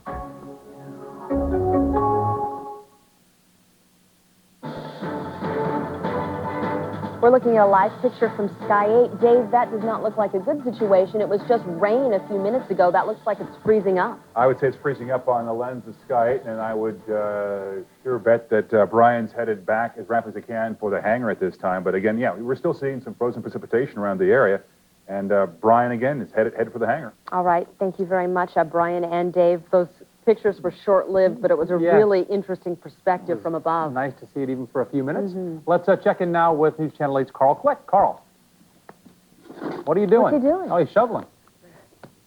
Digging somebody's car out.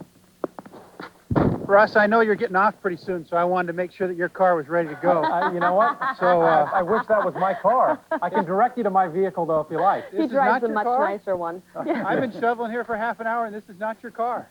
No, that's not mine. Mine's a truck-looking thing, but someone appreciates that. I think it's the general manager's car. Well, then that's a good thing. Even better. Forgive me as I go back to work. If you're shoveling in this stuff, if it's the powder, it's not that difficult for, you know, if you want to clean off your driveway, your sidewalk, you know, it just takes a little bit of elbow grease. But if it's the hard, crunchy, icy stuff, that's a lot more difficult of a project. You're talking a lot of elbow grease, not to mention the back and the legs. We found George Perez outside his workshop today. It's Monty Shelton Motors. The big red snowblower there helped him get the fluffy stuff off the sidewalk, but that was it for the machine. Oh yeah, it took me quite a ways. It took me down to here. Then I got just 2 ice packed.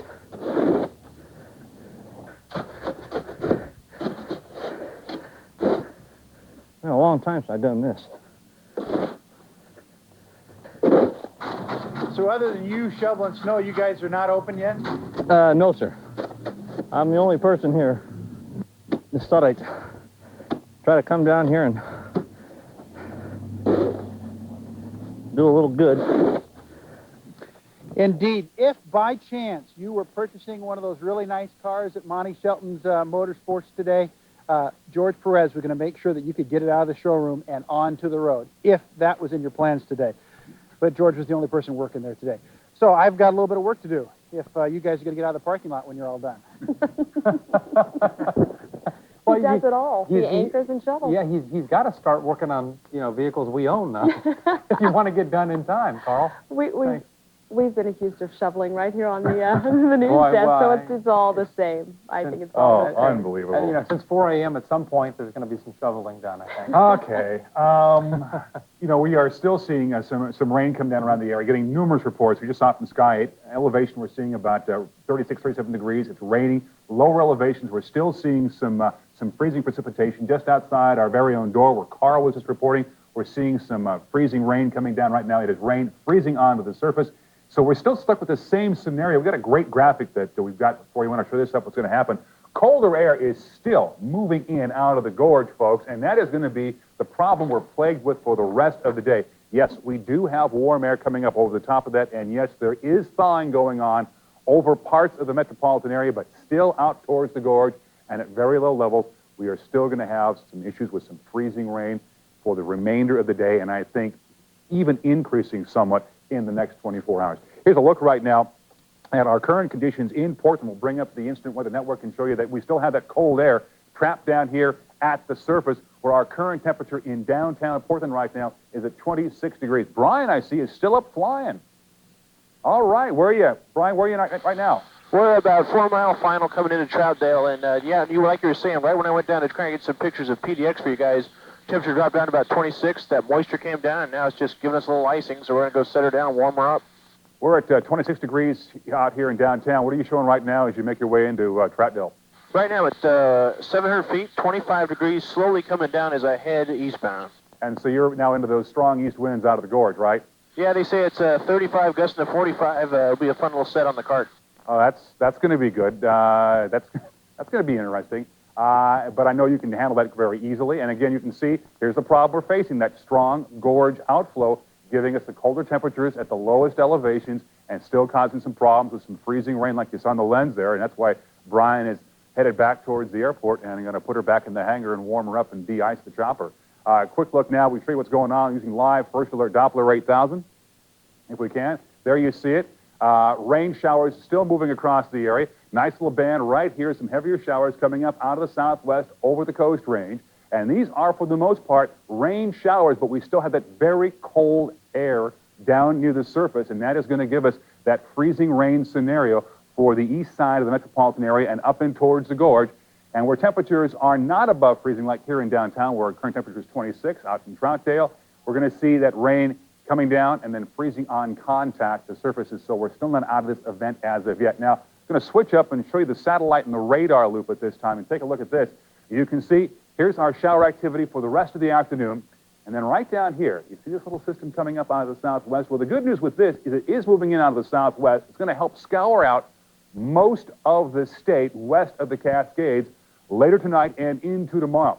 Down in the Oregon Coast Range, you're going to see rain showers, warmer air coming up out of the southwest. The Willamette Valley shouldn't be a problem, but as this system lifts up out of the southwest and gets near the gorge, near the metropolitan area, it is going to pull more cold air out of the gorge, and that means we're going to have another issue, I think, tonight with some areas of freezing rain and sleet near the gorge and possibly even in the downtown area, and areas that are away from the gorge outflow. You should be in pretty good shape overnight.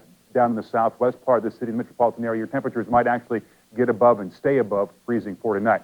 Here are the temperatures right now for you across the entire state.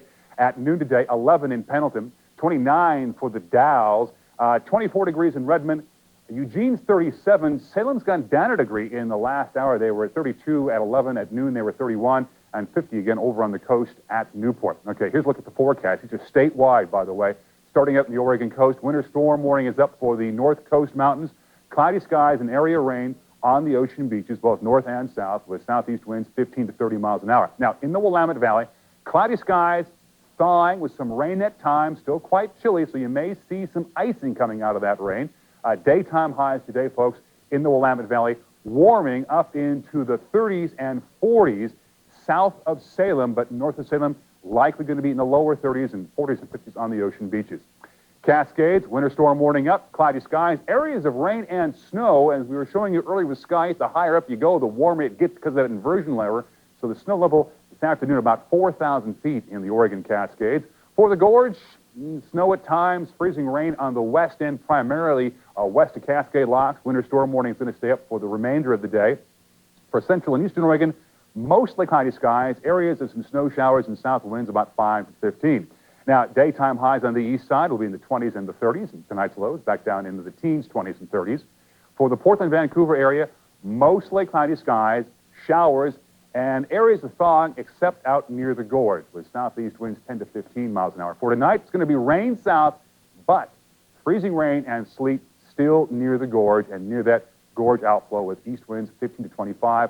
Daytime high today is going to be 29 degrees, but warmer out on the west side. We'll have more coverage of this winter weather event coming up right after the break.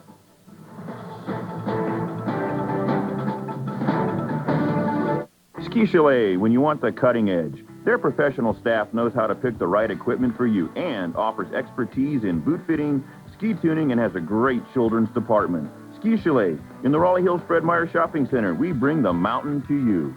On January 16th, I am a dog who wants to be a boy. the dog with a dream is taking over the big screen. Oh, boy, fetch!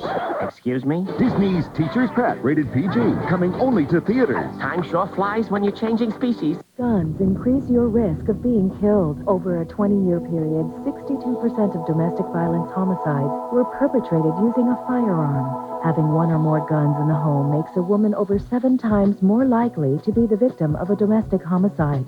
Some domestic violence offenders are breaking the law by possessing firearms. Protect yourself and others.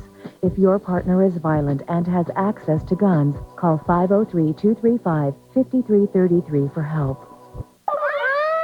DuPont Stainmaster Carpet with new Tac-Test fibers is so incredibly soft, you have to feel it to believe it. Visit Marion's Carpet, Oregon's only DuPont flooring center, or just out 503 Carpets.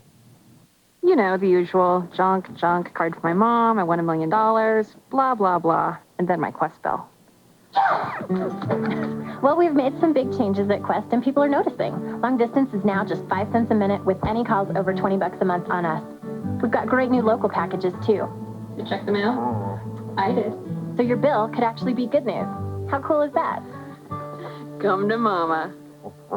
What's going on here? We like to call it our spirit of service in action. Ski Chalet, when you want the cutting edge. Their professional staff knows how to pick the right equipment for you and offers expertise in boot fitting, ski tuning, and has a great children's department. Ski Chalet, in the Raleigh Hills Fred Meyer Shopping Center, we bring the mountain to you.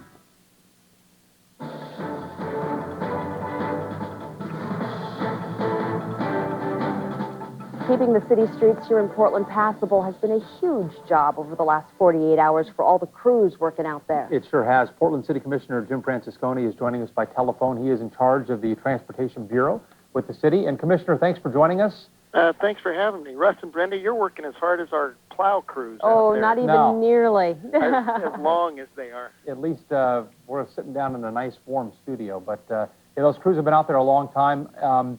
Your assessment of how they've been able to keep the roads open, it looks like they're doing the best they can under the conditions. Well, they've been trained for this, and we have the equipment. And so I just got back from plowing roads along in Southwest, and the main arterials are doing well. And but what we've just been told, we just came out of a planning meeting here at our main operations center, and this may last through the weekend, which is new information. So we appreciate the work that our citizens have done.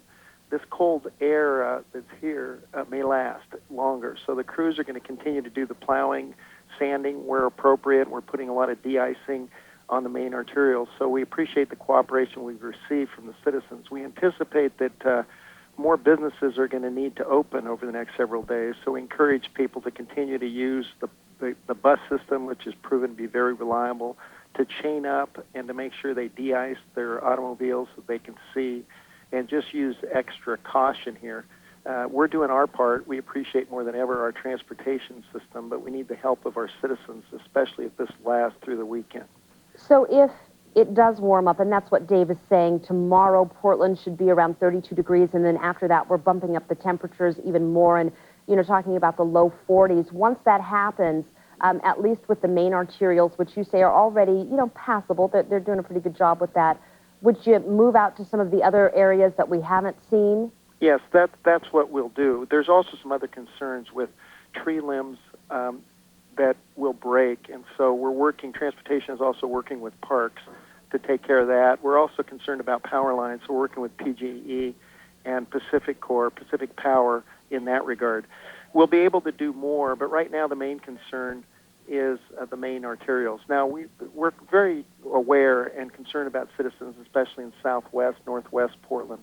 We're already doing some neighborhood streets where possible, but there are some that are just too steep that we've assessed that we just can't do. Commissioner, we're almost out of time. I have to have you get back to when you said this could last through the weekend. Tell us, elaborate There's a little been bit. another weather forecast. Okay. I don't want to, I'm not sure what yours has said, but this cold air here, the systems coming in may not be strong enough to pull it out, to take it out, that sits over Portland here. So in this Portland area, there is a possibility that this is going to actually not leave this afternoon or tomorrow as previously projected. So at least we want to be prepared for that. We, the staff, are prepared for it, and we're calling in. We're staying on full staffing to do our part, but the citizens may be surprised tomorrow morning if it's not gone, and so they need to continue to do their part. All right, Commissioner Jim Francesconi, thanks very much for joining us today. Thank you. We have more live coverage coming up. Joe Donlin, Laurel Porter will be joining you. Keep it tuned to News Channel 8 for the latest on the winter storm. For continuing coverage, stay with News Channel 8, Northwest Cable News, and KGW.com. Northwest News Channel 8, where the news comes first. Hey, did you know that when you let Jackson Hewitt prepare your taxes, you can get money right away with a Money Now loan? Just walk in with your W-2 and walk out with money. So come on by, and I'll be happy to get you started. Just saw your commercial. What, this commercial? Yeah, and I'd like to get money now. This commercial? Yeah. Okay, have a seat. The Jackson Hewitt Money Now loan. You can't get money any faster. People come into H&R Block with shoeboxes jammed with receipts. It's my job to make sense of it all. So I dig through all those receipts to make sure I find them the maximum refund. That's our guarantee. Get the maximum refund or it's free. Another advantage of H&R Block. Okay, a couple things about me. I travel all over the state for work. Deal with that. Gonna have to handle my baggage. There's lots of it. Looking for a car? Car shopping just got fun on KGW.com.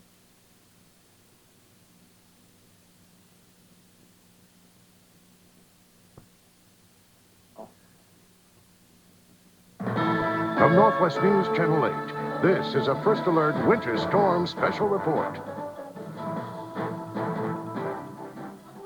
Good afternoon. Welcome back. Hey, well, you made it home last night. Barely, yes, and I barely made it here. And you chained up. I got chained up. I chained up today, right? I did not on the way home last night, although halfway there I felt like maybe I should have, but at that point it was too late. But really not much traffic out last night at, 12:30 in the morning. A lot more traffic today on the way in on I-5, and you know what else I saw a lot of on the freeway? those little rubber straps from the chains. I must have seen. Flipping around, yeah. No, I mean they were on the side of the road. Yeah, in the middle of the road. Yeah, everyone's losing pieces of their chains. But you know, you can tell the sun was peeking out, which was great to see, and that one lane on I-5 is starting to get down to slush, and more people are starting to venture out a little bit. But you know what's bad are the side streets. They're not plowed at all. People are getting stuck in their neighborhood roads. Yeah. It's just terrible on the side streets. Yeah, and we heard about Carl Click's venture in. He bought all the sand for his truck, made it all the way in here fine, and then got stuck in the parking lot at KGW. So that's the way it goes. Well, we're going to check with Bruce Sussman right now. He's on Sylvan Hill. Bruce, hi, we haven't seen you today. This is our first time talking to you. Hey, yeah, great talking to you guys. I've got some good news from the Sylvan area, but I think we're about 750 feet, and I can tell you right now we've got to be either 32 or 33 degrees, and I can show you proof of that. This light pole right here, can you see? Right here by my finger, here goes a drop of water that is melting, and I realize it's a small thing, but this whole area here is starting to defrost, and underneath this coat of ice, I can see the water that is running underneath, and that has really just happened within the last half an hour. We heard Sky 8 a few minutes ago. We lost Bruce. Well, it's kind of tough out there at Sylvan right now, but we are going to go to Krista Vasquez in Salem, where I hear it's thawing just a little bit. It sounds like the thaw is starting to move in. Krista, what do you have? Well, it is getting warmer here compared to what we've seen over the last couple of days, and things are starting to defrost. Take a look at this ice that I kicked off of this lamppost here to give you an idea of just how thick it is. And now, throughout the morning here in Salem, we've been hearing a lot of this crackling from the limbs and the ice coming crashing down. But what I also want to show you is just how empty Court Street is here. This is the main street that runs right in front of the Capitol. Well, that's pictures of downtown Salem. We'll go ahead and show you those, and you can see the icicles that are forming around and all those snow-covered sidewalks and the benches that are useless now. We've seen icicles that are about 6 to 8 inches long. Now, out in front of the Union Gospel Mission, there were a bunch of people there who'd spent an hour and a half trying to clear away their sidewalks. Some people using garden tools, a new purpose for garden tools. Now, we talked to one of the guys there who was shoveling. Listen to what he had to say. What is it like to try to remove, you know, an inch-thick ice, 2 inches of ice off of the sidewalk? It's a good workout. It's a good workout. We have somebody with a hoe that goes around and breaks it up, and then somebody with a shovel, with a snow shovel that can come around and shovel it in the street. Again, people there working up quite a sweat, but they were worried not just about the ice and the snow that was on the sidewalk, but also of it draining and worrying about some low-level flooding there in front of their businesses. Now, back here live here, you can see just how quiet Court Street is. A few minutes ago, there was a woman walking right in the middle of the street. Now, the Capitol is open. Senator Courtney came out and said the Capitol is open for business. If you want to come by, there aren't a lot of people who are here right now, but if you have some type of business to take care of here at the Capitol, Senator Courtney is available. You can go talk to him. But again, for the most part here, things seem to be defrosting. We're still seeing a lot of ice on some of the roads here, on some of the side roads here. As you can see here, still pretty slick, but big chunks of it are starting to melt off. And for the most part here, getting through Court Street is a little bit easier than it was over the last couple of days because that ice is slowly starting to turn into slush. Back to you in Portland. Well, that's seeing a lot different than in Portland right now. All that slush is kind of good to see. I know that gets a little bit messy, but I haven't seen any slush around here yet. Thank you, Krista. We're getting there. And a lot of problems out at the airport. Problems by, I guess, relatively speaking, flights canceled, but I guess the people have been very patient out there. And Pat Doris joins us live now from PDX with some new information. Pat, what do you have? Well, guys, the bottom line is it doesn't matter what the airlines are thinking about doing. The Port of Portland now has shut down all the runways here. Nobody leaves. Nobody comes in. You can see the effect of earlier announcements. Pretty much cleared out lobby except for people. They can't. How you doing? You having a good day? Yeah, attaway. Keep the attitude good. But people who are going to stay again tonight are hanging out in the lobby. Other folks have packed up and gone home. We have Steve Schreiber, who's here, head of aviation for the Port of Portland, and the man to answer the questions about safety. Why are the runways closed? Well, precisely for that reason. We've been out taking a look at the runways, testing the traction levels on the runway, and we've come to a decision where it's just not safe for aircraft to operate for a period of time. So at least for the next few hours, we'll have both runways closed. We'll be out trying to work to get those back open again later today. And I would have thought, frankly, that maybe this would have happened earlier in the day when it was really bad everywhere. Why does this come this afternoon now? I think earlier it was a little bit colder. We were still getting a little bit of snow with the freezing rain, so the traction, while not great, was still pretty good. I think it's warmed up a little bit outside, so we're getting a little bit of water on top of the ice, which makes it slipperier, and we're getting some of the ice breaking up out on the runways, which can cause a hazardous situation. So one of the first times you were saying earlier that you could remember for weather reasons that this place is closed. One of the first times I think we've actually technically closed the runways down for operations.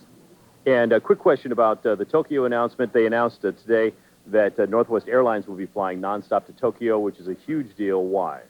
Well, we've had some very good news today along with the bad news with the weather, but we've been working for the last several years to regain the connection to Asia that we lost when Delta discontinued their service this morning. Northwest announced that they would start service between Portland and Tokyo Narita on June 10th, so we're very excited about that. All right, a little good with the bad. A little bit of good. Thank you very much. And so that's not a permanent closure for all night, right? It's just for the next few hours. Just for the next few hours to see how conditions develop. And we saw them doing plowing out there. We were talking to Steve a little bit ago about some of the chemicals they can put down on the ground to break up the ice and to keep it from forming again. But it is, you know, we talked earlier about first one shoe with a lot of the major airlines. United was kind of holding out, and then boom, United said, no, we're canceling too. And now the airport's saying, hey, even if you were thinking about leaving, like Hawaiian Airlines has a 4 o'clock flight that a friend of mine's on with his family trying to get to a wedding. Nope, that's not going either. And it's unclear when that is going to go. You will see, as we pointed out a little earlier, there are some people still here. Not everyone has gone home. Last night, a couple of hundred people slept overnight in the airport, and people are smirking and scowling as they think about doing that again tonight. Because while it was fun one night, I'm guessing they're thinking it's definitely not going to be fun a second night. Here's a lady who's just asking questions. Ma'am, mind if we get a quick comment from you on we're live on Channel 8 News. How's your flight day going? Shitty. Okay, well, sorry to hear you say that. It was very, very frustrating, though. I have been here since yesterday at 12:25. I can't get a hotel. They're all booked. I cannot get a flight to Billings, Montana. And I'm stuck here again until tomorrow. Hopefully, I will be able to get out tomorrow. So I'm very frustrated, and I'm venting, and I'm tearful, and my daughter and my grandchildren are waiting in Billings, and I can't get to them. Well, I'm sorry that's happening to you. Good luck. Good luck to you. I'm sure it's no consolation, but you're not alone. But hopefully the ice will lift and the airlines will fly again. As you can see, a lot of pent-up emotion from a lot of people that have been patient, and now they're starting to hit the breaking point. Back to you guys. Well, we apologize for the language. Of course, it's live television, but it just shows the frustration that a lot of people are feeling out there, and all of the hotels are booked. And you said basically, Pat, the airport is closed, at least for the next few hours. That's right. They're not throwing people out, but certainly nobody is, no flights are leaving, no flights are landing. Thank you, Pat. And you have short sleeves today. You look a little different than yesterday. Well, you know, it's been quite warm in here, and after that lady's initial comment, who I just met as she was walking here, I can tell you I'm definitely sweating now. Yeah, she said it's a pity, right? I think that was that's it. What I think I heard. Yeah, I think that's the translation. Pat, thanks a lot. We do have some good transportation news, though. Amtrak is moving, so passengers from PDX, some of them are trying to get to the Amtrak station to catch a train, and we have a little information on that. Couple of northbound trains that are leaving at 4:05 to Seattle and 6:15, those going northbound. And the good news is the Seattle airport is open. There's a train at 3 o'clock, so in just about an hour and a half, going south to California, and then another one at 4:45 going east to Spokane and then on to Chicago. So there are some transportation options as far as getting out of Portland today. That is good news. But a lot of passengers will be on that. We'll be right back.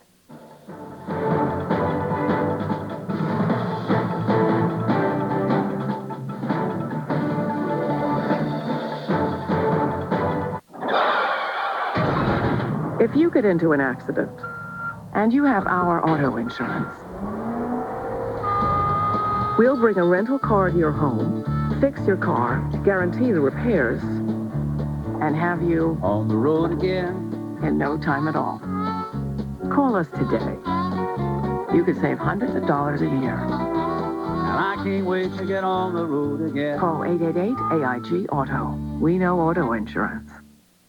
I'm sorry you're having a problem. Please call again. Thanks for holding. The current wait time is 10 minutes.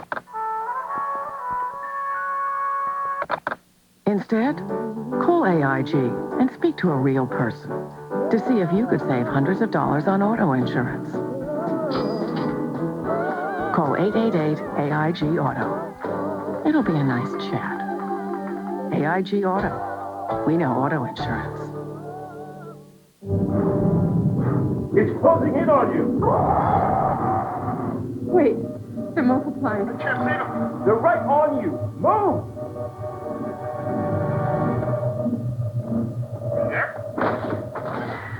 Anybody? Get your hands on some serious technology, like a compact Presario with the Intel Pentium 4 processor, all for just $499 after rebates, plus free memory upgrade and free shipping. Get what they've got. Get a compact Presario.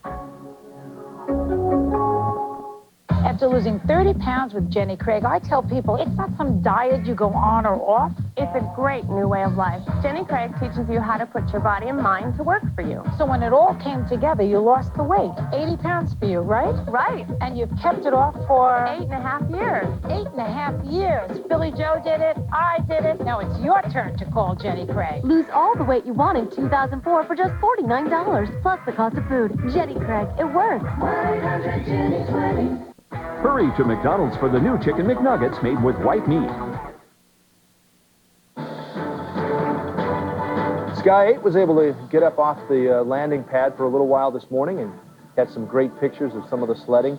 But then the freezing rain set back in. I don't think Brian Saunier was up for more than probably 20 minutes or so, and you could tell the windshield is starting to frost over already. So he, I believe, has set down out in Troutdale. We'll catch up with Brian in just a bit, see how things are going. You can see the iced over areas, though, still causing lots of problems around town. But the good news is the warming trend is starting to move in and make its way up north. Look at that frozen tundra from the sky. It's just an amazing sight to see all of that white around the metro area. Yeah, it's great to see the video from Sky 8 because we haven't been able to get the helicopter up for a couple of days because of the weather, but it's nice to see some areas. Look forward to getting back up there later on. You know, something I hadn't thought about was the boathouses, and I guess they're struggling, the boat moorages. Jack Petting joins us live from the newsroom with that story, Jack.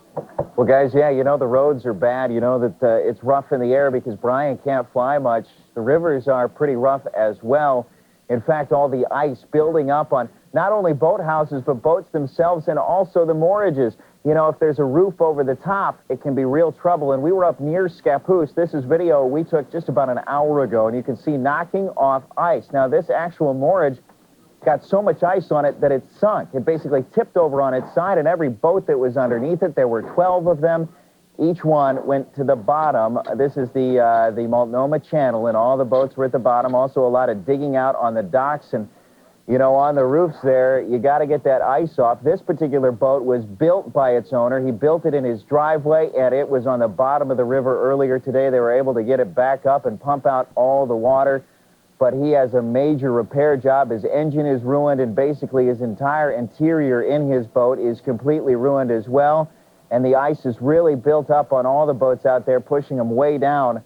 That is where it happened. Rocky Point Marina, which is on the Multnomah Channel. It's about 5 miles south of Scappoose, but that is not the only trouble spot. We also have trouble spots along the Columbia River. It is a mess over there with heavy ice buildup. In some cases, we're looking at 2 to 3 inches of ice that has been built up on the roofs of these houseboats, on the decks of these boats, pushing them down into the water. We talked to some other people, and they were saying, you know, if they don't get some of this ice off of their roof, their boat is so low that one wave and they'll have water in their living rooms. This is a serious situation. If there is more freezing rain, we could be seeing a lot more sinkings. Right now, we know of at least a couple dozen boats and a houseboat or two that have tipped over and sunk, but it could get much worse if the freezing rain does not end.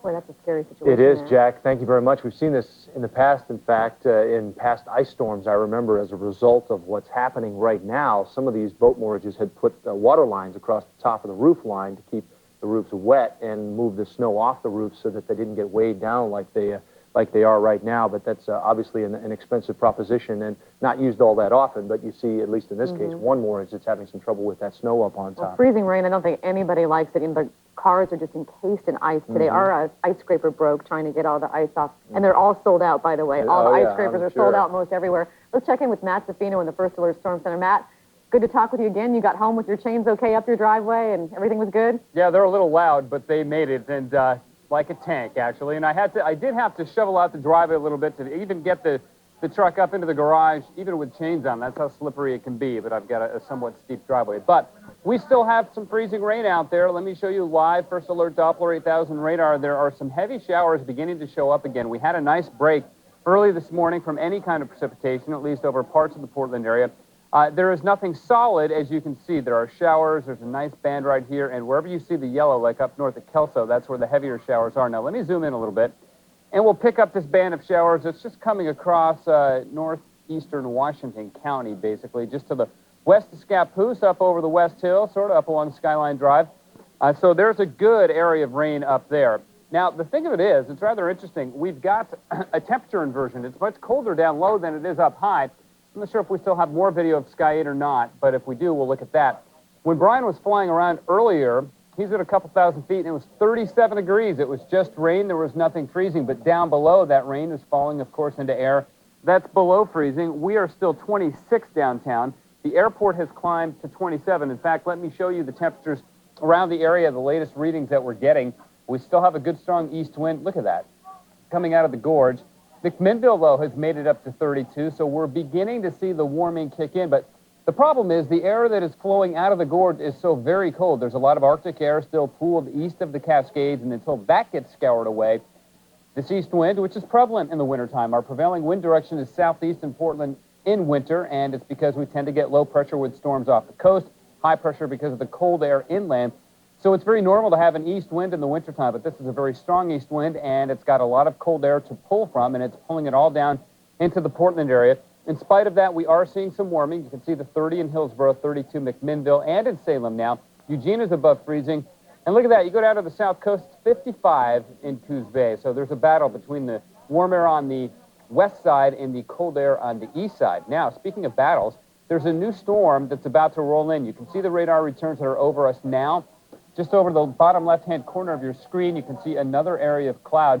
That is going to actually increase the strength of the east wind, but it's also going to have a bit of a scouring effect as that moves northward along the coast. So bottom line is, in the Portland area, we won't be getting above freezing until tomorrow afternoon when we finally break on up into the 40s. So the rain that we're getting will be freezing for the most part on contact and causing more problems. Perhaps just one minor saving grace to the snowpack that's there is that it absorbs some of the rain, and then you get that crust that forms on top. And when you're shoveling, which a lot of us have had to do a little bit of, you break through, and it's all nice and dry underneath, and you shovel it away. It's real easy. So we can perhaps count our blessings, which are few in terms of the snow and the freezing rain right now, but that might be one of them. But again, bottom line is we're going to stay cold throughout the night, and I think it's going to be tomorrow before we get above freezing in the majority of the Portland area. Joe, Laurel? Well, you know, it sounds like, I hate to get the kids excited and all, but it doesn't sound like the roads are going to really clear up then until after tomorrow. You know, I was impressed with the roads on my way in. The main thoroughfares were either snowpacked or even some clear spots. You know, the back roads, the side roads certainly still have a lot of snow on it. So, you know, that's a call for the school folks, but some of the roads are okay, sort of. I wouldn't advise you getting out there and traveling on them unless you absolutely need to. But I don't know. It may be a third day in a row, Laurel, for the kids. And, of course, I'm sure we'll be hearing from Lou Frederick and others about that later on. Well, my kids have a secret. They wear their pajamas inside out, and they say that does the trick. The rally jammies. The rally jammies. Yeah, That's right. So it's done at 2 days. We'll see if there's a third. We'll check in with Lou Frederick and all the folks from the school districts later on. Thank you, Matt. Yeah. We'll take a break and be back in just a minute.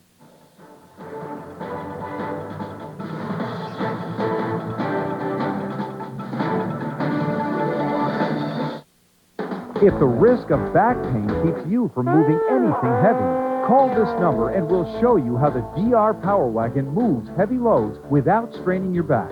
The DR Power Wagon is self-propelled, so it powers through soft, wet soils. Simply guide it and the pivoting rear caster wheel turns on a dime. The Power Wagon is so rugged, you can easily carry 800 pounds uphill and dump the load exactly where you want.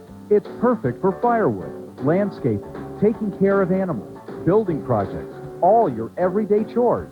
So why risk straining your back moving heavy loads the hard way? Save your back. Call 1-800-481-2882 for your free DR Power Wagon catalog and video. Call now and try out a DR Power Wagon risk-free. Factory direct savings are now in effect, so call 1-800-481-2882. Online at drpowerwagon.com. DR is professional power for homeowners. Some days I'm an electrician. On weekends, I'm a carpenter. Me? I'm a toilet handle jiggler because I'm a homeowner. I'm a homeowner. I own my own home. Put a lot of hard work into it. Now I want my home to work for me. I'm calling 1-800-CHAMPION today to get a home equity loan. With interest rates at incredible lows, there's never been a better time to call. The equity you've earned is a powerful tool. Champion Mortgage can show you how it can help pay for big expenses, home improvements, credit cards, maybe even get a tax break. Why wait? Call 1-800-CHAMPION today. Your home equity loan specialist will work with you one-on-one to answer all your questions. It takes just 10 minutes to get started, and the entire process is quick and easy. Champion has over 20 years experience. Their experts will help customize a plan for your unique needs. I need to put my kids through college. Pay off credit cards. Hire a professional plumber. Rates as low as 4%. Now's the best time to call 1-800-CHAMPION, extension 8130 for your free consultation, or log on to champion.com. Champion says yes. Log on to KGW.com and win 2 Bachelor lift tickets every day through February 15th. Or grand prize vacation getaways to Mount Bachelor and Oregon's Playground Bend. Win with News Channel 8's Mount Bachelor and Bend Winter Sweepstakes. And welcome back to our continuing coverage, day 2 of the winter storm in the Northwest. And for our Days of Our Lives fans, we want to remind you that it will not air today because of our coverage. We will air it for you at 2:05 tomorrow morning, Thursday morning, so set your VCR or TiVos so that you can record. I know it's one of your favorite soaps, so we appreciate your calls, and we will re-air that for you at 2:05 tomorrow morning. In the meantime, you and I have not checked in up in Vancouver yet, so we want to do that. Christine Umayam is on duty out there. Christine? Hi, Joe. I just wanted to let you know that we have a ray of hope shining down on us. There was a break of clouds, and the sun was shining down. As you can see, it's a little bit warming up, but just a little bit over here. If you can, Scotty, just take a look over there on the freeway. I mean, what was once ice is now, sludge right now. So people are moving by, a lot of traffic going on this way. Before I was reporting that it was a little tough spot going up the hill, but right now it's actually going pretty okay. A lot of cars are not having that much trouble out here. Now, take a look at this. I mean, we still have ice here. This is pretty thick. These plants over here, look at that. I mean, this is pretty remarkable. And then, if Scotty, we can just take a look over there at the lights. We were here just about 30 minutes ago, and the lights over here at the stoplights went out. So I know that Clark County's having a problem with some power outages in this area. That's basically one of the lights that went out. Now let's take a look over here at the street. Some cars making their way over here, and take a look. It's actually a lot better right now. Starting to turn into sludge here. I'm going to risk my life over here, but take a look. It's a lot better, warmer. So looks like these treacherous conditions are getting better over here in Vancouver. Back to you. Well, hopefully we'll see more of that sun that you were showing us to warm things up a little bit. Yeah, it was on and off throughout the day. We did see some rain, so I know that the conditions here are getting a little bit better, at least for the drivers. And hopefully they will turn back the power on, because I know how cold it gets when there's no power. Well, it's a frozen wonderland over there. Thank you, Christine Umayam in Vancouver for us. Well, Bruce Sussman had some good news for us, but we had some problems with his live signal. He's back now up at Sylvan, and he has the latest on what's happening there, Bruce. Yeah, guys, I think it is above the freezing mark now here in the Sylvan area, and we're about 500 to 600 feet higher than you are at the station, where it's still in the 20s, Matt was saying, but that's the nature of an inversion. It's actually warmer up above when it's the reverse of what you'd think. You'd think it'd be warmer down below. Anyway, take a look at what's going on here on the Sunset Highway right now, Highway 26. Obviously, still a lot of snow, but there is some bare pavement now. Almost all morning, it has been glazed over with ice. But now, behind some of the cars, actually, maybe behind this Honda that's coming up, you could see a little spray coming off. That is the first we've seen of this. Really started within the last half an hour or so ago when things started to melt. Now, That's the case on the highway, but the side streets, as you guys had mentioned, Joe and Laurel, are still very slick, and that includes this exit right here. Can you see that turn arrow there? That left turn arrow here at the very top of the Sylvan Summit exit? It is coated in ice right now, and as the guy at the airport was pointing out why they had to close the runways there, there's a little bit of water forming on top of the ice as we come to the freezing mark, and that's making things even more slick than they already were. And believe me, we found some slick neighborhoods this morning. Let's take you on a tour. This is a neighborhood in the Cedar Hills area, and we just thought it was kind of interesting to look around and see what people are up against as they come out this morning, and they may not even know yet how bad things are outside. Here's the leftover snow that's fallen on top of a car, but check this out. The entire rest of the car is coated in ice from the windshield to the antenna, and then look at this. This is the door right here. I mean, it is basically like sealed shut, so it's almost an airtight ice contraption inside this car because everything is coated in ice. And wait till you see what the ground is like. It looks like snow, but it's actually more like a skating rink where you can slide because everything is coated in ice, and to get through the snow, this is what you've got to do. You might think things are better, maybe easier to get around here in the main part of the street where some cars have been driving. But check this out. What you're really going over are huge chunks of ice. I mean, this is the snow, then coated in that freezing rain overnight. Look at this thing, and you can hear it crack. So if your car is frozen in this neighborhood, the defrost might be the quickest way to solve problems. And you can see what's going on. This car's been defrosting for about 5 minutes. In this space right here, you can actually see some of the drops of water that are forming underneath the ice as this layer begins to melt. We'll let it go for about 5-10 minutes, and the defroster will soften. All right, back here live, you can see what's going on this pole. Speaking of melting, things are turning to water. This ice here that was solid all day, now you can see there's an edge to it. We've kind of been chipping it off. So basically, this pole is wet right here. You can see I'm kind of streaking around some of those drops. And that's the first we've seen of it. Again, it's happened within the last half hour. Now, Joe and Laurel, though, as you guys know, once the branches that have been frozen solid, once they start to melt, that's typically when we see more of them break off because they lose that icy support, but they're still very heavy, and, you know, the power outages and things increase. So we'll have to keep an eye on that, and I know that's what we're doing. So back to you guys. So if you put your tongue on that pole, would it stick? Still? I'll do it, Joe. He's trying to trick you. Don't do it.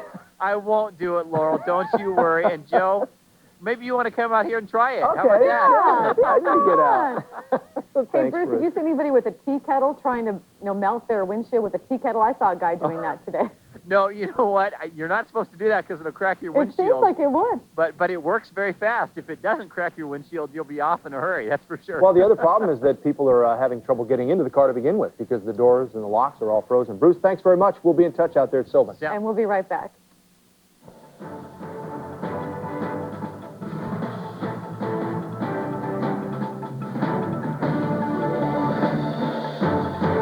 Are you driving with an unsafe windshield? Are you tired of peeking through all those chips and cracks? How long have you been driving with that dangerous windshield? Well, now's a great time to get your cracked windshield repaired or replaced, because if you call today to get it fixed, you'll receive 24 free dinners at Izzy's Restaurant. Yes, that's 24 free dinners at the Northwest's most popular family restaurant, Izzy's. So now's the time to finally fix your unsightly chipped and cracking windshield. Just call Monster Auto Glass. That's MONZTER. They take care of it all. They handle all the insurance details, and in most cases, all this costs you zip. They make it simple with no hassle. You don't even have to be without your car. Their monster vans come to wherever your car is. Just call and they come out direct to your driveway. They're the high quality, no hassle, low cost windshield repair specialist. Just dial 866-685-9797. That's MONZTER, Monster Auto Glass. Plus, if you call today, you receive 24 free dinners at Izzy's. So remember the Monster for all your auto glass repairs. Hey, Dad, what are you doing home? I stayed home from the office so I could actually get some work done.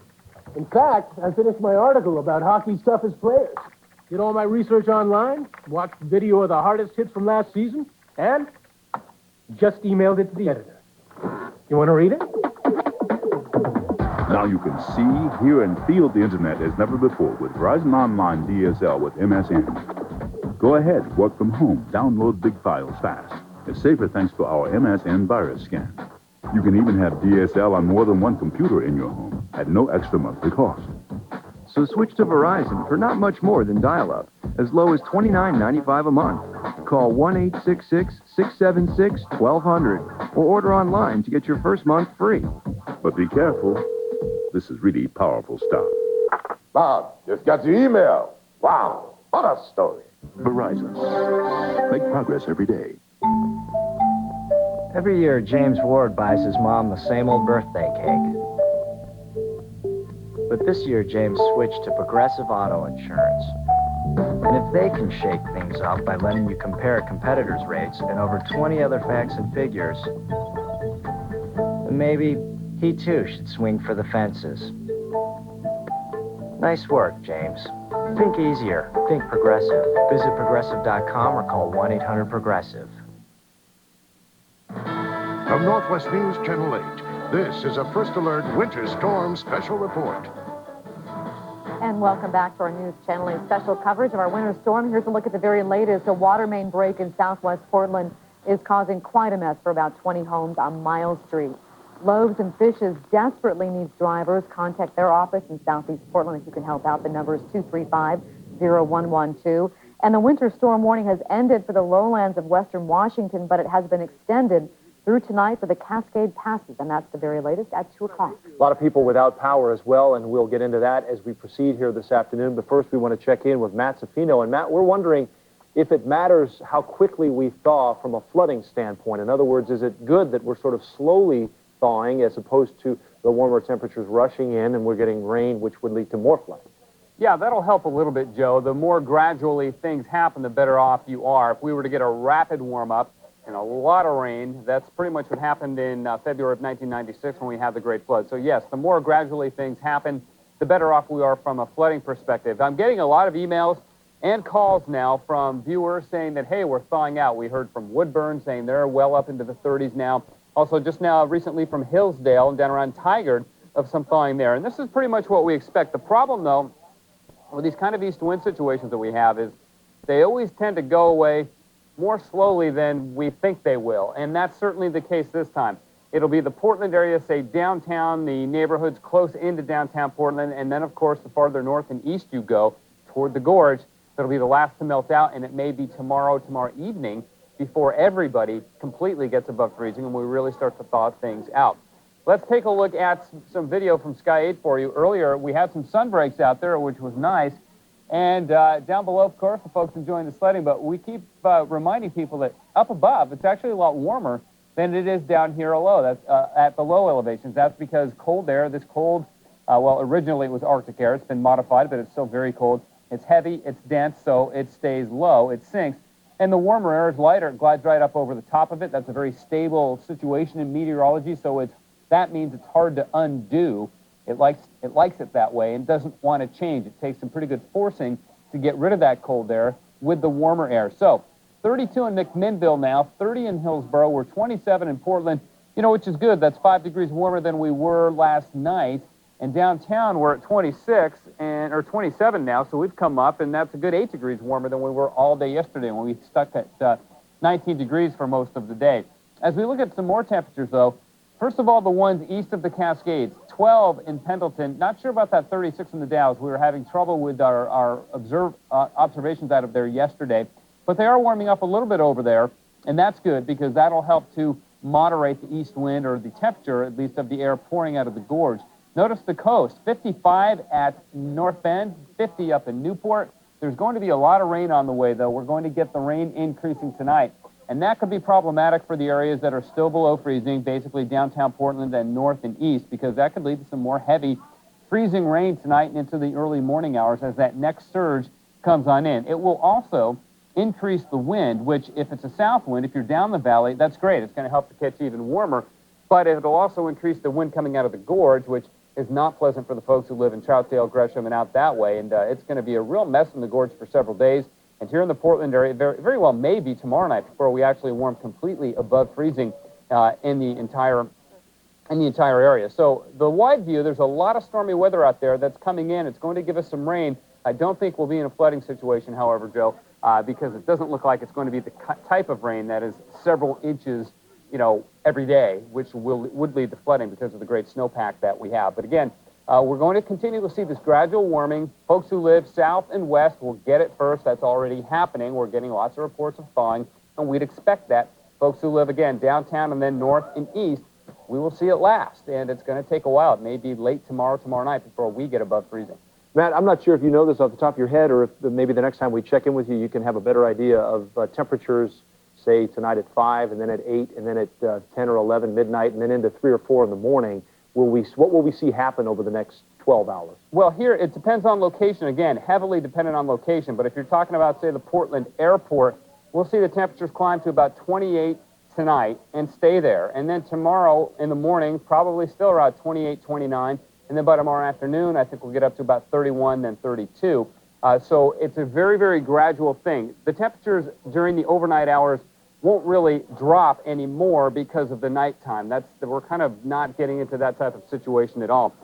And along with that, the sunshine that we saw too doesn't really do a whole lot to help thaw things out. The January sun is very, very weak, and we're not getting a lot of it anyway. So basically, we're not going to see much of a swing in the overnight hours. The forcing for the temperature changes is all coming from the changes in the weather, and we'll see gradual rises in the temperature, Joe. I don't think it's going to drop at all as we go into the overnight hours. And again, you just saw a nice graphic there showing how much rain equals how much snow. In this situation, though, it's the ice that we're worried about, and there is going to be more ice, especially Portland, north and east, up towards Vancouver, all the areas that are exposed to the outflow from the Columbia River Gorge. All right. All good information, Matt. Thanks a lot. You bet. Well, this winter storm's been inconvenient for a lot of people. Some people have frozen pipes. People can't get to work or school. Some people have without power, about 58,000 people without power. But then you think about the people who don't have homes at all, and your heart just breaks for them. And there are people trying to help out. Stephanie Strickland is live in downtown Portland. Tell us a little bit about that, Stephanie. Oh, sure, Laurel. You know, when you have weather like this, it just seems like it's an endless string of closures that we tell you about. You know, you've got closed roads, closed businesses, closed schools, but there are some places that just can't afford to stay closed, and we want to show you a rather special place right now. It's called Outside Inn, and it provides services to homeless teens. We caught up with the teens and volunteers during lunch, which was just less than an hour or so ago. We think of it in these terms. You know, while many of us are enjoying a day off at home, what would these kids do if Outside Inn took a day off? For Outside Inn, I think it's pretty key that they stay open because this is a shelter type place. And, you know, for homeless kids like us, you know, being outside is going to, you know, cause us colds and stuff like that. And because, you know, some of us use drugs and stuff like that, our immune systems are pretty low, so, you know, we can die and stuff like that. And it's pretty good for keeping us healthy and stuff like that. This is the place that needs to be open, and so we all make our best effort to get here and make this a really great day so that people can be warm and fed, and that their needs can be met. Outside Inn served more than 6,500 lunches last fiscal year. It also provides health services, housing, employment resources, and more. And the staff there is largely volunteer. People we spoke with say even with conditions the way they are, they don't mind the icy drive to work because of the services they provide. Back to you. Well, we thank all of them at Outside Inn for helping out. Thank you, Stephanie. We want to remind people that Loaves and Fishes really need some help, too. They're looking for drivers. That number real quickly, if you'd like to call and offer your services, 503-235-0112. Want to check in with Pat Dortis out at PDX and get the latest on the flight situation. Pat, is it safe to say the airport is effectively closed? Yeah, they're not throwing people out, but nobody's leaving. A flight, depending on the conditions, several hours from now, 1 or 2 flights may get out. Only one came in today, a United flight from Orange County, and that is that. It's too icy. They've decided the airlines earlier weren't leaving because there was too much freezing rain still falling on the wings, and they couldn't get up in the air quick enough from the time they'd done de-icing. Just like when you're scraping your windshield, it fills in behind you.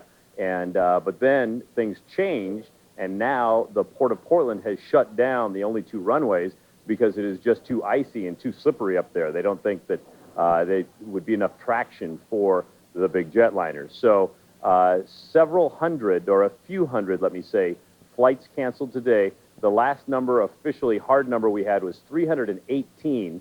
That's in addition to 400 some yesterday. And I should tell you that 300 did not count Horizon, which has lots and lots of its own flights. You can see the reader boards just reading canceled, canceled, canceled, canceled, canceled, canceled, canceled.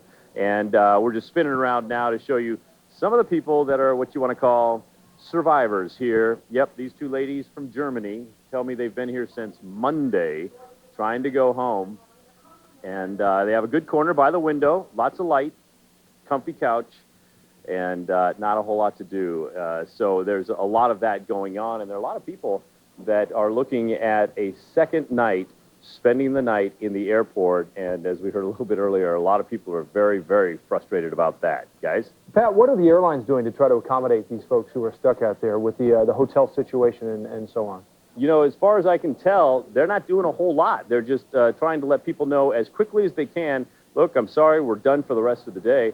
And then as far as I've been able to ascertain, it's been up to the folks to go get their own airline reservations. I talked to a friend of mine who's a manager at the Airport Comfort Suites Hotel who says that they have just been jammed for the last couple of days, as you can expect, and that there's a number of other hotels in the exact same situation. I should tell you, the port has just within the last hour or so enacted an emergency command staff, if you will, declared an emergency here and set up a committee to try and monitor what is happening now at the airport. It has the possibility, and at this point it's just the possibility, of even bringing in the Red Cross to take care of people that are stuck here for a second night. You know, there's people that haven't had showers, that are out of money now, that they didn't expect to pay out of their pocket at the food places that stayed open. And so it's a real hardship for some folks, and that's where possibly the Red Cross can come in and help. Well, I know the people there would really appreciate the help, I'm sure. And when you talk to the spokesman from Port of Portland, he said this is a really, really rare event at the airport. It is. You know, sometimes you'll get the airlines that'll say, nah, we're not going to fly, it's not safe because of that de-icing issue that we talked about. But it is quite rare for the airport to say, no, you can't take off, and no, you can't land because it's just not safe. The most recent times it's happened, 9/11. We all know why that happened. But then before that, it was the winter ice storms of 1995, late 95 and early 96, where I can remember lots of slush and sleet on the runway. And, you know, not only are hundreds of flights affected here and lots of people not here, but just imagine all the people trying to come into here from other places. My wife Jackie was just telling me about a neighbor whose sister is getting married tomorrow and has family trying to fly in from all over the country. Well, guess what? Most of those folks are having very great difficulties trying to get in here. We've also been told that Amtrak, though, is running. So for people trying to get up to Seattle, that is a decent option because the airports up in Seattle are working. And so if you can catch a train up there, you can still get out.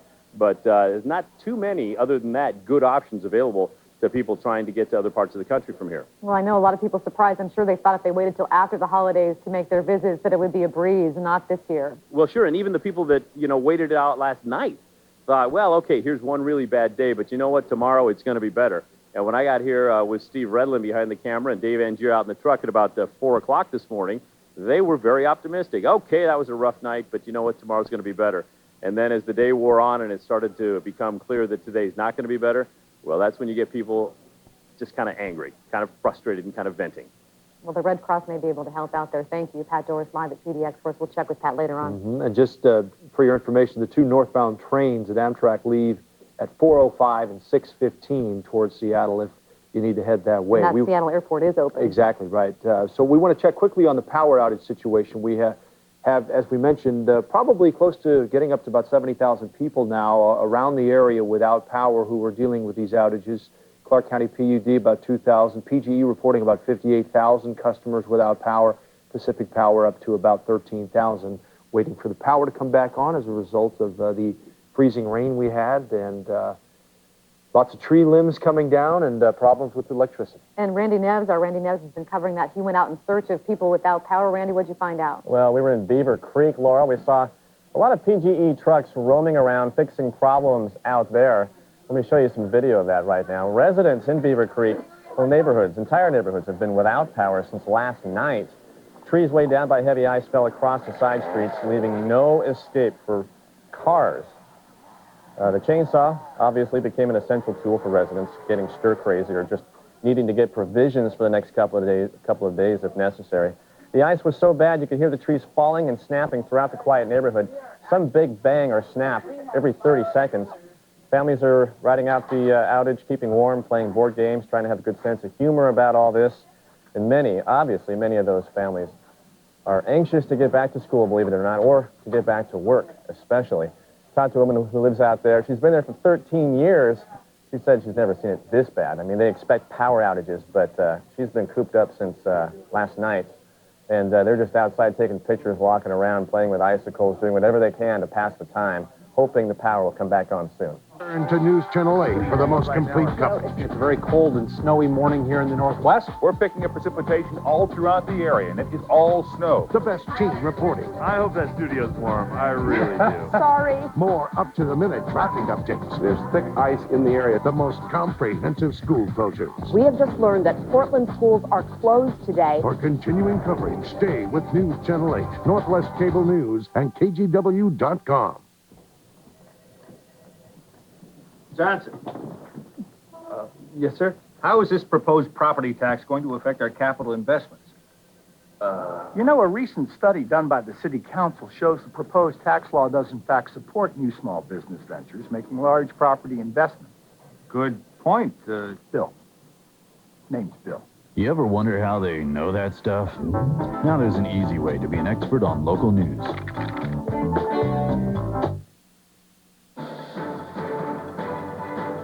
Welcome back. We're getting lots of viewer pictures as well, which are always fun to see, how our viewers are dealing with this winter weather.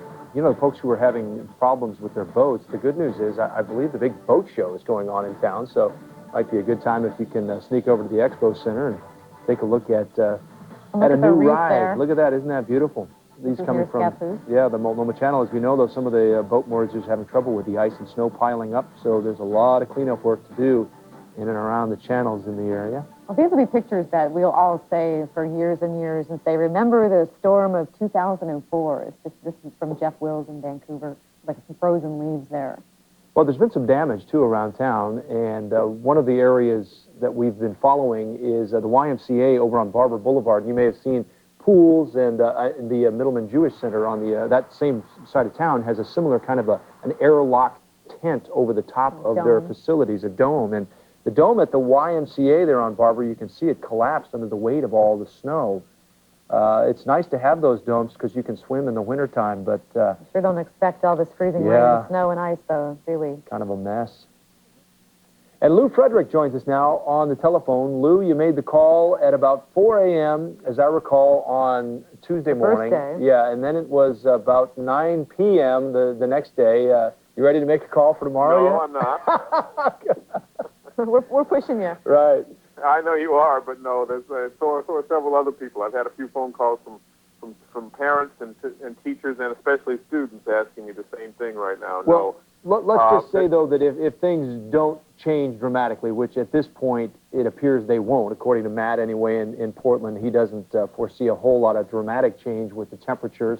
Side streets are still going to be rough. If you were going to put a percentage on it, the chances of another snow day tomorrow? Well, with all due respect for Matt, and his predictions are usually pretty good. We'll still wait a little bit before we make any sort of decision. And in terms of percentage, you know, it's a matter of the safety. It always comes down to that. Is it going to be safe enough for students to walk to school, for parents to drive to school? What's the status of that? And we'll have to be waiting a little bit to see whether, in fact, we get any sort of change in temperature. At this point, though, I'm hearing that there's not expected to be much of a change in temperature, so we may not go above freezing, and we may still have that ice out there, which would make it difficult for people to get to school. Well, we'll definitely be checking back with you throughout the evening. A lot of kids are waiting to hear your word. And as I mentioned earlier, my kids and a lot of other kids turning their pajamas inside out, hoping for another day, as if they didn't already have enough days with the holidays. But they're having a lot of fun out there. It's coming right at the end of their holiday breaks. But a very extended break with one day back at school. They are all sort of getting a little antsy now, I think. Yeah. You know, 2 days is done good. enough board games and snowmen building. You can't even build snowmen now with all that ice. With all the ice. It's getting really tough. Backgammon went well this morning, but I think at least in our house, they're ready Time to go back to school, read all the books, caught up on all their homework. Jack Penning's outside to tell us that things are warming up a little bit, Jack. Well, it does seem warmer a little bit. We have rain falling right now, which is not the most pleasant thing, but I'll tell you, it's a lot better than that sleet we had yesterday. That was just miserable. This is tolerable. The streets here are basically ice covered. This is in downtown Portland. And cars are moving just fine for the most part on these streets. But the big difference is when you get off the street into parking lot situations, you have this really light snow. And And we were talking about it. It's almost like sand when you're walking on it. That's almost what it feels like. It almost feels like walking on a beach, albeit not quite as pleasant as walking on a beach because you are walking on ice granules instead of sand. But it has that same kind of texture. And when I was driving in today, I live on the west side, so I came over Sylvan, and I had no chains on, front-wheel drive, got over Sylvan, no problem, got through downtown, no problem. But it was when I got to this snow, this sand-like snow, that I got stuck right in the KGW parking lot, and thankfully a couple of the guys inside helped me get out of there, but I don't think I'm ever getting out of this parking lot again, at least not until it gets above freezing. Back to you. Okay, Jack, good luck. You got plenty of people around here to help, that's for sure. That's the good I know, news. we pushed somebody out last night, too. Hey, I want to remind you, a lot of people starting to go outside a little bit and maybe venturing out in their cars. Probably still not the best idea, but if you do go out, we want to run down the things you should keep in your car: a flashlight, jumper cables, blankets, clothes and food, some water, an ice scraper. And I'll tell you what, though, if you don't have an ice scraper right now, it's pretty tough to find. Went to Freddy's, and they're all sold out of anything to do with ice or snow. Snow shovels, snow sleds, snow chains, ice scrapers, de-icers, all sold out. And remember, on the roads, four-wheel drive helps you go and go uphill, but nothing to help you stop when it's icy. So if you don't have to go out anywhere, still a good idea to stay home. Matt Safino is live in the First Alert Storm Center, and Matt, you heard from Lou Frederick, not quite ready to make a call here, but I mean, realistically, it doesn't look like things are going to be better in the morning. No, I don't think they will be better in the morning for the Portland area. Now, if you get south and west of town, things will begin to improve there. But for the Portland area, we've got a winter storm warning in effect because of the freezing rain, and it's not in effect for just tonight. Tomorrow, it's clear through Friday. That's right. Tomorrow, we're going to stay just below freezing. It's going to be Friday until we really begin to warm things up. Let me show you what's going on, first of all, with radar. Find my little magic pen here so I can draw. You can see some pretty good showers out to the north of Hillsboro, northwest of Hillsboro, which is right about there. Let's see, we can change the colors of that pen. Isn't that nice? Anyway, there's the shower activity that's the heaviest there. Now, if I zoom out a little bit, you'll see there's a little bit more now coming up from the south and west. Here's our live radar beam updating this current area of shower activity. And you could actually watch. It's moving sort of, well, more like in that direction as it comes towards us here in the Portland area. So these showers are liquid down in areas like this, but when they move over us, they're falling into below freezing air, and they will continue to do that because we're not going to see that east wind relent until we get into Friday, really. Let me show you the temperatures again in the metro area, and you can see that they are warmer to the south. McMinnville, 32. 31 now in Aurora, 27, though, in Portland and Vancouver, and 24 in Troutdale. So it's warmer than it was yesterday, but it's going to be tough to get rid of this last little bit of cold air, and that's why I don't think we're going to see temperatures climb above freezing tomorrow, even though it's in the 50s on the coast, and Astoria is up to 41 now, but it's very cold east of the Cascades, and that air keeps funneling through. One storm moved up into Vancouver Island today. That helped to give us a slight surge of southerly wind away from the gorge. Now, the bottom of your screen, you can see another band. That's going to move up the coast tonight and actually increase the wind and increase the rain, but not really do enough to scour out the cold air. So we're likely to see some more freezing rain overnight tonight. And it'll be all liquid, but it's going to fall into this below freezing air, and that, of course, is a bit problematic. So here's the forecast. For the rest of today, we won't get much above 28 degrees in Portland, so we got to stick with the freezing rain graphic. Tomorrow, a high of about 31 in Portland. It'll be several degrees warmer if you're down in even, say, Tigard, down towards Lake Oswego, West Lynn, Milwaukee. You'll see a little bit warmer weather and begin to thaw things out, but you get up towards town, still below freezing. And even Friday morning, about 31 degrees at the airport, and then finally warming into the mid-40s on Friday afternoon. So it's not looking like we're going anywhere quickly, folks. And, you know, I wouldn't be surprised at all if the Portland Public Schools come back at some point, whether it's today, tonight, early tomorrow morning, and say, yeah, we're not going. Whereas some of the other districts, south and west of town, may be able to get in gear a little bit more quickly. So you're saying now we could see freezing rain through the day after tomorrow? What's tomorrow, Thursday? They're all running together. Tomorrow, right. We'll see it tomorrow. I think by Friday, we'll begin to warm up into the 40s, but we have a winter storm warning in effect into Friday for the freezing rain. We could still have some pockets of freezing around, rain left over near the gorge early Friday morning, and then we should get a better surge of warmer air that should help to scour us all out. So through tomorrow, Laurel, and then really seeing a breakthrough on Friday. Well, it's hanging on. Yes, it is. Doesn't want to let go, Matt. Thanks a lot. Here we have Carl Click is driving home right now. We're going to talk to him on the phone. He's on I-5 driving north, and he says he's washboarding. Did we lose him on the phone?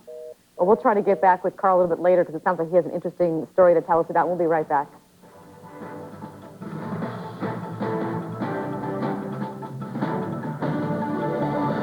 When you put the most advanced forecasting tools in the hands of the most experienced local weather team, what do you get? The most complete severe weather coverage. Matt Zafino and the First Alert Storm Team. Only on Northwest News Channel 8, where the news comes first. Next time, luxurious landscaping at the Street of Dreams. And we're having hot times at the watering hole. That's on the next Your Northwest Garden with me, Ann Jagger, Saturday at 7 on News Channel 8. Sponsored by Hart's Nursery and Fisher Implement. Starting a new career is easy. All it takes is 3 steps. Step 1, pick up the phone and call Apollo College. Step 2, get trained. In just 9 months, you can start a career working in a dental office. Step 3, get hired. Let the placement counselors at Apollo help you find a job you'll love. So take the first step. Call Apollo College today. Learn how far your mind can take you with Apollo College. Every year, James Ward buys his mom the same old birthday cake. But this year, James switched to Progressive Auto Insurance. And if they can shake things up by letting you compare competitors' rates and over 20 other facts and figures, then maybe he too should swing for the fences. Nice work, James. Think easier. Think Progressive. Visit progressive.com or call 1-800-PROGRESSIVE. Welcome back. Here's a look at the latest on our winter storm. State climatologist George Taylor says this is the snowiest, coldest winter to hit the region since 1992-93. As we've reported, the storm has virtually brought the city to a standstill. Hundreds of businesses and schools closed today. Also, no MAX service today. And 33 TriMet bus lines were put on snow routes. 6 were canceled entirely. So a lot of impacts as this storm hangs on. And our Jane Smith is out at the Sylvan Overpass on Highway 26. Jane, how does it look today out there? Laurel, it's clear so far today. As you can see over my shoulder, there is some slush on the road. We were told earlier today that it was covered with ice, but traffic is moving freely both in the east and westbound lanes. I want to show you something that you haven't seen in a few days here in Portland. Take a look over there. What do you see? That's right, there's some sunshine, which is encouraging because it feels like it's warming up out here. Just a few minutes ago, we did relieve Bruce Sussman and Kurt Austin. They were excited to hop in their car and head back to the station, but you know what? Their car wouldn't start, so we had to give them a little jump to let them go back to the station. Of course, they'd been out here since 3:45 this morning. On the lights there, you can see they have icicles dripping down. If we can get a close-up shot of that, it looks like the lights have almost beards from the icicles dripping down, and it is still awfully cold out here, but it does feel like it's warming up a little bit. We haven't seen any problems with any of the drivers. So you can see the off-bound or off-ramp here on 26. Here goes a Broadway cab driving. Everyone seems to be moving along just fine out here on 26, and quite a bit of traffic flowing, so no real problems to report. Okay, Jane, thanks for the update. Hey, we have Carl Click back on the phone. We tried to get him a little earlier. We think we've got him now on I-5 driving home to Vancouver. What's it like out there, Carl? First of all, Laurel, talking to you hands-free. And I just drove I-5 from Portland into Vancouver, crossing the interstate bridge. It's beginning to melt, beginning to see pavement. And what's coming up now is that washboard effect where everybody's chains have been digging into the ice, especially on the Vancouver side of I-5 heading northbound. And I was bouncing up and down like you would not believe. I was not worried about slipping and sliding. I was worried about, blowing out part of my suspension just because of the ice that is now ridges and ruffles, washboard effect, and everybody was going through it. I had to get down to about 10 miles an hour, again, not because of traction, but because of just how the ice is beginning to melt and everybody's chains are digging into it. It was quite an experience. Carl, and it looks to me like there's quite a bit of traffic out there. I would say medium traffic for 2:30 in the afternoon, but I'm beginning to see a lot more pavement. My chains are beginning to rattle. When I get home, I might have to take them off, but it is beginning to melt on the heavily traveled roads. I-5 has a couple of places where you pretty much have grooves, real deep grooves from the chains digging out, starting to melt away. Right now I'm on Highway 99 in Hazeldale. and seen a lot more pavement than I have in a long time. You're starting to feel like, probably feeling like you're an Oregon pioneer in the covered wagon going over all those ruts and everything. Well, I wish I had a Ford pickup back then going over the road. Yeah, you can see by these pictures. Wave to us, by the way, Carl, and maybe we'll see you on one of these sky cams. But you can tell that a lot more people are starting to venture out, and by heavier traffic, I mean, you can tell that even over the last couple of days, we're seeing more and more traffic. The I-5 looks pretty thin, though. All right, Carl, thanks a lot for the update. Drive safely, and I'm sure your family will be glad to see you when you get there. We want to take a look at some viewer pictures we've been getting in today. This one's from Bill, and I really apologize if I mispronounce your name, Bill. Roddy from, is that Majors? And that looks like a really ice-covered lake there, and that's a beautiful picture. We thank you for sending these in. These are just pictures that we don't see. People are so appreciative of the winter storm and marveling what we're seeing. They know we won't see this again, we hope, for a long, long time. You can see the squirrel there trying to get a little bit of food, but there's pretty tough to get into that dish, it looks like. Well, that's the great thing about digital photography. You just put your compact flash card in and fire away, and then you just send them to KGW.com. Yeah, you just hook them up and email them to your friends and family. And we love seeing your pictures. This one from Kelso. Oh, that's a good idea, trying to keep the freezing rain, whatever was coming down at that time, off the child in the wagon. Look at the wheels on that thing. Talk about tough sledding with the wagon there. Yeah, and the kids are just having so much fun on our street, sledding down the street. But I did tell my kids, I remember, isn't this cute, the doctor yesterday telling us to be really careful with the sledding. They're seeing accidents with people sledding with young children, and it can be very dangerous if you hit, especially as Dr. Gillette told us, hit a stationary object. So be careful out there, and it's really icy out there today for sledding. And that's Terry Burns' picture for mailbox covered with snow. From viewer pictures to Sky 8 pictures, we're going to show you some of what Sky 8 captured. It's been tough for Brian Saunier to get the helicopter up in this weather, but he was able to get up and capture some pictures for us this morning for a brief time before the freezing rain forced him down. You can see the folks, I believe this was out on his way toward Troutdale. Some of the people taking advantage. Now that's a hill, huh? Wow, that's the way to sled. And the kids know where to find those hills too. Oh yeah, the locals do. It's funny, my wife was laughing at me the other day. The first time it snowed on New Year's Day, I had in the back of my mind a couple of hills that I had scouted out. That's what happens when you grow up in St. Louis. Everywhere you go, you're always thinking about the winter, and that would be a fun hill to sled down, and sure enough, we had a great time during one of the earlier storms on New Year's Day. On New Year's Day. You know what? When I was driving home, though, last night, sometimes you don't notice the hills on Burnside. I never noticed there was a little hill when I was going down until I had to go down in the ice last night. It was a bigger hill than I remembered. Get a new perspective. That's right. Well, Pat Doris joins us now. Really a lot of problems out at PDX. People aren't going anywhere there. The airport virtually shut down. Pat, what's the latest? Well, I heard one of the competitors here call this the largest homeless shelter in the greater Portland area, and I think that he's absolutely right, so I'll steal his line. But, a lot of people stuck here. There are more than 300, as many as 400 flights canceled today on top of the 400 that were canceled yesterday. And so a lot of folks are now facing their second night of either getting a hotel room or spending the night in an airport. We're talking to one of the frustrated travelers today. What's your name, sir? My name's Joe Riley. And where are you from? Moscow, Idaho. And trying to get home? Yeah, we're trying to get to Spokane. It's been about 32 hours now, and we slept in the airport last night. Lovely. Can't find a motel room, so it looks like we may be sleeping in the airport tonight also. What's that like? Because I'm thinking one night in the airport, okay, it's an emergency, you can handle it. The second night, it's not going to be fun. No, it's not going to be fun. We're not really looking forward to that.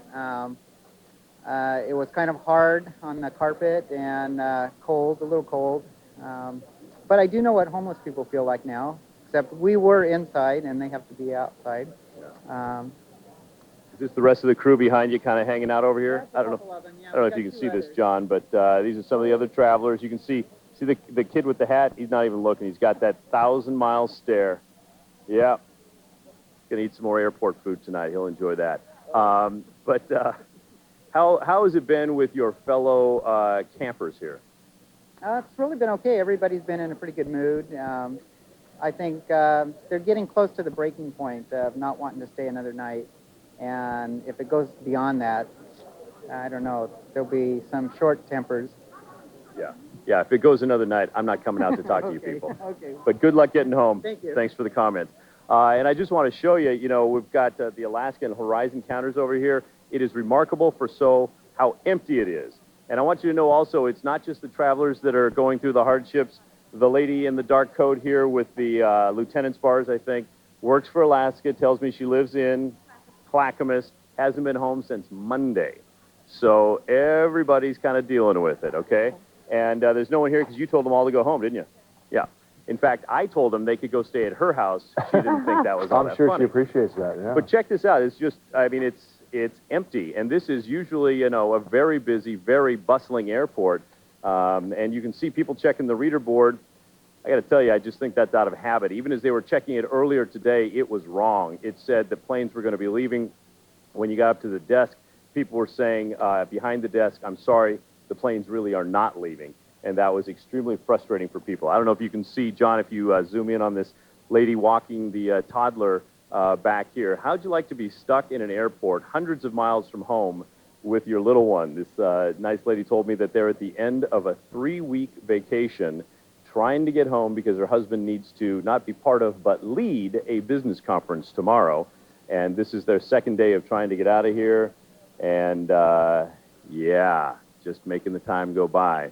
Yeah, now they're at the end of their rope, I think. Instead of their end of their vacation. Hey, Pat, the other thing, let those folks know who are going to Spokane that there's a 4:45 train. I don't know. It'd be interesting. We might want to try to get a hold of Amtrak and find out if there are tickets available still for that train. But it might beat spending another night in the airport. I don't know. That gives them, you know, a couple of hours to get over to the station and try and catch that 4:45 train to Spokane.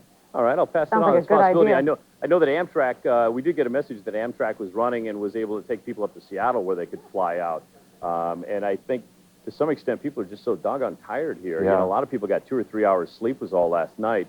That they're just sort of hunkered down and going, oh man, another night. Okay. Yeah, that's why, you know, it might be fun. Get on the train, take a nice, nice see the country, and I'm sure it's beautiful, yeah. And if you want to call me after we get off, I'll get your credit card number. I'll just give it to them. Okay, sure. He's more than willing to do that. I'm setting up the travel agency right now as we speak. Pat, thanks a lot. You know, Pat earlier mentioned the Port of Portland had considered possibly talking to the Red Cross about helping the people out of the airport and setting up a task force. We have Mary Miller from the Red Cross on the telephone right now. She says they have not been asked to do that, but they are doing a lot of other things. Mary, what can you tell us what the Red Cross is doing right now? Well, we have a team of dedicated volunteers who arrived here at the Red Cross today despite the icy conditions, and they have charts up, and they're watching what's going on in our 7-county area in terms of power outages, and in regular communication with emergency management in counties throughout the area, ready to go in the event that we need to set up shelters or provide any type of assistance to people who are stranded. Now, we do have a number of probably homebound people and older people. What advice can you give us to help our older citizens? Yeah, we think that now is a great time. You know, if you can take a walk down the street and check in on seniors who are your neighbors, that would be wonderful. And the thing that's kind of interesting about putting a disaster supplies kit, you all have done a great job telling people what they need to do, but you have to make some slight modifications for seniors. You know, it's difficult for them to possibly lift gallons of water that they might have in their emergency supplies kit, so if you could help them with that. You know, if you have high-protein, non-perishable food in a disaster supplies kit, typically it may be in a can, or it may be one of those protein bars that are difficult to chew. You know, if you could bring over food that would be easier for them in the event of a power outage to digest or prepare, it really would be helpful. And, you know, seniors are more prone to hypothermia when the temperatures go down, and making sure that the temperature in their homes is at a safe level is another great thing that people can do. Well, that's a wonderful suggestion that we can all do to pitch in to check on our older neighbors and make sure that they're getting the food they need, that they're able to open the cans that they have and get the water that they need, and they're staying hydrated, and just probably a friendly visit. I think a lot of people are getting cabin fever right now, especially people who can't get outside at all. Yeah, absolutely. And I think if seniors leave their homes and happen to slip on the ice, you know, it's uncomfortable for anybody who falls, but for seniors, it's definitely a life-threatening situation if they fall. Mary, what can you tell us about the blood situation? From what I've heard downstairs, in talking with my counterparts at Blood, it's just there's nobody down there. Nobody is giving blood right now, and you know, surgeries are still taking place in the Portland area, so it's at a real serious level. And by any means, they're not encouraging people to endanger themselves by going out in the inclement weather, but as soon as it starts to clear up, if you're eligible to give blood or platelets, it would be really, really appreciated by us and by the hospital. You are open now. If people were within walking distance to come down and give blood, and then as soon as we're able to drive, we'd love to have people come down or make appointments to make blood donations. That's right. Thank you, Mary Miller with the American Red Cross. Thank you for your hard work, and we'll check back with you throughout the storm here. We're going to check in now with Bruce Sussman. He's been on duty out at the Sylvan Overpass all morning, and he's back now in the newsroom after what? You got to jump, is that right, Bruce? Yeah, we did have to jump-start the car there. The battery went dead on us, but I wanted to tell you about how the drive was on the Highway 26 as we drove it from the Sylvan Summit all the way here into downtown Portland. A couple of different things you're dealing with. At the top of the summit, basically, it's above freezing, and so as a result, the road's just slushy. But down on the lower ends on both sides near 217 and 26, and also where you're looking at there, that's our camera right there, 217 and 26. There and also on the downtown end, it's compact snow and ice. Temperatures are still below freezing. But, you know, this morning I went through a neighborhood right there at the intersection of 217 and 26, and I found this guy named Carl who had to break through the snow because it was crusted on top with ice, and then he was shoveling it. He's a state worker who was trying to get in. The state office is opening at noon today, and so he's trying to decide how was he going to do all of that. Here's what he had to say about how things were as he started his morning in his neighborhood.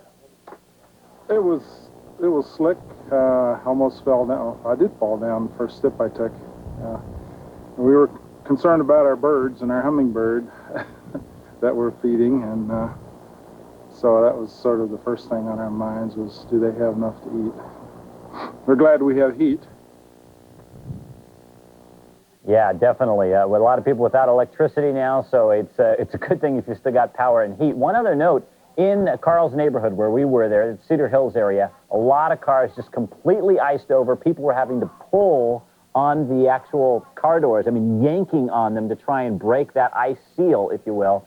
So you might want to keep the ice scraper inside or maybe in your garage or somewhere, preferably inside, I guess, because it'd be warm. And that way, when you go out and the car door stuck shut, you'll have something to work with. So that's just a little idea because many of us are still going to be seeing those icy conditions, especially near the gorge and in eastern Multnomah County. It sounds like Matt's talking about that for a while yet. Good suggestions. Hey, Bruce, can I borrow that ice scraper? Mine broke. I'm trying to chisel off the ice. You know what? It turns out the short-handled ones are more of a pain to use, but they're less likely to break. I know. I had one of the long ones, yes, with a little brush on the end. Yeah. That's you right. need the short one for the leverage, I think. Thank you, Bruce. All right. Picking up all kinds of tips here today. We're joined now by Dale Rutledge with OSP. And Dale, we understand one of your officers ran into some trouble in his vehicle today. Yes, down in Albany, you know, the weather started thawing out a little bit, and people started traveling a little faster, and he had stopped to render some assistance to somebody, and somebody else lost control of their vehicle and plowed into his. He was outside of his vehicle at the time and managed to jump out of the way, but his patrol car was totaled. Oh, well, thank goodness he's okay. He's no injuries to the officer. No injuries to anybody. Everybody managed to escape without any injuries, but it's still pretty dangerous out there. What do you say about speed limits at this point? Obviously, no one's really going, you don't have to worry from a law enforcement standpoint about people traveling at 70 or 80 miles an hour on these freeways, but is there something that you look for in particular where someone might be traveling at an unsafe speed? Well, we're always looking for people that are, traveling faster than the conditions allow. The big problem that people have is that, in a particular area where they may be in, it may be bare roads, and so they pick up the speed a little bit, and then all of a sudden they encounter ice, and that's when they get into trouble, is when they don't anticipate, maybe a shaded area or something like that. But people who are traveling too fast, we look out for them because we want to prevent a crash. So we may pull them over and talk to them about the speed and the need to keep it at a slower pace. Are you seeing more people get on the roads now as we're starting to hear a little bit more information about some thawing? Yeah, my office is just right out by the freeway here, and I can tell just by listening to what's going on that the traffic volume seems to be picking up a little bit as it warms up a little bit and people are venturing out. What about chains? Where do we stand on those as far as the freeways? Are they required at any points? Well, yeah, it's still required from Wilsonville south. We still have packed snow and ice on the highway, even though some of it may be turning to slush. And so it's really important that you keep those traction devices on to prevent losing control of your vehicle. Okay, yeah, and we're looking at that right now. Here. Wow. I-5 at Wilsonville. We're looking at a big backup, Lieutenant, of trucks on the side. I don't know if they're chaining up. Is that what you think they're doing there? Sure. And very slow going there. Are you able to see a picture from the television? I don't have a television that is close at hand here, so I can't see. But yeah, there's another car. It looks like it's stalled out in the middle of the road. Mm-hmm. So what does the majority of your work entail during a storm like this, Lieutenant? Well, the biggest thing that we worry about, and the thing that we've been doing lately, we go to crashes, and we also render aid to people who are stranded. You know, they slide off the road and get stuck, or they have mechanical problems and break down, and so we try to get them to a place where they can stay warm or get assistance or call a tow truck for them. Lieutenant, how long have you been with the OSP? Almost 27 years. Have you seen anything like this? Well, this is probably a first for me. I know in years past up here in Portland, we've seen this before, but that was prior to my time on Oregon State Police, so this is kind of a first for me. And what's this been like for you and your officers dealing with all of this? Well, the biggest thing is, to make sure that they're protected and safe. We've got them on 12-hour schedules so that we can have enough manpower, because it takes us a while to get around in these conditions, and so we have to put more people out so that we can make sure we cover our area. But, with the cold weather, the officers have to dress warmer and go slower, and it's the same for everybody, I guess. So we just want to make sure everybody's safe. Do you guys do anything differently as far as where you send your officers or what areas you cover? Well, there's so much going on that we really just go from call to call, and it's really call-driven. So, wherever there's a bad crash, that's where we'll be going. And if we have one of the major highways that's plugged, like Interstate 5 or I-205 or I-84, then we'll concentrate our people in those areas because that has the highest traffic volume. But other than that, we just go from call to call. For the most part, it seems like people have really handled the weather pretty well from a driving standpoint. Well, they have. Up until just this afternoon, traffic was slower, and we didn't have as much traffic out there because everybody was staying home. Mm-hmm. And have we had many injury accidents, Lieutenant? No, surprisingly, most of them have just been, bending the sheet metal, nothing serious, bumps and bruises. But again, as the speed picks up, you could expect to see more serious crashes. Okay, Lieutenant, we thank you very much for the time, and I'm sure you folks are going to have a lot of work to do over the next 12 to 24 hours as this storm hangs on. So thanks for all that you do on the roads around the state, and thanks for your time this afternoon. And here's a look at the latest on our winter storm as we approach 2:47 in 30 seconds. Amtrak operating. The next train to California leaves in about 15 minutes. The one to Seattle at about 4:05, and you said one to Spokane, didn't you, Joe, at 4:45? 4:45, right. PDX has shut down all its runways, stranding thousands of passengers, so a lot of folks looking to Amtrak. And PGE is reporting 58,000 people are out of power right now with new outages in southwest Portland. PGE says close to 300 lines are down in all this ice and freezing rain. We're going to check in one more time with Matt Zaffino here before we hit the top of the hour. Matt? Well, Joe, you know what we need? We need a good storm to do the warming. In fact, we'll talk more about that during the next hour, but I'll give you a bit of a preview now. What we need is a storm to not just move up the coast. We need a good, strong cold front, believe it or not. We need a cold front to cross the state. Why a cold front? Because that will scour out the cold air that's trapped in eastern Oregon. It sounds a little bit weird to talk about a cold front clearing out the cold air, but that's what they will do because you get a lot of mixing when you get a system moving on through. Let me show you the temperatures once again in the Portland area. This is going to be a very gradual transition for us. We are in the mid and upper 20s, Portland, Vancouver, Troutdale. McMinnville now just climbing up to freezing. We're getting reports of some thawing in some of the southern and western suburbs. They will see it first. Salem finally eking up to 32 degrees. And Eugene, nice and balmy at 44. The 50s on the coast where the south wind has kicked in, except for Astoria, 41 with an east wind. Now, there is a storm right off the coast, the southern Oregon coast. That is storm number 1. Not strong enough. That won't be the one to do the job. That's going to increase the problem, actually, because we'll get more rain and more wind from that. And if temperatures are below freezing, that'll mean more freezing rain. Another storm will be forming to the south and west, and that one should come in Friday morning to finally get us out of this. So for tonight, there's a winter storm warning in Portland because of the freezing rain. The rain will increase, actually, later tonight. It will be freezing north and east. And I would give you a line from somewhere, south of downtown, over towards, say, south of East Moreland. All areas north of that will still be seeing some freezing rain. South of that, you'll begin to see some thawing. And look at the east wind. We'll get gusts to 40. In fact, we'll get gusts to 50 coming out of the gorge tomorrow. In fact, freezing rain, north sections again tomorrow, just plain rain, southern sections, and the wind continues. And look at the temperature forecast. Now, the low is for tonight. Hillsborough will stop at 30, about their present temperature, and climb to 38 tomorrow. Portland downtown and the airport, our low will be 27, which is our current temperature, but we'll only get up to 28 tomorrow. So we're talking about a 10-degree temperature difference between the airport and downtown and over to Hillsborough, which is significant when you're straddling the freezing line like that. Tualatin also climbing up to near 40, but Camas and Gresham staying in the mid-20s. So that's the situation. That's how it's going to be.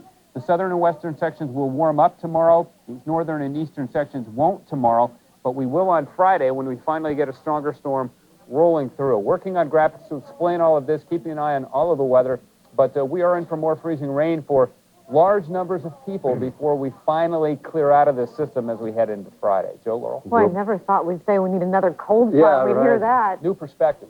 We'll be in touch. Thanks, Matt. Well, you know, a lot of us just trying to survive this storm, but now maybe we're thinking about our plants. And we have on the phone with us now Drake Snodgrass from Drake's 70s Nurseries and Landscaping to give us some advice on what we should be doing with our plants and our lawn.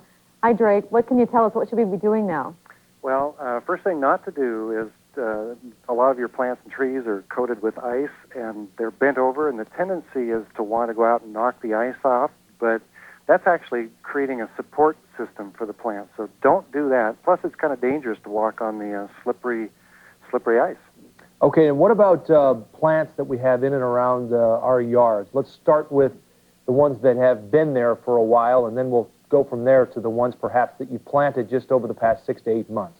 Well, the established plants are really in good shape. The snow cover has provided just a great insulating blanket, so we're in really good shape there. Over the last 4 years, though, with the mild winters, many plants that are zone 7 and 8, which are not as hardy for our area, have been planted, and so those might have a bit of a tougher time.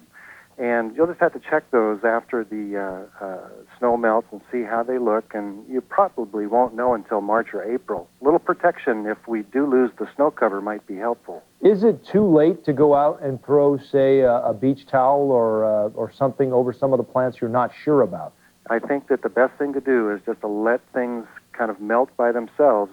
Now, if we get a little more ice and rain, like they're talking, let it build up, and when things melt, then some protection for maybe another winter storm would be the order of the day.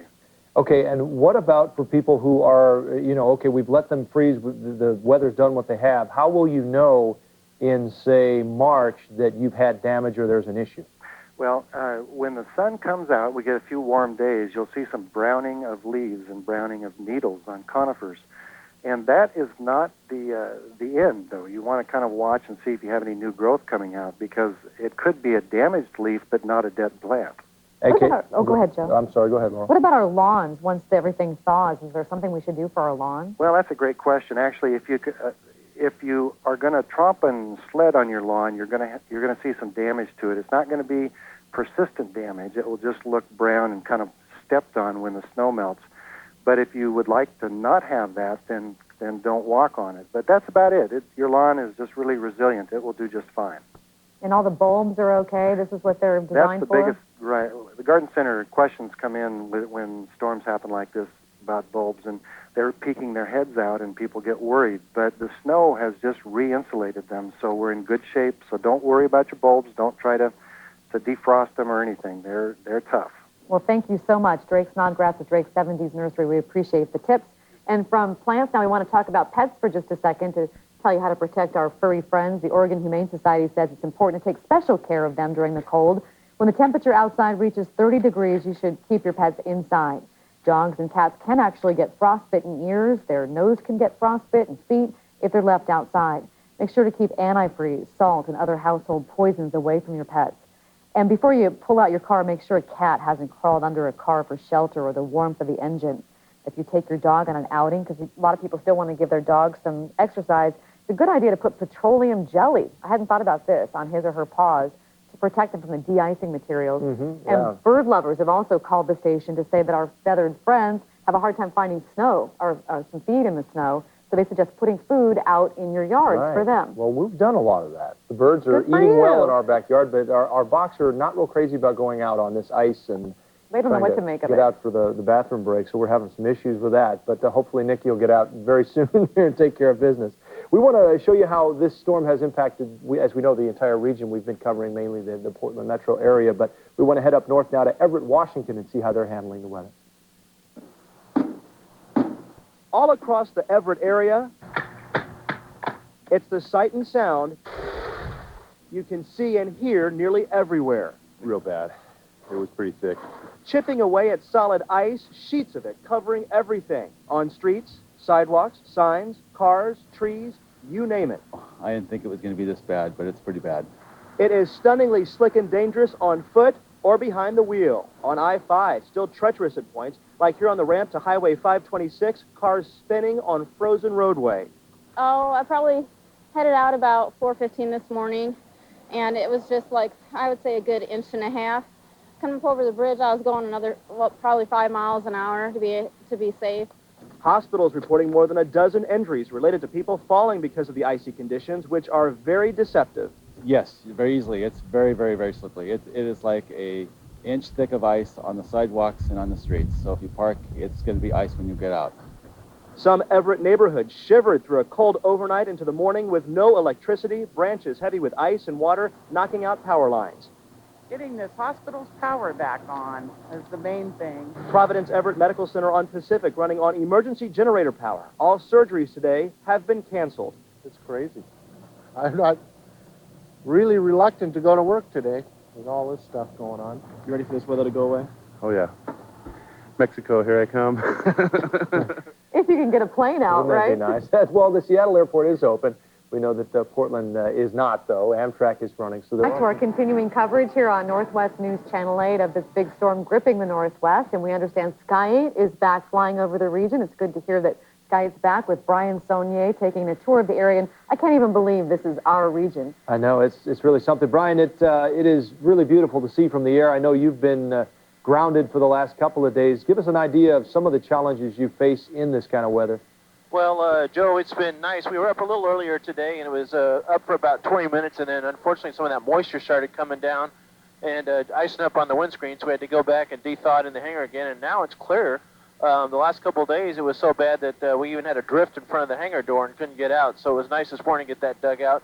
Right now, we're in an inversion layer. We're up at about 1,000 or 1,100 feet, and it's actually 37 degrees, nice and warm and toasty.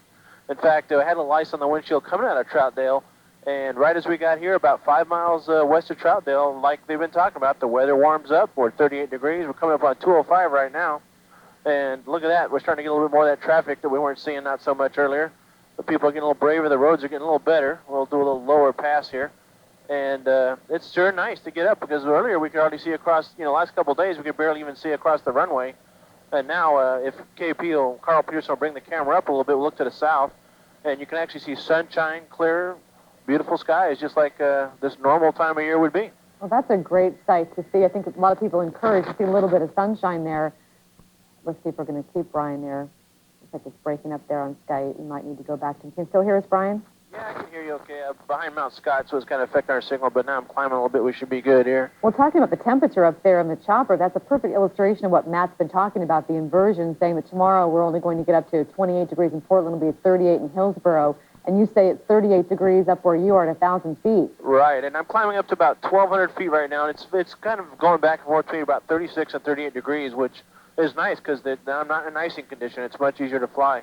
Now, this is the Mount Scott area that became famous on the New Year's Day storm, is it not? Absolutely, and this is also an area we were covering a little bit earlier when we were up for those short minutes, but this is that Johnson Creek Road that in the bottom there, KP, you can zoom in like he's got you there, and it's closed. They've closed it off saying do not go up here.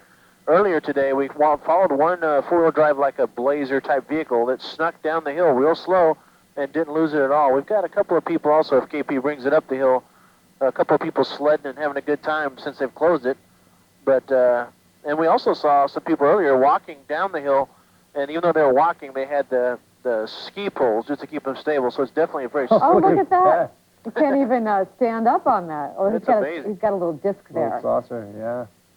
So at 1,100 feet or so, Brian, is the weather no longer as much of a concern, or is it a concern at all for you in the chopper? Right here where I am now, at this anything over about 33, 34 degrees, then any moisture that I hit up there just beads up and falls off like you're driving down the street in your car and hit some rain. It beads up and leaves. earlier today would ice up on me and I had to land. But right now, we just went through a little bit of rain and it just beat it right off. And I'm at 38 degrees, so it's ideal for me right now. Look at them go. I know 2 of them on that sled. Oh, the kids that are watching this are jealous of that hill. Isn't that great? That's beautiful. Well, we have a long list of potential sites. We're hoping you can fly over here at some point real soon. We've been all sort of chomping at the bit for the last, it looks like fun, doesn't it? Last couple of days saying, well, it'd be nice to have Sky 8 over that. And we're going to hopefully pass along our wish list, and you're going to have some pictures to get for us if you don't mind. I got a list of about 6 things, and I'm going to head for the first one right now. Okay, we'll check back with you a little later. Brian Sony live in Sky 8. And someone we've been talking to a lot the last couple of days, he's still there, John Becker in Hood River. Hi, John. I-84 still closed. You're still there. How's it going? It is just fine for us. I just feel so sorry for the truckers who are stuck here. We have at least, I'd say, 80 truckers in the Hood River area who have no place to go, really. They can't get up I-35, they can't go Highway 14, and they certainly can't go down the gorge. I-84 closed, as you mentioned, for more than 24 hours now. I can tell you, some folks across the river are having a great time today. You see that sort of white patch there on the mountain? We've seen skiers and snowboarders just shooting down that thing throughout the morning, the last hour or so that we've been in this section of the roadway. Let me set the scene here a little bit. This is actually I-84, as we've been showing you. You can see snowpacked and icy. We're looking back here toward the Dalles. One thing we've talked a lot about today is the visibility. That's a pretty amazing picture given what we've seen the last 2 days or so, because you can actually see several miles that way. That wasn't true yesterday. You can see snow isn't falling here either. That's another thing that's unusual. We just saw that stop around 11 o'clock today or so. Looking back toward Hood River, still under a snow emergency at the moment. They only want people who have to travel to get around town in this small town of about 5,000 or so. And again, Highway 34, you can see the sign there in the foreground, or 35, excuse me, is closed to truck traffic headed up toward Government Camp and Highway 26. But you can see just a really beautiful postcard picture here in the gorge right now. Not a lot of people out moving around, which is a good thing, but those truckers are ready to get rolling. And the big concern, really, it continues into this afternoon, is a lot of them are running low on fuel, they're running low on food, and they're running low on water. We did see, just down at the port here at Hood River, the Red Cross has set up a shelter that's serving at least 30 truckers, and it's great. They've got a hot meal, some spaghetti, a little hot Joe, and, you know, just enjoying it. They can get out of their trucks and get warm a little bit. They're going to open up some showers and that type of thing. But the truckers really concerned about that fuel situation because they need to keep those trucks idling. We're starting to see brakes freeze up and that type of thing. So they really want to get on the road and get down into town so that they can keep those rigs running, guys. Well, the latest we heard, John, was that it appears I-84 will not be opening tonight, and I guess at the earliest tomorrow, so we'll have to wait and see on that. What about the schools? I know they did have school yesterday. Did they today? Yeah, they were the troopers yesterday, but they didn't have school today, which was probably a good thing since, you know, they declared that snow emergency and didn't want people driving. You can see this is one truck passing us now, and you can hear his chains on the road, and that's what we've seen throughout this day today. Just some light traffic passing in between Hood River and the Dalles. And I'll tell you guys, I've mentioned this on and on and on, but 25,000 cars and trucks generally pass through Hood River on any given day. And, you know, we have only seen maybe 25 cars and trucks kind of on this road throughout the morning and into the early afternoon. It's really, really a ghost town around here. And I know that we have truckers, not just in Hood River, but in the Dalles and Biggs. It's just all the way through the gorge stacked with truckers waiting to get into Portland and really know where to go. Hey, John, we enjoy looking at you because, you know, you're a very handsome man, but can you get Ken to pan off to the right and show us the bridge that you've talked about? It is nice to have that clarity to see today. Exactly. And as you recall, Joe, that was not there yesterday, but that's the Hood River Bridge right over the Columbia River. There have been a lot of ice flows sort of in the inlets of the river. The temperatures here are still very low. I would say definitely not above 15 degrees. It's still pretty cold here. We haven't seen the winds like we talked about. You know, and the gorge just got hammered last night. as we saw with Nicole Dahl standing out there with her lips frozen, basically. But we haven't seen that kind of wind pick up here in the Hood River area, that's a good thing, because as I mentioned, those trucks just sitting there and idling, a lot of the integral parts on those things can freeze up, and the trucker's really worried about that, Joe. Okay, John, it's nice scenery. Beautiful. Yeah, Great good to see. that visibility. Thanks, Don. And I think Nicole gets to go to PDX later today, so we gave her a warm spot is that to right? go to. Because, you know, Pat's in his still frozen, shirt sleeve. yeah. I have a road closure note to tell you about regarding Highway 14 in Washington. Traffic officials had hoped to open the road by 3 o'clock today, but because of equipment problems, Highway 14 in Washington will remain closed for several more hours. I don't know if they'll get I-84 open tomorrow. I mean, the gorge is its own little world in a situation like this, and they are going to stay very cold. Becker said it's like 15 degrees there, and it's going to take a long time, probably Friday at the earliest, before they warm up enough to really start to melt out the ice pack out there. Fun seeing the skiers, though, too, on the side. I mean, Hood River is a very recreational town, so why not? And if you're John Becker, not a bad place to be stuck. Let's take you outside in Portland right now. There are a few changes beginning to occur. We have warmed up to 28 degrees now downtown, warmest we've been in over 48 hours. The wind is generally light. You're looking down from our camera on the Pioneer Park building at Pioneer Courthouse Square. Let's show you the radar. We've got another band of rain about to roll in, and it's liquid, but it's falling into that 28, 27-degree air, so that makes it freezing rain. Behind it, just showers. So we're in between systems right now. That's good. We need a couple of strong ones to really scour out this cold air, and that will be happening as we go into Friday. Friday is the day I think we'll really see some improvement. Let's check out the other temperatures. Laurel's laughing over there because it's like, what, Friday? But, you know, this is one of those situations in Portland where it takes a long time to scour out the cold air because the influence of that air pouring out of the Columbia River Gorge is just so strong, it literally insulates us right here at the outflow of the gorge from getting warmer. Now, it's 32 in McMinnville. Just got an email from some folks up in Orchards, Washington, saying that they've jumped up. They're just below freezing, but they've warmed like 4.5 degrees in the last few hours. And we'll see that kind of situation developing where we'll get some scattered warming. It's very interesting meteorologically what happens in this type of a situation. We've got the east wind, but then we've got a south wind trying to battle it out, and then there's the warmer air above. And I've actually experienced this myself. If you get on top of some of the higher hills in Portland, the west hills, but more some of the hills on the east side, like Mount Tabor, Mount Scott, you can actually feel, as we begin to transition out of this, you'll actually feel some warmer air dropping on down, and then it'll get cold again. This is live from Sky 8. Flying over downtown Portland. Brian, what's your temperature up there right now? Well, Matt, we're at 28 degrees up here at 1,000 feet, so right in this area around downtown it's staying cool like you were talking about. So has it gotten colder since you have moved away? You were in the mid-30s a little bit ago, or did you just drop in elevation? No, actually, just the elevation's about the same, but just coming this far west towards downtown, All right, we'll pick up with Brian again in a minute. They're probably moving the transmitter around on the helicopter, and we'll bring him back as soon as we get that signal cleared up. But it's really interesting to talk to Brian because he has that perspective of being able to move both laterally, like we show you on the map, but also up and down in elevation. And what I was saying is that we can actually get these little bursts of warming that drop down, and then the cold air swoops back in. So you could be on a hilltop and go, oh, where'd that come from? All of a sudden there's this warm burst of air, and then that east wind takes back over. And we're going to see that type of situation as we go through the next couple of days before we finally get rid of all of the cold air that's with us. By the way, let me know if Brian is ready again. We'll pop him back in. 27 at the airport, but 32 in Salem. So there is warm air waiting out there. The problem is there's cold air. And again, the 30 in the Dalles, we're having trouble with the observations we're getting. We have Brian now? Okay, Brian, so you moved, Brian, then from, you didn't really change elevation. Is that what you were saying?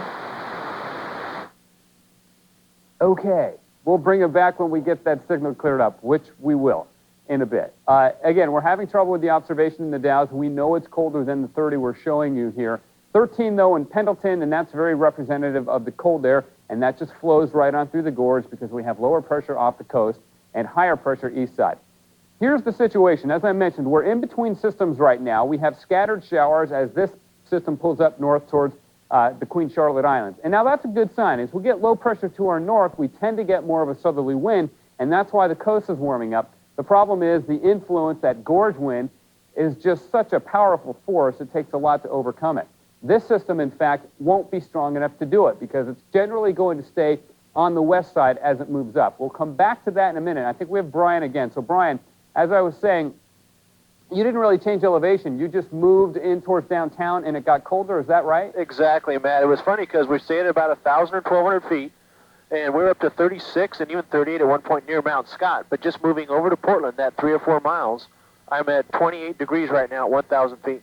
Yeah, that's interesting because what I would expect to have happen is that the cold air dome would be a little bit deeper the closer you are to the gorge. So I would expect that as you move away from the gorge and as you move west, that at the same elevation you would warm up. But you obviously moved into a pocket of cooler air which has settled over downtown. And we actually saw that with Doppler when we were showing the velocity mode last night, that we still had easterly winds beyond a place where we had, south of a place where we had those southerly winds. So, Brian, if you move over towards the West Hills, have you been over there yet? Or if you do go over there, I'd be interested to know if the temperature climbs at all at the same elevation.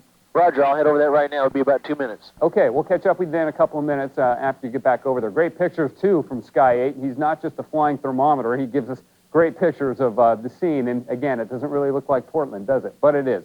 All right, so this storm. That one's not going to be the one to scour us out because it's not going to move across the area. It's going to slide up the coast. And we need a good, strong cold front to push through, scour out that cold air that's creating the 12-degree weather over in Pendleton. So we look farther afield, and we find, yes, another storm out here is forming, but it's way out there. So this is the storm that's going to roll up tonight and tomorrow morning. We'll get a warm front. It's going to warm up on the coast again. The problem with this storm is, see the low? That moves up. There's very high pressure here, so the east wind will increase as this continues to move up tonight and during the day tomorrow. And this cold front will never really cross over and do the scouring.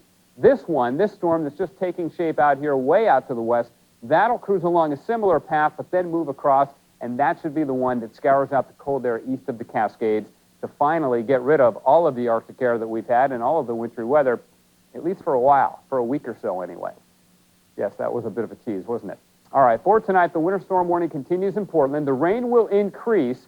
It's going to be liquid from now on, but it'll be freezing on contact in the northern and eastern sections, and then we'll get some thawing southern and western sections. We're already seeing pockets of that happen, and the east wind in the gorge is going to pick up, gusts to 40, maybe gusts to 50 late tonight, tomorrow.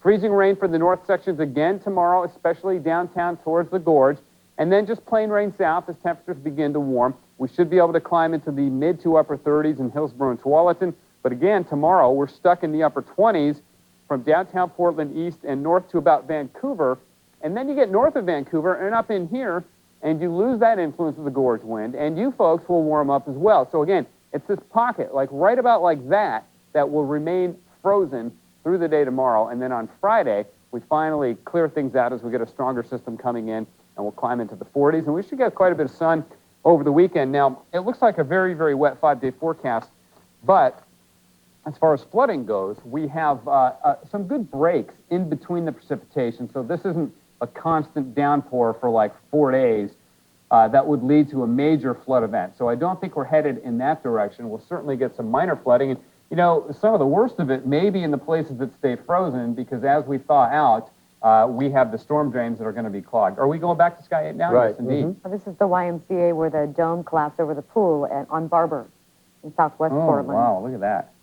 So, Brian, what's your temperature there? Yeah, we're up at 2,000 feet over the West Hills now, and we're 40 degrees, a lot warmer like you were talking about. So there you go. As you move away from the outflow from the gorge, the depth of that cold air dome actually becomes more shallow, and that it's, again, one of the reasons why those areas are going to warm up first, because the attack is twofold when you get away from the gorge. You're getting the warming coming up from the south, but then you're also having it descend from above. So it's this battle, and it can surge. And like I said, I've actually experienced it. We've been on top of some of the hills where it's very, very cold, and then all of a sudden there's just this warmth that comes down from above, and then it goes away. I'm looking forward to that warm burst of air. I know, that sounded good. And I know Sam Louie would love to have that, too. I understand he's freezing out there at the Gateway Transit Center. Sam, what do you have for us? Hey, Joe and Laurel. It is cold. There's wind here. I'm prepared, though, so that's a good thing. Right now, the Gateway Transit Center, we're seeing a steady stream of passengers here to catch the bus. The MAX rail line is closed again today, and let me show you why. It's because, well, the rail line here covered in several inches of kind of hardened snow. So right now the best option is to catch the buses. The buses are running on what's called snow routes, so you can kind of expect some delays if you're planning to catch a bus. I talked to some passengers, and they say the average wait has been about 30 minutes. Keep in mind that the shuttle buses, I don't know if we can pan over there, there are some shuttle buses that are running along the rail line, so if you plan to use, if you wanted to use the rail line, you can't because the rail lines aren't running, but we have some shuttle buses here that will take you as far west as Hillsborough and as far east as Gresham. They're also making stops in between at Portland Airport, the Lloyd Center, downtown, you name it. So a lot of different places that the shuttle buses are running. You just got to be patient. You also want to get bundled up and be prepared because there is a biting wind out here. Okay, Sam, thanks very much. I am loving the view from Sky 8. It is so nice, fun to see the area all frozen and to really get that perspective. We want to get back to Brian Saunier in Sky 8. And you can see Brian's view from up there where he says, oh, look at thumbs up, where he says it's about 40 degrees. You're over the Jansen Beach area. Is that right, Brian? Well, Laurel, I'm heading that direction. I just went over, just about 4 miles from Jansen Beach now, heading that direction. We're at 28 degrees now, so it's getting colder the closer we get to that river. And we understand there's some houseboats down here that have a little trouble. We're going to go check them out for you. And we're looking at the interstate bridge there. Is that the bridge that Carl was saying had all of the washboarding? I don't know if you all heard the conversation we had with Carl Click. He was driving home, and he said because of all the chains now going over the roads and the thawing, they're getting a lot of ruts and then washboarding. And he said it was a bumpy ride home over the interstate bridge. Yeah, we'll be over in about a minute. We'll be able to get a closer look. No precipitation where you are, though, Brian? No, luckily right now it's no visible moisture right now, and it's 28 degrees, so it's perfect conditions for you. Pictures now from Sky 8, and Brian told us he would show us the interstate bridge, and there it is where Carl Click told us while he was driving over it on the cell phone that it's all rutted because of the chains going over it and a little bit of a thaw going on. We want to tell you the latest now as we look at these live pictures of the winter storm at 3:21 now on your Wednesday. I-84 between Troutdale and Hood River remains closed. And now ODOT says it probably won't reopen until tomorrow, and we'll keep an eye on Matt's forecast to see if that continues because he's predicting more freezing rain through Friday.